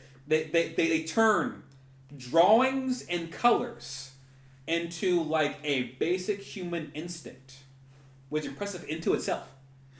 Which no other anime can really do. Well, I mean, we're talking about drawing food. I mean, if you focus on, porno graffiti or whatever, food porn. It's not bad. No, the food drawing was just as well as Souma. But not like this. Yes, it was. They drew individual. They had a bowl of rice and drew each fucking piece of rice. I will say, Alice's mom, who like had broken English. Oh god. And then she ate food and she drank. She said like fucking perfect Japanese. Yeah. In like some weird like orgasmic state of food. Was really great. Looked just like Ilya's feel or Iris feel, and voiced by Iris feel. It's the way you like Ilya, I like Souma. I'm wondering. Souma can do no wrong in my eyes. Souma's like Souma. I hate to say this because I don't want to knock Ilya, but it's like Souma earned it. Ilya was like, "This is me." Right. Souma though is like a show that earned its 10 out of. Like, it's not only like it does like this food is good. It explains exactly why this dish works. Right. Like, let's put it this way. I'm sure a lot of people in this world are giving Souma a 10 because it earned it. Yeah. I'm just giving Ilya a 10 because I fucking love all that. Right, yeah. Like, no one else really is giving that shit a 10. Okay. George. I'm super biased, but Souma, 10 out of 10, best show of the year, top show of all time. I don't know what I'm saying. I give it For a me, 9. it's an E. Wow. For me, A plus 10 out of 10 because we'll just go numbers by. Right. Easily top 5 of the year. The only show off the top of my head that I can think of that beats it right now is Grimgar. Aside from that, it's Yeah, you like that show a lot. Was that this year? It was. Yes. That was spring? No, winter. Winter? Yeah. Really? Oh, okay. Yeah. Huh. Okay, yeah. So, right. so about JC stuff, I'm kind of curious as to what one of Prison JC School. Oh, okay. Really yeah, good. It's the only one. Great show. For some reason in my head, I was thinking Index or Rogan, but I was like, wait a minute. Yeah, I mean, like, I don't think there's Index, ever... I love Index. I love Index. It's not quite as good as Bakuman was also done by JC. Bakuman was excellent show. Bakuman's excellent. Probably not. Bakuman was Bakuman before Shirobako, which is great. Yeah. I just don't think there's ever been a bad or even average episode of Souma. Episodes have been good to outstanding. Every single one. Like, no other show provides actual, like, excitement in every episode. Except that's like, why it's so good. Except maybe like JoJo's third season. Maybe that's a close argument. JoJo's. I mean like Climax Egypt, like Dio fight. The same season where he fought Dio, not because when they first went to Egypt, that season was bad. Right, but then the last 13 episodes of Egypt was excellent. Yeah. Yes. But like Souma is just like on another level from everything airing right now. Like what else could air that could be on its level? Maybe Titan, like God willing, maybe Pansaki would never happen because Pansaki is dead. Maybe High School dead. That's also for dead. You, it's One Punch. Jesus man. Christ! One Punch, maybe. Boy. Like I think so.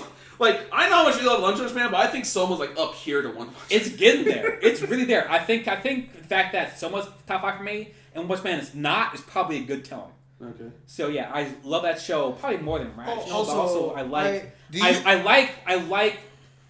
how I like the science behind cooking. I like that shit a lot. Well, it's good that it's popular too because I know for a fact we're going to be eating more. Also, thank you for that shirt, by the way. I like that shirt a lot. There's enough in the manga to keep it going for sure.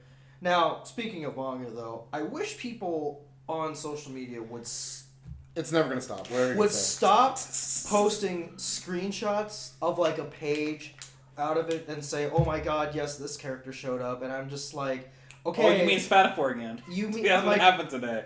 Yeah. I wanted to rage It really at did. him. Yeah. I wanted to rage at him so bad for doing that. No, that's just because I'm like, dude, you have to understand that not everybody reads manga, and some people, and especially. Well, also, I don't know who that is, so it didn't really like do anything for me. Well, no, and I mean, it's not like a major spoiler, but it's like at the same time, I'm just like, I want to just enjoy this like as it comes out, right? Like not having to really. It's like Moses posting like screenshots of like the Attack on Titan manga that comes out.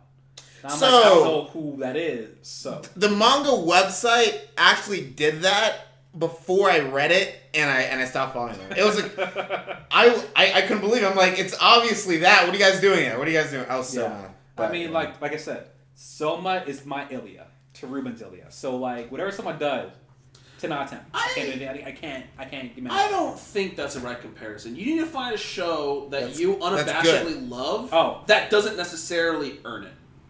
Because Souma earns it. That's High School of the Dead. I did watch. It might be. I did. No. I did watch the dub version of Neighbors Butlers. Enjoyed it tremendously. Jesus Christ. So it might be that. Is that a 10 out of 10 for you? Boy, I'd rather binge watch. It's like an 8, 9. I'd rather binge watch all of Ilya than watch that show. Hold on, let me think about this. Hold on. A show that this. Don't give Ruben any ideas. Oh, is this the? Okay, I found the poster. I got nothing. Who the fuck is this bitch? You can't even see her I don't know, face. man. I don't go. All right, we're 10 out of 10. we're A plus. almost done. A plus. Yeah, A plus. turn on 10, A plus.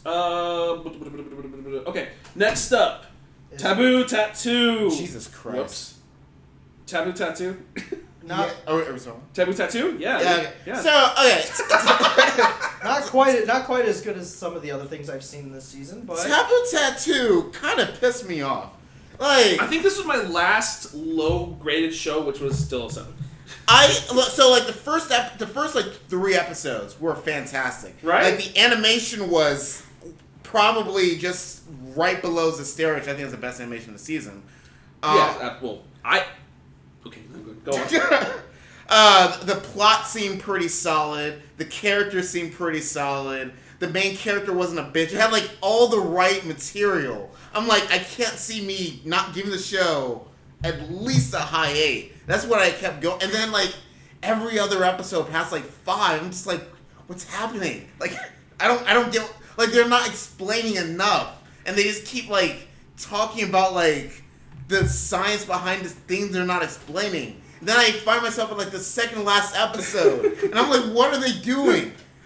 Let's keep in mind, JC staff had all their best people on Souma and I think Amanchu. But yeah, that Amanchu. doesn't excuse writing. So- that is a manga problem. It's possible it didn't follow the manga properly, alright? Let's be fair, we don't know that. I agree with you 100%. Taboo Tattoo had a great start. I was like, this show's gonna be fucking great.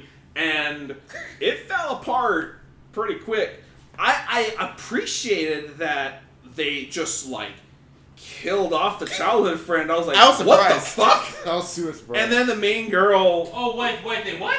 Yeah. They killed her? They just killed Yeah, her? they killed her. Like the girl with the tits? Yeah. Yeah. Wow. She just got fucking erased. And then main girl, Okay, alright. army girl, Yeah. she loses her fucking arm. Okay, so And that leg. confused me. So like, she lost her arms and leg, and then like the next episode, she gets it back. I'm like, did I misread? Did that not happen? Right. And then like one of the very last scenes, last episode, you find out that it's mechanical. I'm like, oh, well, you could have said that, because I'm over here thinking like I fell asleep and I missed something crucial.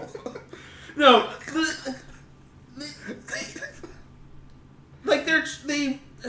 Biggest disappointment of the season for me.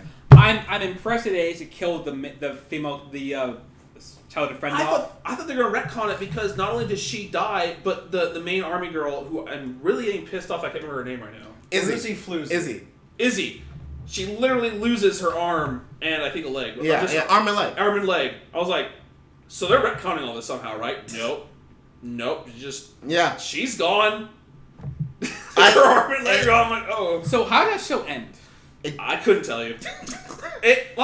So this is what me and Moses are trying to talk about. I was like, the plot, that's so convoluted.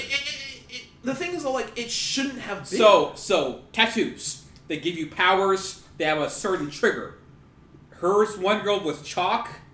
The guy's was But see, that's simple. That makes sense. No, that's simple. And then they start turning into monsters. Then it turns into again, politics come into play. There were politics. That really. was the last episode. Like, it was like this big Beetleborg. So, fight. like, their powers are actually monsters that don't that manifest if you overuse your power. But isn't that only the boys? But then there's like shrines that they take the power from, but the main princess girl wants to take the shrines into herself, and so to do that she creates like a bunch of clones to You're harness. making this show worse right now. I know.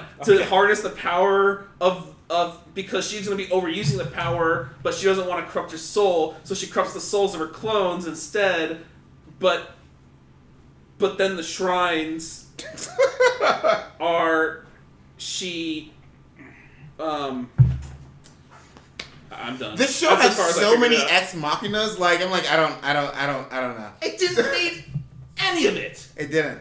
any of it. It could have just been like, Princess also has Void. You fight.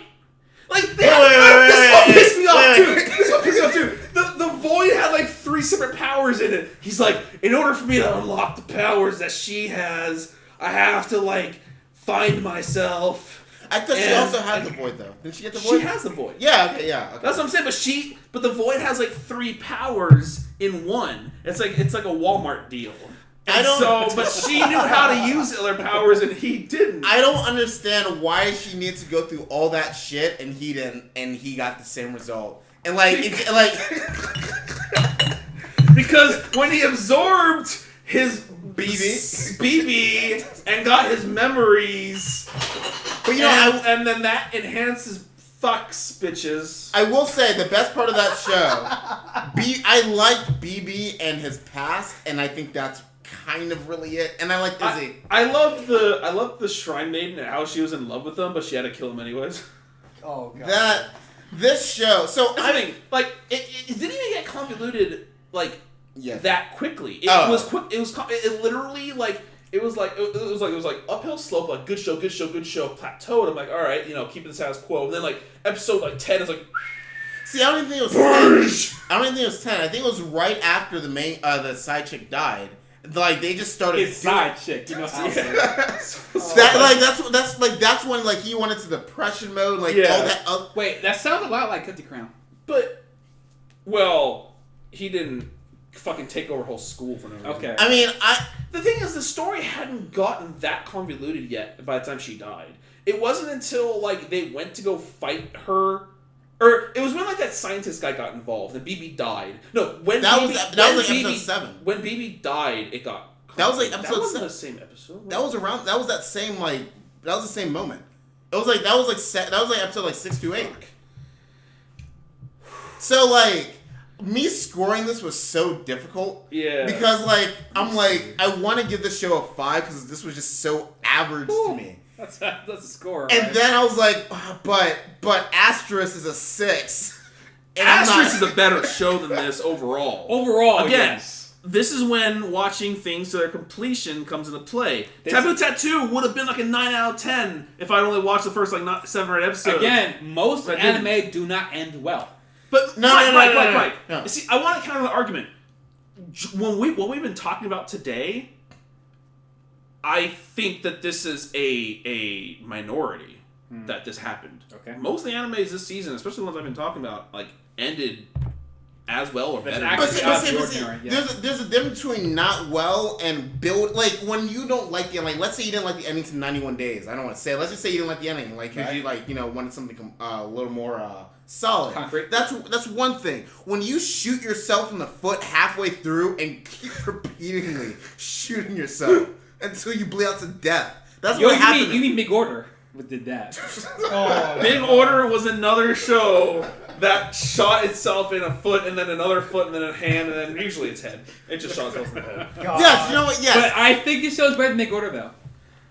I don't know anymore. Actually, you don't understand how bad the show got, Mike. I don't. You I don't. like episode 6 wanna know? when I stopped. But see, the best. I think you stopped at like the reason I'll say Taboo Tattoo's probably better is because I like the characters better. Yeah. Colonel Sanders. I'm very surprised they killed the cowardly friend. I'm very surprised. I'm very surprised too. But she's coming off Valbrave, which Valbrave's pretended to, that didn't, is a thing that happened. Here's the thing though, is like, again, the plot's so convoluted, I couldn't tell you if this show needs another season or not. You know what?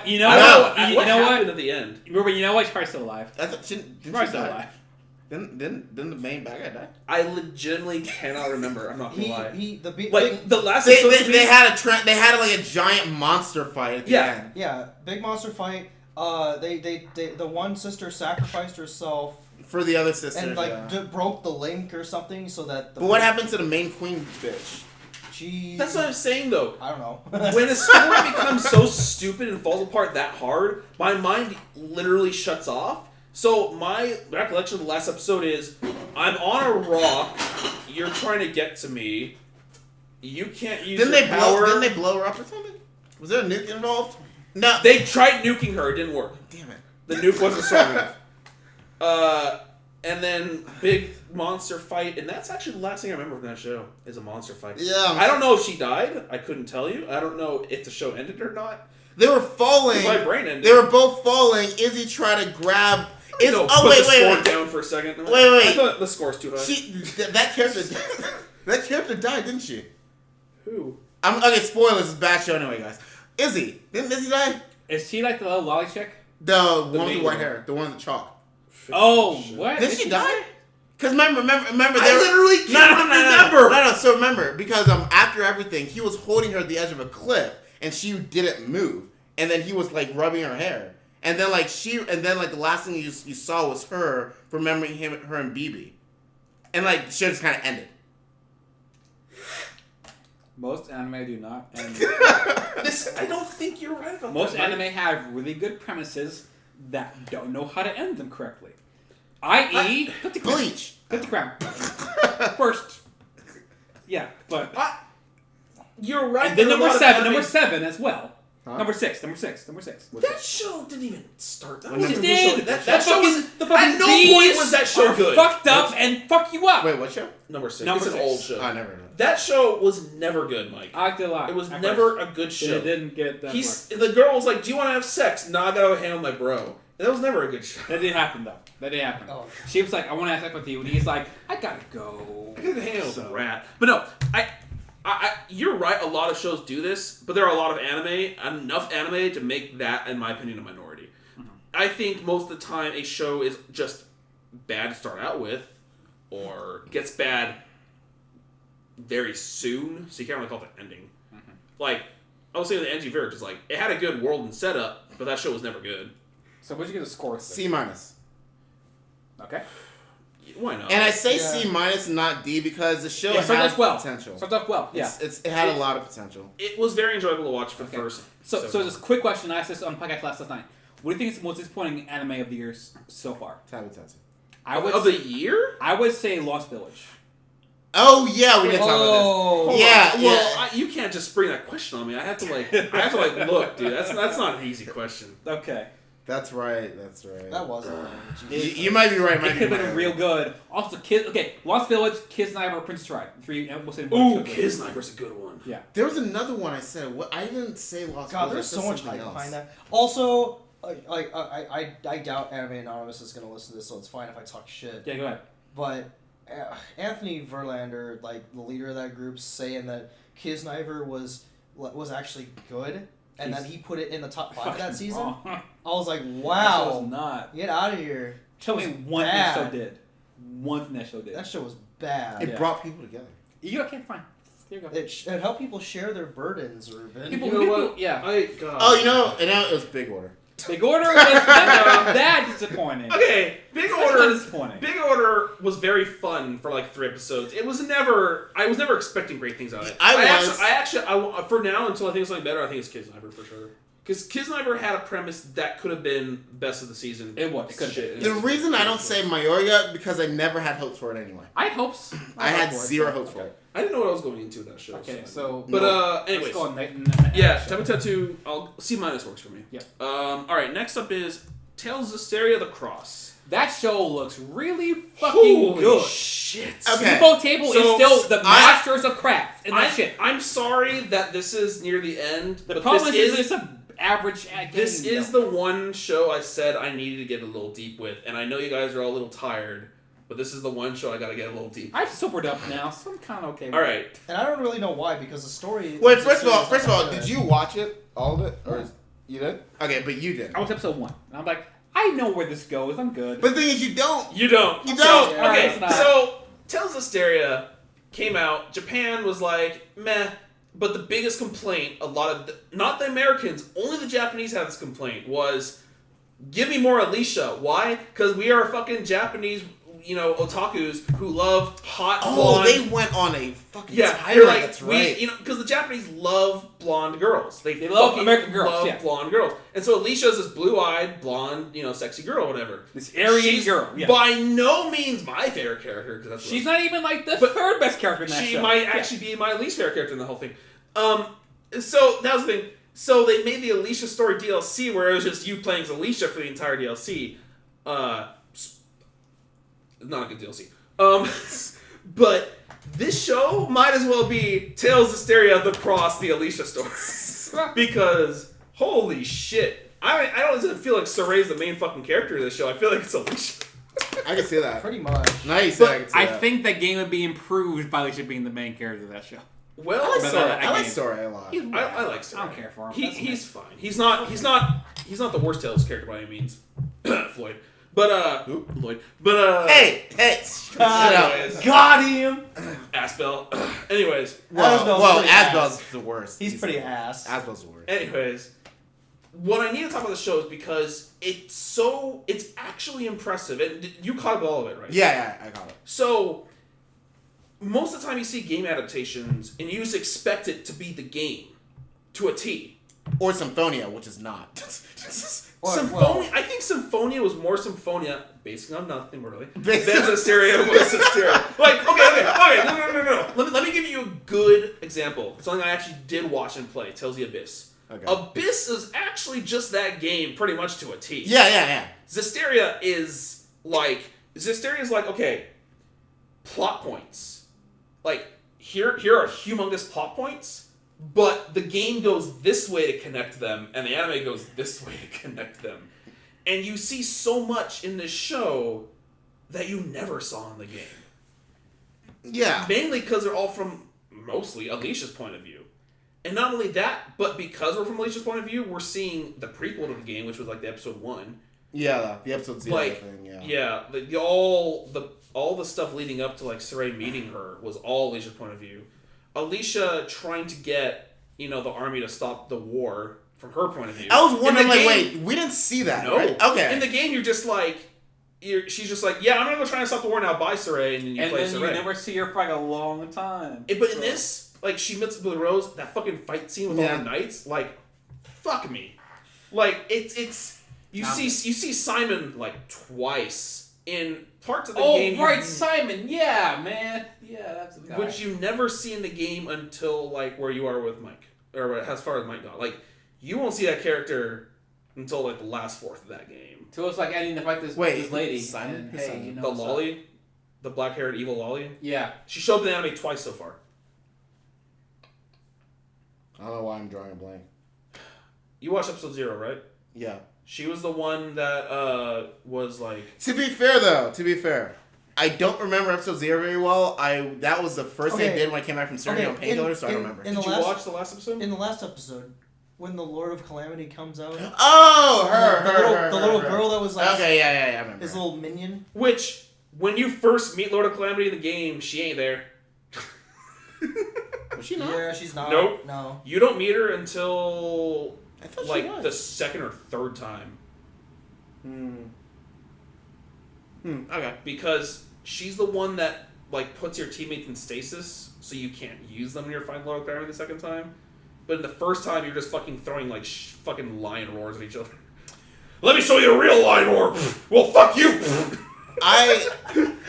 One thing I really appreciate about it, the show really underlines what malevolence looks like. So in the game, when you go to the war, like, it's kind of bright, it's kind of a bright battlefield, and I'm like, you don't really see the difference. UFO Table made it look so dark and gloomy. I was like, holy, it felt like, I almost didn't think they were in the same place. I mean, the thing is, like, again, that's a style and graphic limitation, which is definitely a detriment to that game, that they did not portray that very well in the game. No, they did not. I mean, we all agree that game was by far not one of the best Tales games. I enjoyed it. I liked it. I didn't beat it, though, but I liked it. It was fun. I enjoyed it. So far, the anime didn't catch up to where I am, so, I mean, all this is still... it's not new material yet. But it's like, this game gives the people who played the game so much more than they could have expected. Yeah. Because it's not what you played. It's other stuff. I actually feel like it kind of filled the gaps, too. Like, it did. Yeah. Or things that are like, I wouldn't have otherwise noticed playing the game, and then like this kind of... Well, that and... I'm actually kind of glad that the anime only, like, as far as like being exactly what happened in the game, was only like the important things that happened in the game. Like when he in the temple when they're doing the ceremony and he meets Lila, and then purifies the Yeah. Like that. Oh god, that looks so good. This is the most beautiful anime ever made. I'm gonna say it. What the fuck? Yeah, it is the most beautiful anime ever made. You think it's visually? I think But it ain't no fake though. You think it's visually? It's the same studio. It's better. Getting better. I disagree with that. Wait. It's like Haruhi looked fucking great back in 06 with fucking Kyoto, but you know what they've done? They've improved their technology. That's great. I think the only thing I like in the game better than this is when Sori went to the battlefield in the game, he was broken. Like it didn't even look fair. Like he was making mountains and everything. Like that's the only thing I like better, only because it portrayed how strong a shepherd is. When he was doing this in the game, and he was doing this in the show. Wait. What? You don't remember in the game when you're going to go to Glaven Basin for the first time? Yeah, we go to the wars. Because it was an anime cutscene. And it just shows when you're fighting like the big ass dragon or whatever? No, when you're going against when you're trying to stop the armies from fighting. Okay. And you go there. Okay, yeah. And yeah, I was gonna say like that I like that because I never knew how strong the shepherd's powers were in the game. I always wondered like how strong am I compared to like other people in the show? Like what is? But at the same time in the anime, he's like fucking like Superman jumping off of shit. You never do that in the game. Yeah, I mean, yeah. He's fucking like pounding the ground and like destroying shit. I guess it's here and there. Like I see what you mean, but the same like in some ways he's portrayed as more powerful in the game, but in some ways he's more powerful in the anime. It just depends on what the fight is doing. I did like the fight with the dragon. That was great. I'm also curious as to why this ties into Berseria. Oh, that was the other thing I wanted to make sure we didn't leave out. That was probably the best part of the whole fucking Holy shit, I want that game. They put out the first episode and I was like, that was amazing. And I did not expect another episode. And they gave us 2. Yeah. They gave us 2 episodes of the prequel. So is that the prequel story to Berseria, or is that the... So did you... Or is that where you start with the game? The game's out now, we should know this answer, but I don't. I mean, so, did you catch the direct tie-in between Zestiria and Berseria? Did you catch the direct tie-in? Well, Berseria is basically the events that lead up to the Age of Chaos. Yeah. So, I mean, like, no, so, well, yeah, you're right.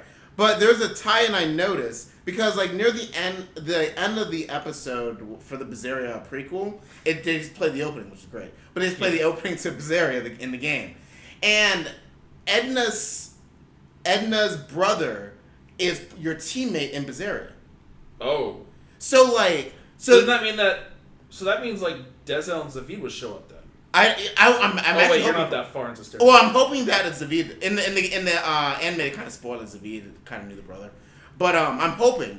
Because, so in the opening of Berseria, at the very end, it shows Velvet with her teammates, and it shows Edna's brother there. And you get to know what Edna's brother looks like because when Edna was having flashbacks, it showed her. Yeah. So they showed that. So that was one of her party members. I didn't catch that, but yeah, I mean, if there was a way to get me excited for that game, they did it. And when are we getting unlike Zestiria, February. Unlike Zestiria, that game is actually getting really good ratings, so hopefully it means something. But that show looks like the best anime I've ever seen.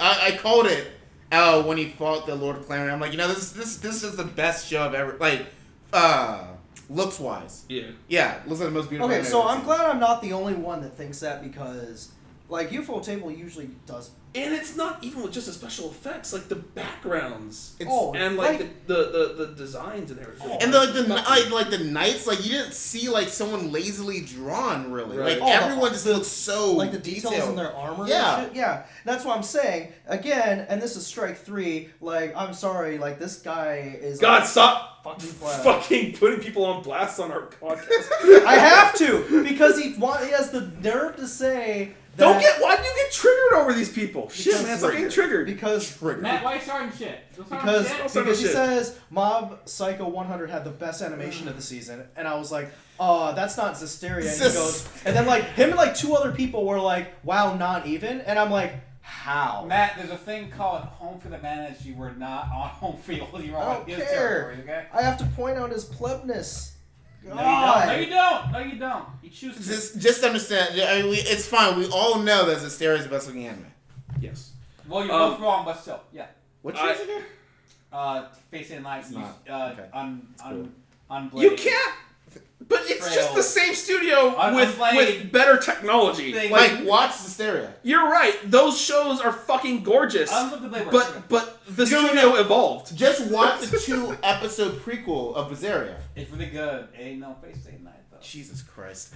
Anyway, I love the show. I'm really, really glad I binge watched it at the last minute. I'm really glad I had time to fit in there. Better than I thought. This show... The weird part is this show makes the game better because it gives me more that the game didn't that I wish we had. It made me want to turn it on. I wanted to play Zestiria. I was playing the DLC. It was really bad. I don't play it. That DLC is the worst shit in the fucking world. They were supposed to give me the download code and they didn't. You're not missing shit. I'll literally tell you. Do you want an 11th floor dungeon that's a maze? Because let me tell you, it took me 2 hours and I'm not out of it yet. That's pretty awful. It's stupid as shit. Not only that, but the difficulty's jacked up for no reason. Anywho. That's dumb. Again, for reasons that are not directly story related, this show is an A to me. I give this show an A-. Yeah. If this show had... If this was just like a Berseria show instead of a Zestiria show, it'd probably be an A+ for me. You know, I almost wanted them to just keep going back and forth. I was like, I don't care about Zestiria's story enough. Just please give me Berseria. I don't fucking care. So, like, because of this, I wasn't going to buy Berserk for full price, but I'm going to now. I'm gonna go pre-order it because I thought you were because I'm going to. I wasn't sold. Like, the one thing I liked about Zestiria before this whole anime came out is one thing I liked about it was the lore, not necessarily the story. And I wasn't sure if Berseria was going to give me more lore or just, like, background story of how it connects. But, I mean, that's irrelevant now. This anime sold, this 2-episode OVA, whatever, sold me the whole $60. I'm going to buy it.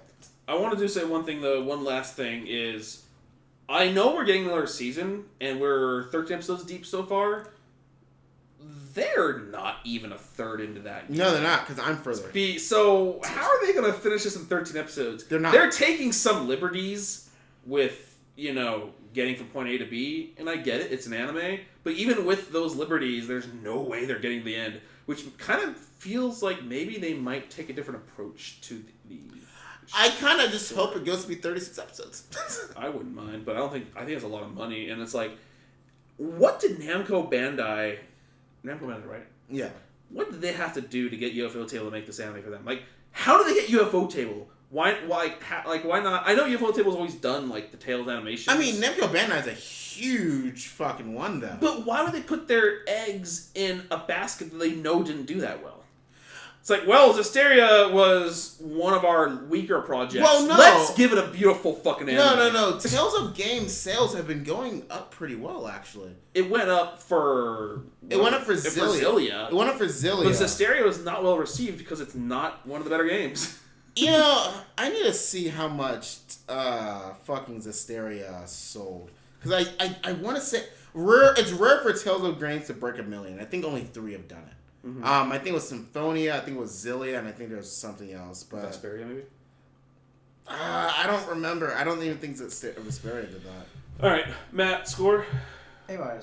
Cool. Alright, let us go to the leftovers. Real quick, Tales of Zestiria, wow, it did not do well.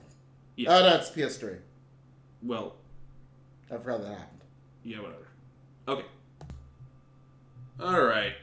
We're gonna go to the last section here, which was the leftovers from last season. Let's start off with JoJo's Bizarre Adventure. Peace. Diamond is Unbreakable. I thought it was Crazy Diamond. That's the name of the stand. Sounds like a Kanye West song. Anyway, go on. They're all based off of songs. They have to change the names because of... Like, the most recent one's name is Killer Queen. Killer Queen, yeah. I mean, in the first season, it was, Whammoo, AC/DC, and... Yeah. What's his face? There's a... Well, in this season, we had a Pearl Jam. Jesus Christ. He's the chef. Red Hot Chili Pepper? Red Hot Chili Pepper. And they say it too in Red Japanese. hot chili pepper, but they You call know, it maybe one day I'll appreciate the show enough to go back and go all the way to the one they just Joseph's. faced. Maybe I'll just make it the show that you do for the deal for the rest of Hunter, which I am going to try and get to this week. I mean, it's fine. It's... Well, now that I caught up with everything from this season, aside from Mob Psycho, I don't really have anything else that's pressing I want to watch, so I can do that. I was kind of holding off on East of Eden until you give me something else. So, I mean, I just have to watch the movies of Eden of the East. Oh. Anywho, JoJo's. We left off... We did episodes 20, or like 13 to 26 or whatever this season. We got the makeover lady, I think, who like takes your face. That was this season, right? Yeah, takes your face, and then if you don't something or other, you lose your face forever. Yeah. I like that. There was a ghost chick, I think, this season, right? Yeah. It's like, here's your face. Do you want a face? So it's the chef that makes the food that makes you feel like you're gonna die, but then actually is very healthy for you and then heals you. That's hilarious. That's very funny. But the main plot is there's a serial killer. Yeah. And they're like, yeah, it's probably a stand user. Turns out it is. And they basically battle this guy who, tries to be very subtle and make sure no one ever finds him. And he has the Killer Queen stand. And Killer Queen can make anything it touches into a bomb. Yeah.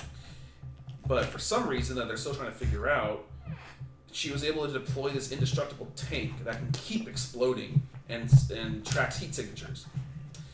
So they're fighting this guy. They cornered him, but he got away one more time, made the lady who could switch faces change his face to someone else's, and then killed her. And now he's living with a new family, and that's where we are in this next season. Yeah. I still don't think this season is as good, or this arc is as good as the last two. It's not. It's good, though. But I'm still enjoying it. Yeah. Wait till you get to part 5. Yeah. This is part 4 in JoJo's. They're up to 8, I think, and I'm pretty sure they're gonna animate all of them. Probably. Now, yeah, and that's why pretty hardcore on this right now. Now I haven't read through all of it. I haven't, but I have seen part 5. So I will tell you that you will probably enjoy part 5 a lot more. But yeah, it's still enjoyable. I don't have any problems with it. It's just kind of one of those like, hey, it's Friday. I get to watch JoJo. I'm liking it more now that they are focusing on this like main villain arc. It annoys me with JoJo when they do episodic things for seemingly no reason. Although they had a little more reason this season, I can't completely knock it. Like the ghost chick helped them find someone else, and like it went back to her because like they were like trying to fuck with her and everything.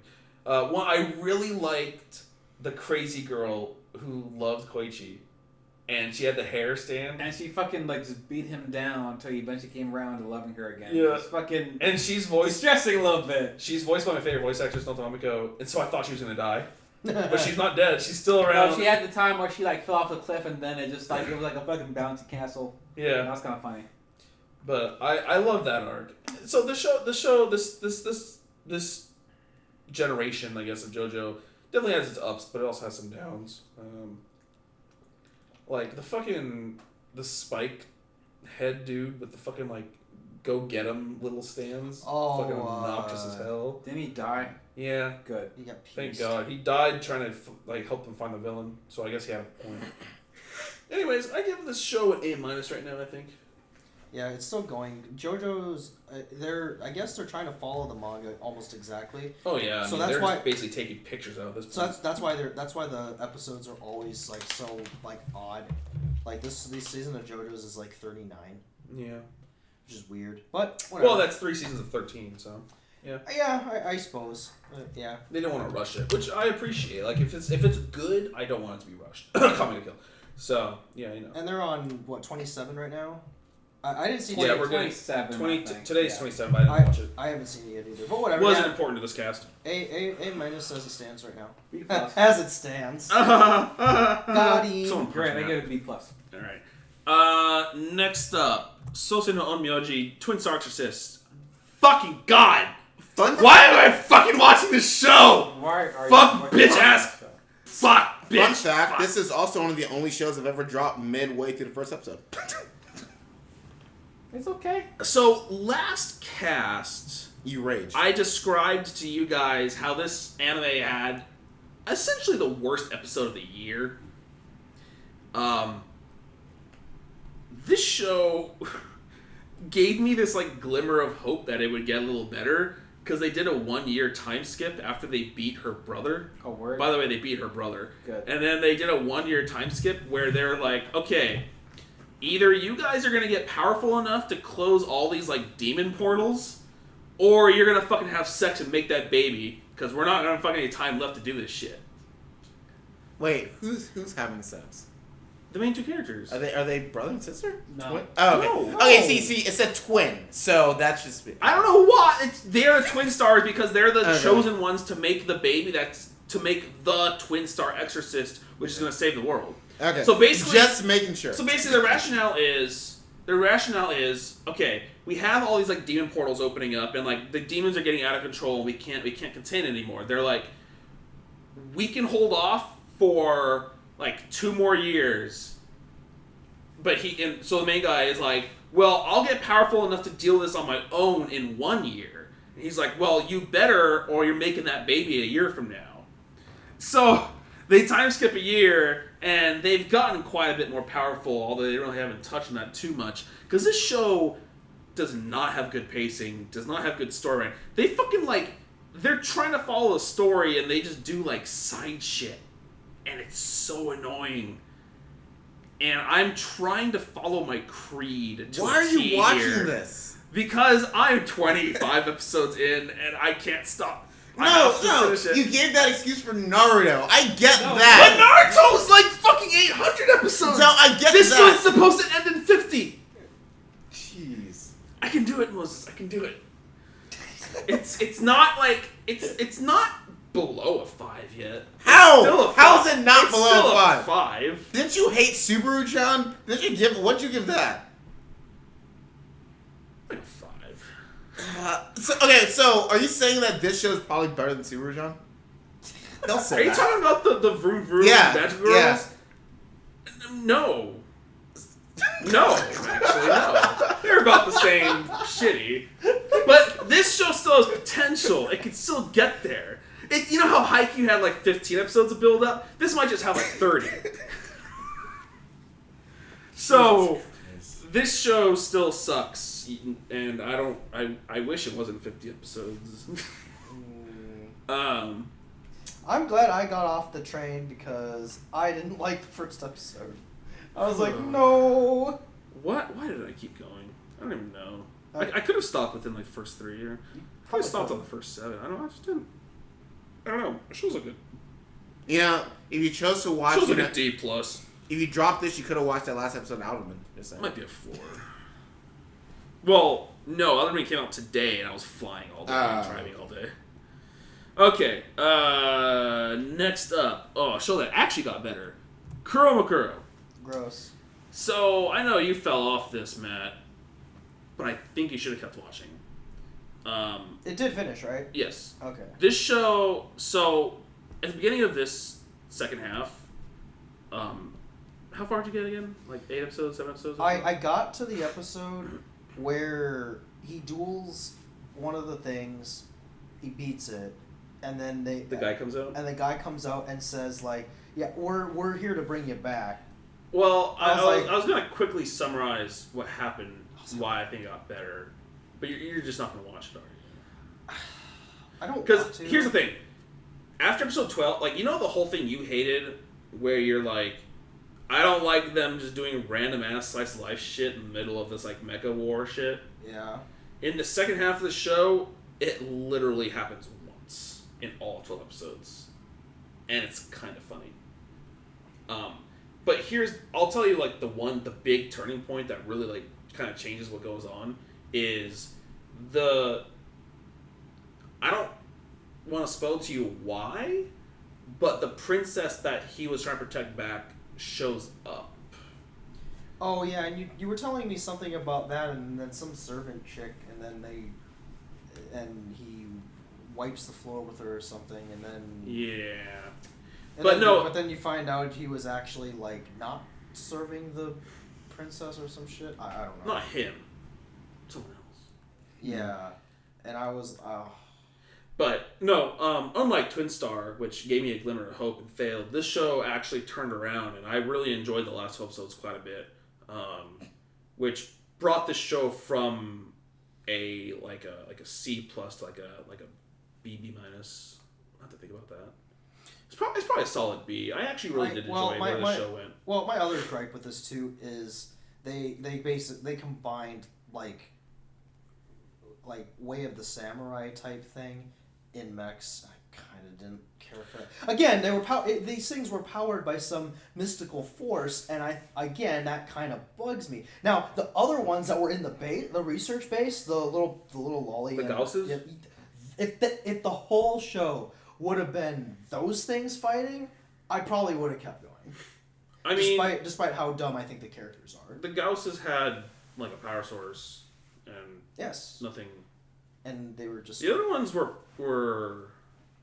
what was it? It was like those cubes or whatever that they flew in. That looks so dumb. But no, I mean I like melee combat more than like the range combat style, which is one thing I really like about this show. That it was like they all had these interesting ways of fighting in melee, and like some of the ones later on had like really weird melee. Well, I mean, melee combat's fine. Like Gundam does it all the time. That's very iconic to have like beam sabers. But and that's fine and all, but like it's always beams. There's always the fucking beams. Beam lasers, shit. Fucking God. Well, and then in some of them the Jin Gundam uses like a metal sword. Well, and I mean that's totally fine and all, but like it's I do still think it's weird. And I'm sorry, if anyone listening to this is trying to figure out what the show's about. I think I covered it more in depth in the last podcast when the show first started. But it's PA Works' like anniversary project, and they were like, let's do a mecha, because that's like the one genre I haven't done yet. And it's really weird to see their art style transition to mecha, which is something that threw me off at first, but it kind of grows on you. But I think the story got a lot better in the second half to really start carrying it through. So I eventually did. I think last season I gave it like a C or something at best. I think this one I bumped up to a B. Did anyone important die? Well, if I say that, then I might as well spoil the whole fucking show for you. I mean, I just want to know if like people are gonna, people are dying. Obviously they are, but I mean, because it's a war, but still. Well. Okay, do they at least explain the relevance? They explain everything. And why she is able to link up in the stupid thing with him. Literally everything is explained. Thank the Lord. Yeah, but sometimes me getting all my questions answered, I like having my questions answered, but sometimes if like the reasoning behind it is really stupid, I still kind of go, why? No. I mean, for her, that was barely a fucking like question. It was just like she was a descendant of her. She was part of the same bloodline. I figured that was. There are bigger questions that needed to be answered, and they answered them. Like why the fuck they were there in the first place. Well, that's a pretty big question. Well, yeah, that's and who they are and what their objective is and all that shit, and that's all answered. So, again, if I went into it, it would take me like a long time, but I think you should watch it. But I don't know if you will. So I'll tell you all about it on our own time if we want to. But I do recommend this show, kind of, if you like mechs, if you like alternative mech shows, not the standard mech show. Yeah, if you're anything not like me. Yeah. What else was there? There was two more. Phoenix Wright. Oh yeah, Phoenix Wright. Okay. Phoenix Wright. Basically, Ace Attorney. Just follow the first two games. Did you watch all of it? Yeah. So I literally watched all the last 12 episodes yesterday. Oh. In a row. And it was easy, because that's a fun show to watch. I enjoy that show. I was watching it, I even posted on George's wall a couple times about it. I was like, just asking questions, but I was like, man, I always wanted to play these games, and I never did because fuck Nintendo. So you didn't play these games? No. Okay, because I when we were at Dan's like a decade ago, I remember he had it sitting around on his like DS, where the fuck it was back at the time, and I picked it up, and I think like you guys were like hanging out, and I was like, oh, I just want to see what this game's about real quick, and then I ended up just like sleeping on his couch for 3 hours playing the game while you guys are doing something else. Oh. And I was like, I really want this game, but fuck Nintendo. I'm not gonna buy any of their consoles. And you know, I mean, yeah, I could have emulated it or whatever, but I never got around to it. I don't like playing games emulated. I just don't. I don't know why. Well, that's how I played Heroes of Light and Shadow. I actually emulated that, and surprisingly enough, if it's a game that doesn't rely too much on the touchscreen, like Harvest Moon and it's shit fun. like that, you can actually do it. Like, you just plug in your controller and map your buttons. Yeah. And the DS emulator they have out right now is actually really reliable. I guess it's not so much the functionality. It's just like it's a weird thing. I'm not saying like I'm right, but I'm just like, it bugs me knowing that I'm playing an emulated game. It doesn't bug me at all. For some reason bugs me. It's like I don't even feel like I'm playing the game. Like, I don't know. Well, whatever. Like, I tried playing a long time ago. The game that I liked that I forgot I liked that Dan like reminded me of at PCC last year, the N64, Mischief Makers for N64. Oh, I hated that game. And I was like, I love that game. And I started playing it emulated. I'm like, this isn't fun because I'm emulating it. I don't know. I just couldn't do it. Well, some games translate well, some don't. But anyways, Phoenix Wright is definitely a game I would have picked up, a series I would have picked up had I not hated Nintendo already at that time. There's like, 6 games out now? Didn't they just come out with a new one? Yeah, and I think it's the 6th game. I'm not sure. But all I know is I only played the first 3. Mm-hmm. So this covers the first 2, like, all in all, completely? Yeah, and that's why I kind of enjoyed it. They threw some things in there that, you know, were a little more fleshed out than the game. I just love the bullshit trial courtrooms they have. Oh, and how, like... How she's just, like, people just do whatever the fuck they want. The judge is like, okay, you're right, whatever, do it. And he's just kind of cool with it, yeah. He's not cool with it, but he's like, he gets, like, fucking, like, beaten to submission with it. Well, yeah. Well, that, and he allows, like, a witness to testify through a radio. I was like, oh my god. Well, not like that. They can just, like, people can just bring evidence in and just be like, by the way, I found this evidence, fuck submitting it ahead of time or any of that shit. Right? You know, the Von Karma chick, just with her whip, I was just laughing my ass off. He just, whipping, fuck you, shut up! Well, even the judge, he's like, hey, you can't bring that in here. Yes, I can, okay. Yeah, it was so dumb. Just how, like, people can, like, the kid just, like, jumped into the courtroom and, like, started yelling at people. Like, man, do you know what contempt of court means? Yeah. But they're likable characters and great. I'm glad that we have a courtroom drama anime now, because our history with that. But, it's like, I liked the mysteries were cool. They weren't, like, super easy to find out, except sometimes they were like, oh, who's the nicest looking person here? I guess you did it. But I mean, they had twists and stuff that were cool and didn't really see coming. So. Well, if you hadn't played the games, yes. Yeah. And actually, I can actually say that I could recommend this to somebody if they didn't have any intentions on playing the games. I mean, I can't say that for games 3 through now, but, like, it's a good, like, gateway. I mean, the cases are the same, the evidence is the same, culprits are the same, like, all that kind of stuff. So, and honestly, like, if a visual novel style game isn't your type of thing, but you want, like, the suspense and, like, the story, then this is a good medium for you then. So I in that sense I can recommend it entirely. So you're saying you don't think they can animate the next games? They could. I mean, I'm just saying for now. Isn't that some guy with like the fucking like Cyclops binoculars or whatever that's supposed to show up? Oh. They potentially could. I don't know how well this anime is doing in Japan, but Well, I'll tell you one thing. The art style and animation was very simple, very easy to draw, it looked like, and because of that, it never missed a beat. Like, nothing ever looked sloppy in that show. It looked very crisp all the time, the animation. Yeah. But again, that's probably because, like, very basic art style. And I mean, it doesn't detract from it at all. It's fine. But, I mean, there were no surprises to me because I already knew what was going to happen. But it was still fine. Like, adaptation-wise, like, I can say it was a good adaptation.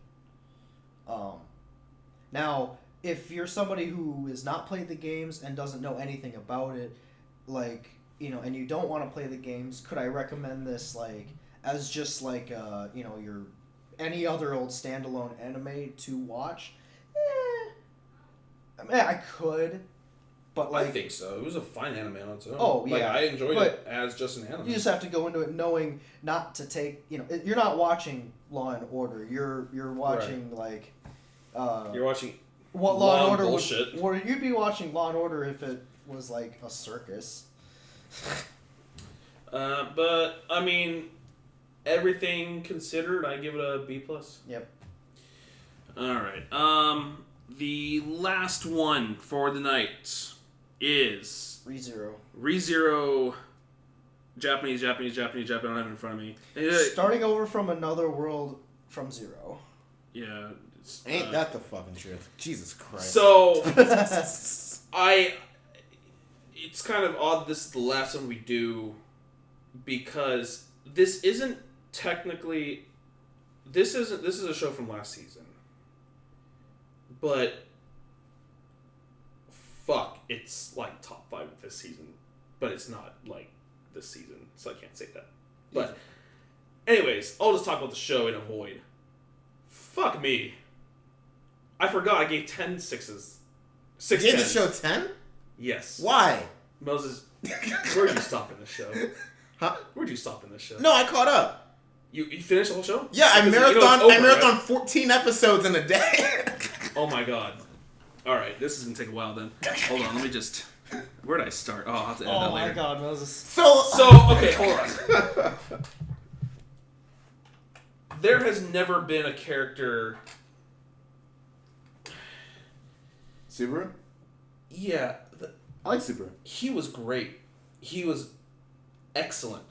There's never been a character in something so traumatic and dramatic as human as him in like a fantasy setting. It's hard to explain. You know, so I was telling this to Mark the other day.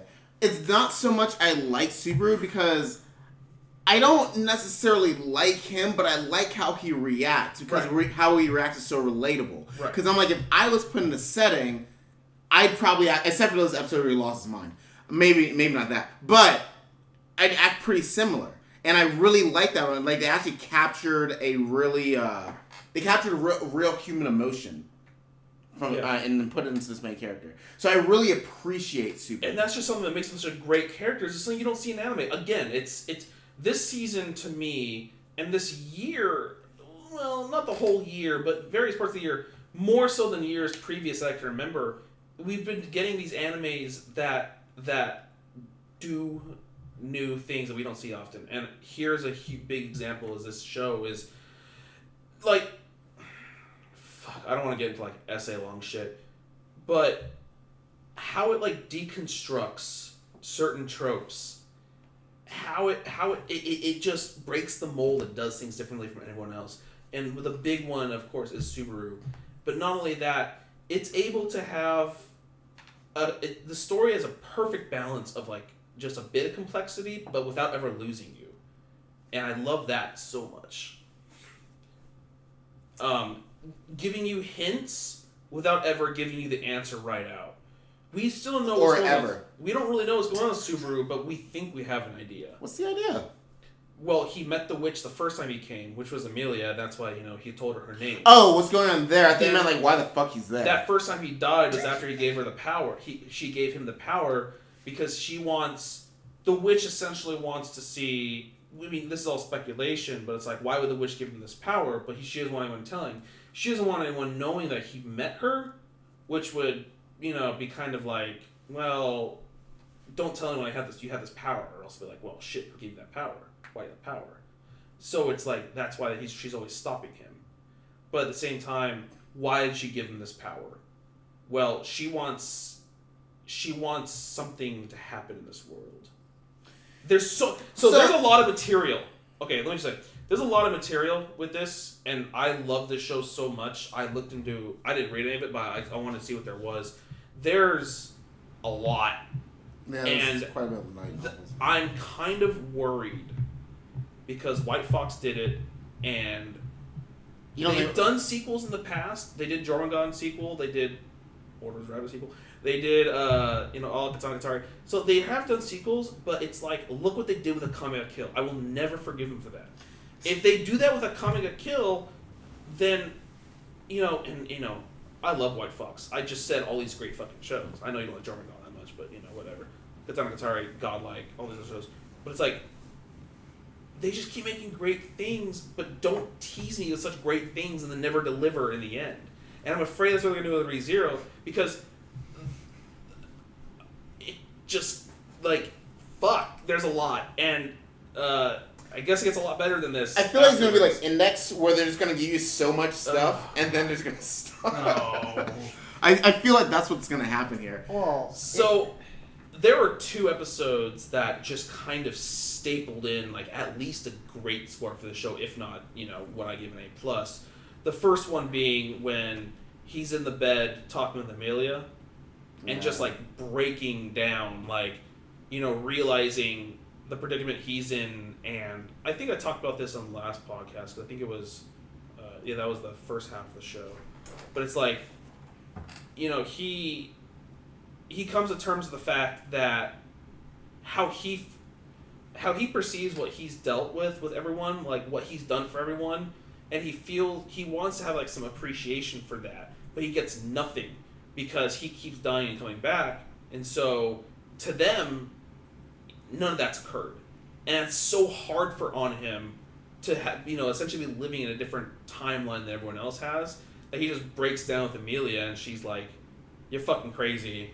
You're fucking weird," And I think he should win an award. I think his voice actor should win an award. Not only that, but for when he like turned into Beetlejuice in that one episode near the end. Yeah, that was really funny. Beetlejuice is an obnoxious fucking bad guy. Is that what we're calling him, Beetlejuice? Oh, Beetlejuice is his name. Oh shit! Wow. So he was the most obnoxious villain I've ever fucking seen in my life. And the episode where Subaru was pretending to be down because he just fucking lost it and broke, and he got taken in by him, and then he saw him kill Rem. Right. Like, that episode was so hard to watch because he was so fucking obnoxious. But when he started coming back in smaller doses later, I started kind of liking his crazy bad guy persona.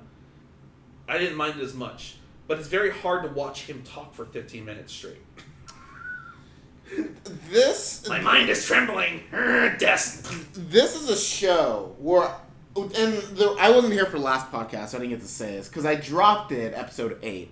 I can't watch the show weekly, and I don't know how you guys do it. Because every episode is an extreme cliffhanger. Yep. And then it gets even worse, the episode where he keeps dying. It's an even bigger cliffhanger. Yep. Me watching this show, and like when I had to just go out to take out the child, fuck, I gotta wait till I have to get back to watch the show. It always leaves you wanting more. More so than almost any other anime I've seen in quite a while. But I have problems with this show, and it's the problems I've had since the beginning, and it's a constant dying, and I feels that's like the point of the show. I understand that's the point of the show, and I have a problem with the point of the show. I mean, the constant dying. The reason I hate it is because every time he goes back, it feels like nothing happened. Nothing was resolved. And how do you think he feels about that? I don't care. That's the fucking point. So that's the shit that breaks him. So I have a problem with, and I've said this in the past, and I'll give you an example. the reason I don't give the Madoka movie a 10 or a 9 like you guys do is because half of that movie didn't actually happen. And shit like that pisses me off so much. And that is the whole point of Re:Zero. But it's such a good show, and I'm so split because I want to enjoy it. But every time he... So, like, after the White Whale thing happened, then he, like, died. I'm like, are you serious? We're still doing that? It's gonna keep happening literally forever. It hadn't happened in so long. I kind of forgot about it. So, my main problem with the show is him going back and resetting. Because it feels like nothing's happened. Every time, like, Rem dies, you're just thinking to yourself... Hope she stays dead. Let's just keep going. So as much as I like Rem, as much as he made the wrong choice, as much as I love the I Love Amelia memes. I love the shit out of them. My favorite one was like I think you might have seen it. It was like the 4 worst things or whatever. It was like no reception, battery's dead, something else. I Love Amelia. Did I show you the picture? Did I show you the picture of him and Rem? I think. Oh fuck! Where did I put it? No, I don't think. Hold on. Well, keep going. What you were saying. Oh crap! Wait, I kind of lost myself there. I liked all the other characters that were in this thing too. Like, the other candidates for the thing. By the way, I speculate that Amelia actually is the White Witch. Oh, well, so yeah, that's pretty. Go on. I wanted to say this. So, I mean, we pretty much said all spoilers here, so I don't even do this. Yeah, no, I'm going hard on this show. So did Puck? Did he say that was Amelia's daughter? Like in the beginning, like in the very beginning of the show, like did he say that? Say what? Did he say like that's my daughter, Amelia? He alluded to something. Because like he said that right before he killed Subaru. I was like, did I know that? I just wanted to bring that up because I wasn't sure if that was actually said or that was new material. It's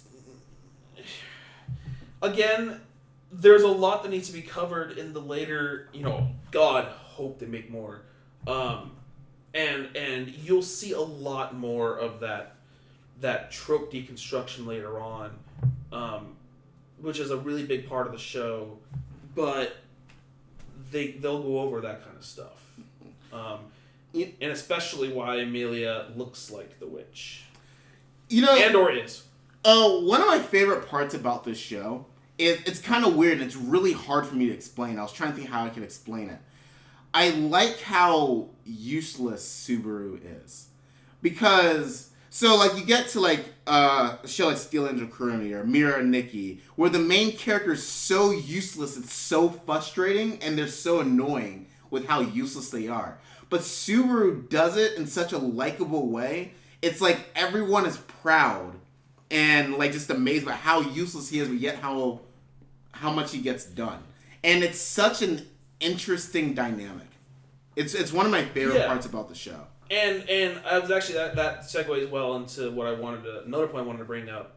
Not only is the episode where he's in bed talking with Amelia fucking phenomenal, but what even tops that is the one where like Rem confronts him on the rooftop after he's like just kind of like hit the fucking pit. God, I hate that episode right now. Oh my god. I love it, but oh my god, like oh my god. They were there for 20 minutes. That was a whole fucking episode. I know, and it was incredible. It was so like it showed just who she really was, and like how he's grown as a character, and like she stayed strong for him that entire time.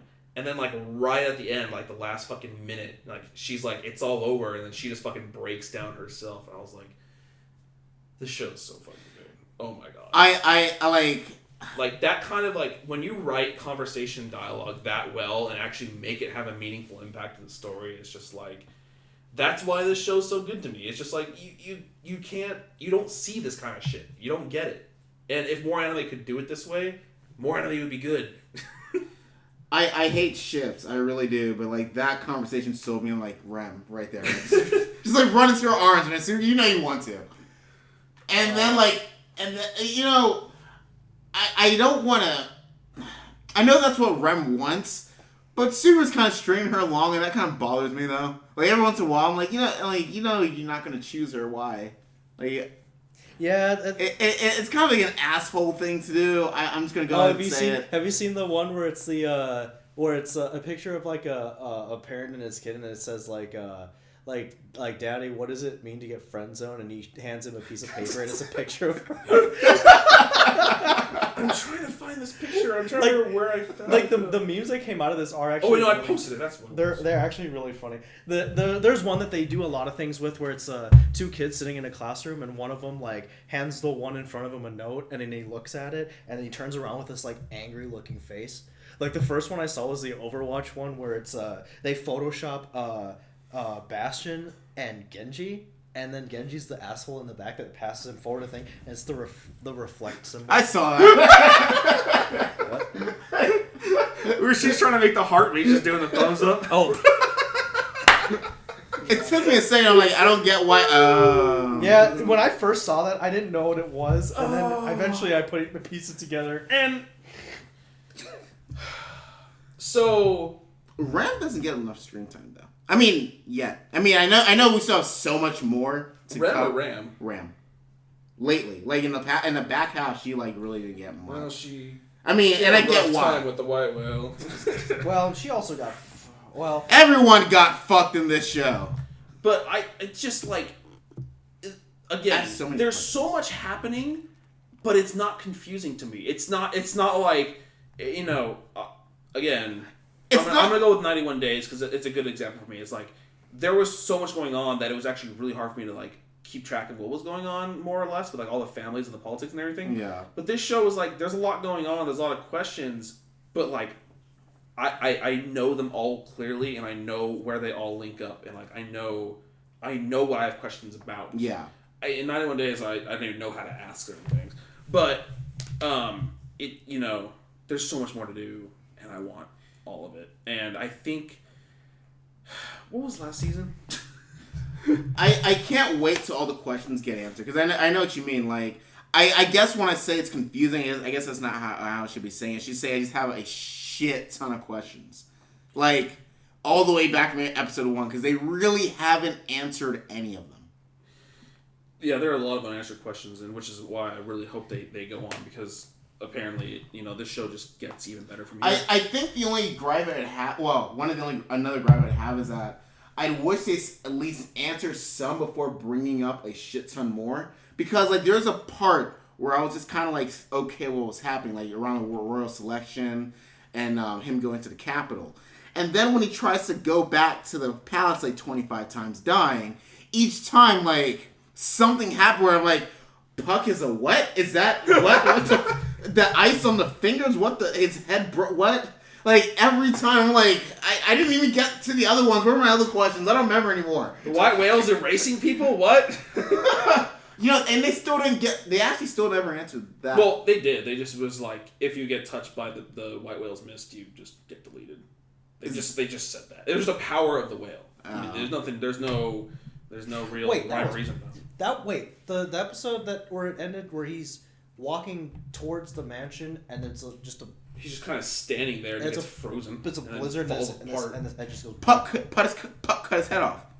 That was Puck that did all that. Puck did all that, yeah. Yeah, Puck went insane because Amelia died. He's like, well, if Amelia's dead, I'm gonna blow up the world because fuck it. He became Kuro-sensei. Yeah. That was where like you saw the dead bodies throughout the entire mansion when he got there, like including the cult and like everybody else. Oh, that's right, yeah. So Puck was that giant thing that you saw that thing first, and then like 2 episodes later when he tried again and actually made it there again, he actually talks to Puck. And you see Puck turn into that thing that cut his head off. You know who didn't have screen time that I wanted to have more screen time is Beatrice. Oh, the library chick? Librarian Lolly?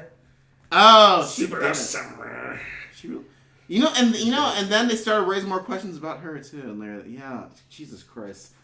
Like the thing is, like, I never felt lost in this show, and that's something I take pride. Well, not pride. I appreciate an anime. If an anime can be complex without making me feel lost, it's well written. Well, you weren't trying to be confusing. You were just trying to be. You're just trying to make a good story. And I get that. I mean, but like, So, like, I have more questions in this 25 episodes than Attack on Titan. And I thought I had a lot of questions in Attack on Titan for 25 episodes. Well, Attack on Titan, their only real questions like, what's in the basement? What's in the basement? Where are the Titans? Who they come from? How do you turn into Titans? Why do these Titans look like some of these human Titans? Who's... I mean, like, it had quite a bit of fucking questions. True, but Titans made out of walls. What the fuck's going on? What the fuck's going on in Church with Cold Titans? Anywho. This show, between the character, story, action scenes, let's not forget, those are really well done. They were. Some of the best episodes I've ever seen, and just great voice acting and acting all around, which just all comes together to be the best show of last season. And top 5 of this, but I won't count for this season. I count shows like this for this season because it comes to an end, but especially because I think the back half of this show was much better than the first half. The first half was all right. Most of it was him dying in the mansion in the royal selection, and after that is where the show took off for me. Like, I was interested, but now I'm fully involved. I want to know more. Before I was really just watching this just to say, like, well, it might be fun to talk about in the cast. That was really my intention of watching. Now I really want to watch the show. So I think the back half of this was much better, and I'd probably give this top 3 this season. Top 3, probably number 3. I hadn't considered for this season. The problem is this season for me was so damn stacked, anyways, that it's a hard comparison. That's why it's easier for me to just say it's the best show of last season. Because last season was literally ReZero and Flying Witch. That was it. And what? Flying Witch. Those were my only... Well, I didn't have a 10. Flying Witch was my only 10 last season. No. This ReZero being counting for that season would be my second. I don't give this show a 10 or an A+. I'd probably give... I give the show... Solid A9. A-. So, probably a 9. I have to be between an 8 or 9, but A- definitely. Cool. Alright, let's take this break. Alright, so... Mike was passed out for... Mike was doing the alcohol mistake. I'm sober now, but I still have a headache, so... He missed a lot, but it didn't matter. He didn't care about anything he missed. Good. So, closing thoughts. Let's do favorite male and female character and favorite opening ending. Cool. Okay, that's our usual deal. Yes. Mike. We're doing favorite anime too? Huh? Oh yeah, favorite and best anime. Favorite and best for me is Souma, obviously. My favorite female character, probably Hitori from Amanchu. I like her a lot. Whoop whoop. Whoop, yeah. Male, probably Souma still. Like, I like him a lot. I like him a lot. He just tries to get better and he fucking does it.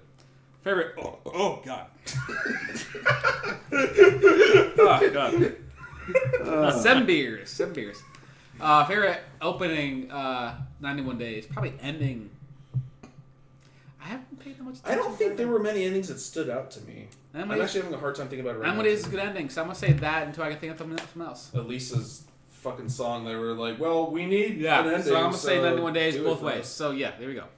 Alright. I get some more water. You do that. Matt? Best anime...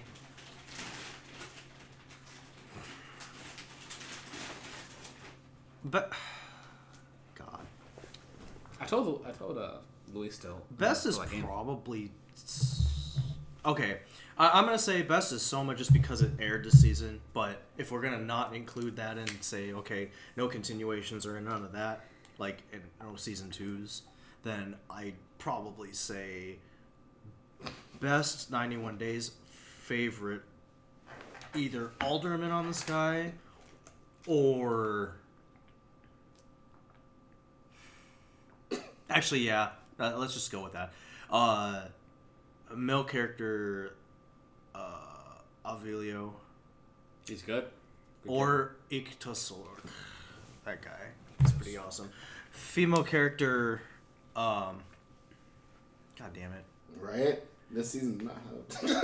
No, I mean, it's... Ram, right? No. That's the fuck out of here. Shush. No. Well, they were counting that. Wait, we're not?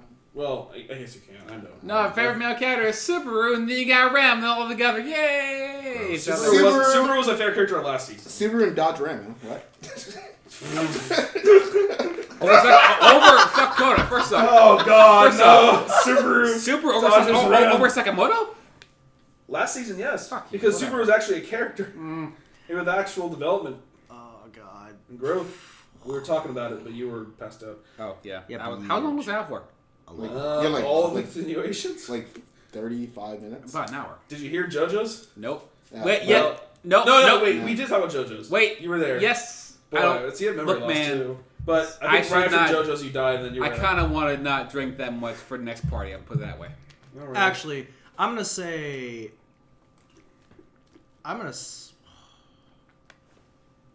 either on or the whatever that girl's name is in New Game that doesn't say anything. You mean Brownie Chick? And No. Well, actually, that's a close second. But no, the one that types everything. Oh, Yeah. I saw it for 2 episodes. She's funny. Yeah. I didn't care for that many openings this season because I skipped most of them. I skipped every ending, and I just realized that. Like, as soon as you ask a question, I'm like, I skipped I every forgot to. ending. Yeah. Like, I mean, Except for 91 Days, the only ending I didn't skip. I sometimes, did watch so. all of them at least once. Well, if you watched all of ReZero's episodes of Conclusion, you heard that ending. Well, I guess.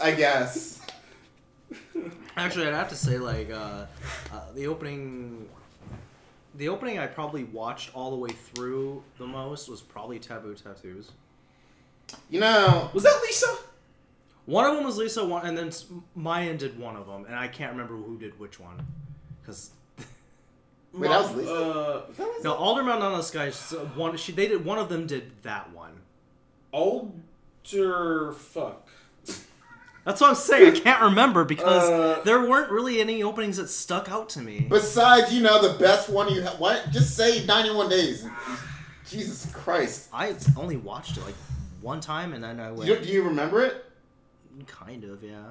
It's Okay, the guy, Mayan I'm did. just saying that TK from the guy that did Tokyo Things Ghoul's You're- opening. I know. Yeah. I know. Mayan did Taboo Tattoos, so I guess Alderman was Lisa. Okay. I didn't watch it. Let me see. Double check that. But yeah, just say what you're gonna say. Anyways, that ending. Did I watch the endings? Actually, I'm gonna say JoJo's because I actually listened to that song back when it first came out. Oh no. Alderman was the band that did High School That Ends, the Akaboshi. Akaboshi. Oh yeah. Lisa did something. I know she did. Right? Am I crazy? Maybe she didn't. I could be crazy. Might be crazy. So you're gonna say that JoJo's for ending. Okay, so for me, my favorite animes were the Danganronpas. Nothing like I would wake up and be like, I want to get home from work so I can watch Danganronpa. Best is either because I can't count ReZero for this season. I'm gonna go for Souma for best show of the season. Favorite opening is Amanchu's. I think Maya Sakamoto is at the top of the game right now. Right now. I think ever since Food Porn, I think she's been the top of the game. Well, Before her that, I opening think for Lost Exile was really great.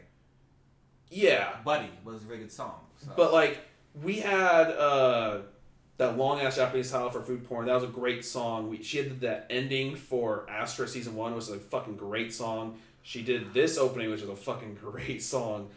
Like I was actually gonna give it to Tales of Zestiria opening first, but the more I listened to Amanchu's opening, the more I realized I liked it a lot more. That's what I wanted to say. I've been meaning to remember what I wanted to say. So that's a stereo opening was nowhere near as good as I don't know why you think it's like one of the best openings of the season. It was the best until I realized Amanchu's was better. Like you said, it was better than the so game. Do you think? And absolutely. not Oh my even god! close. If Not that opening, even no. close. Here's the thing. I watched the opening every single time the anime happened. If that opening had been the game opening, I would have listened to it every single time I turned the game on, and then probably some more. Jesus Do you Christ! think that any opening this season is better than Gundam's opening? I think I think Amanchu is a very close possibility. I think Gundam's still the end of the year. Well, the year's a different story, but I don't want to give him that. 91 Days was always in my number 3 spot, either behind Amanchu or Tales of Zestiria. My favorite ending is Tales of Zestiria's endings. Fauna with Calling. I like her music recently. I didn't really care for it at first, but I liked that show that no one really liked that much, the Haruchika. That opening was good. The opening was really good, and then her ending for Zestiria is pretty good. It's a really weak season for ending songs, so she just kind of wins by default.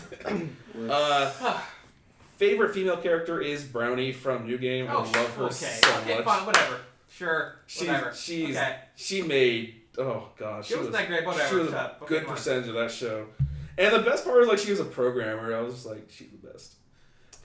Best male character again because I can't say Subaru. Oh boy. Oh boy. Nah, he's just a shonen dude. He does really good. They're really. Or his real name is actually Angelo Lagusa. That's spoilers now that he's going to be found out because you're making him found out. You know, I will say this though. When he said we killed Lagusa, I was like, who the fuck are Lagusas? I will say I didn't say that. It's hard. It's really hard. I remember reading that. I'm like, I want some lasagna.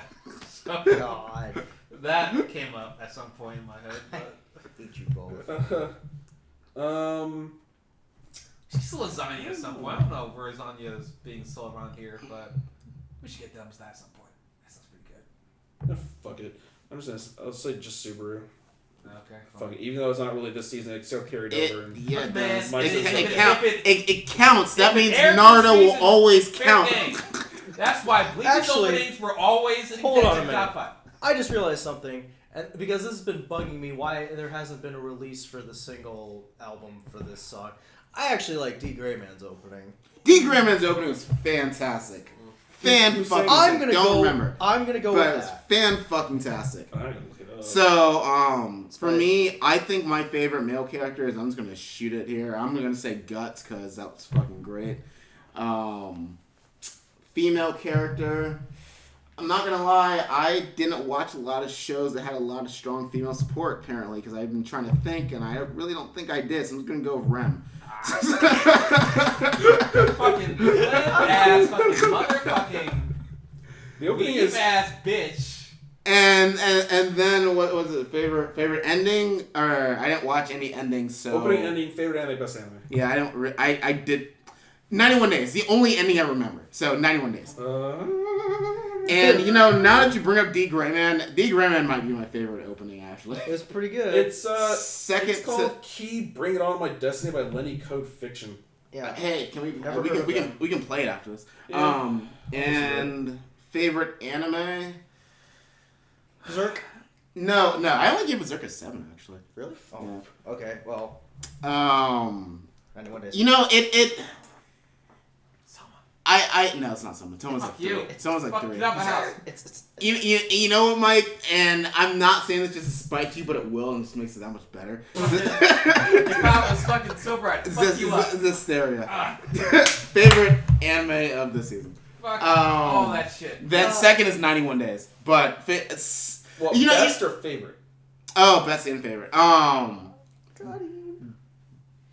Best is definitely 91 Days, and then favorite's Zestiria. Okay.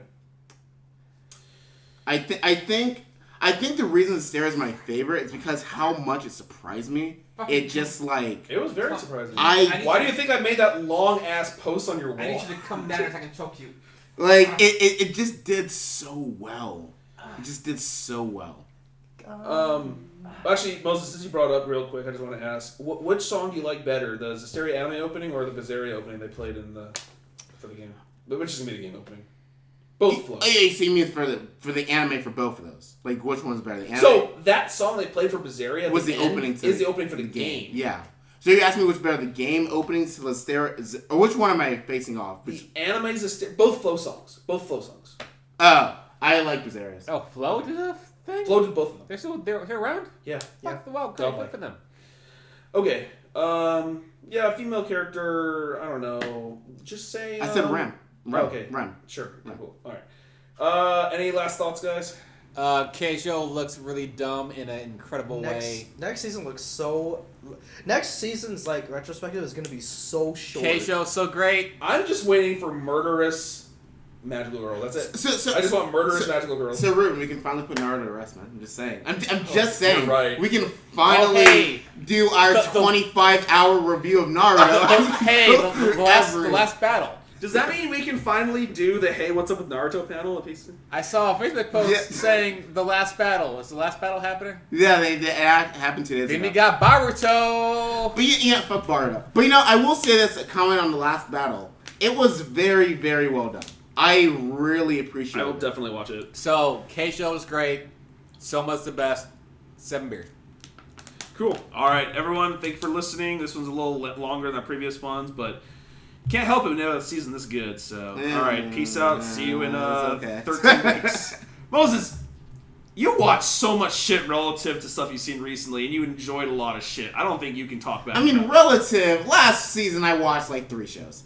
Yeah. These last 2 years, you've watched 3 shows. It's been more like the last. I think you've watched more shows this season than you have in the last 2 years. Oh, stop it. Aside from the deal stuff. I think this year just fucked me. The other winter and what a race was this year, right? Yes. Yeah. So it was just really this year. I think this year was where I really, because the race that season I only watched 2 shows. Last season I watched 3, but before that I'm pretty sure it was pretty normal.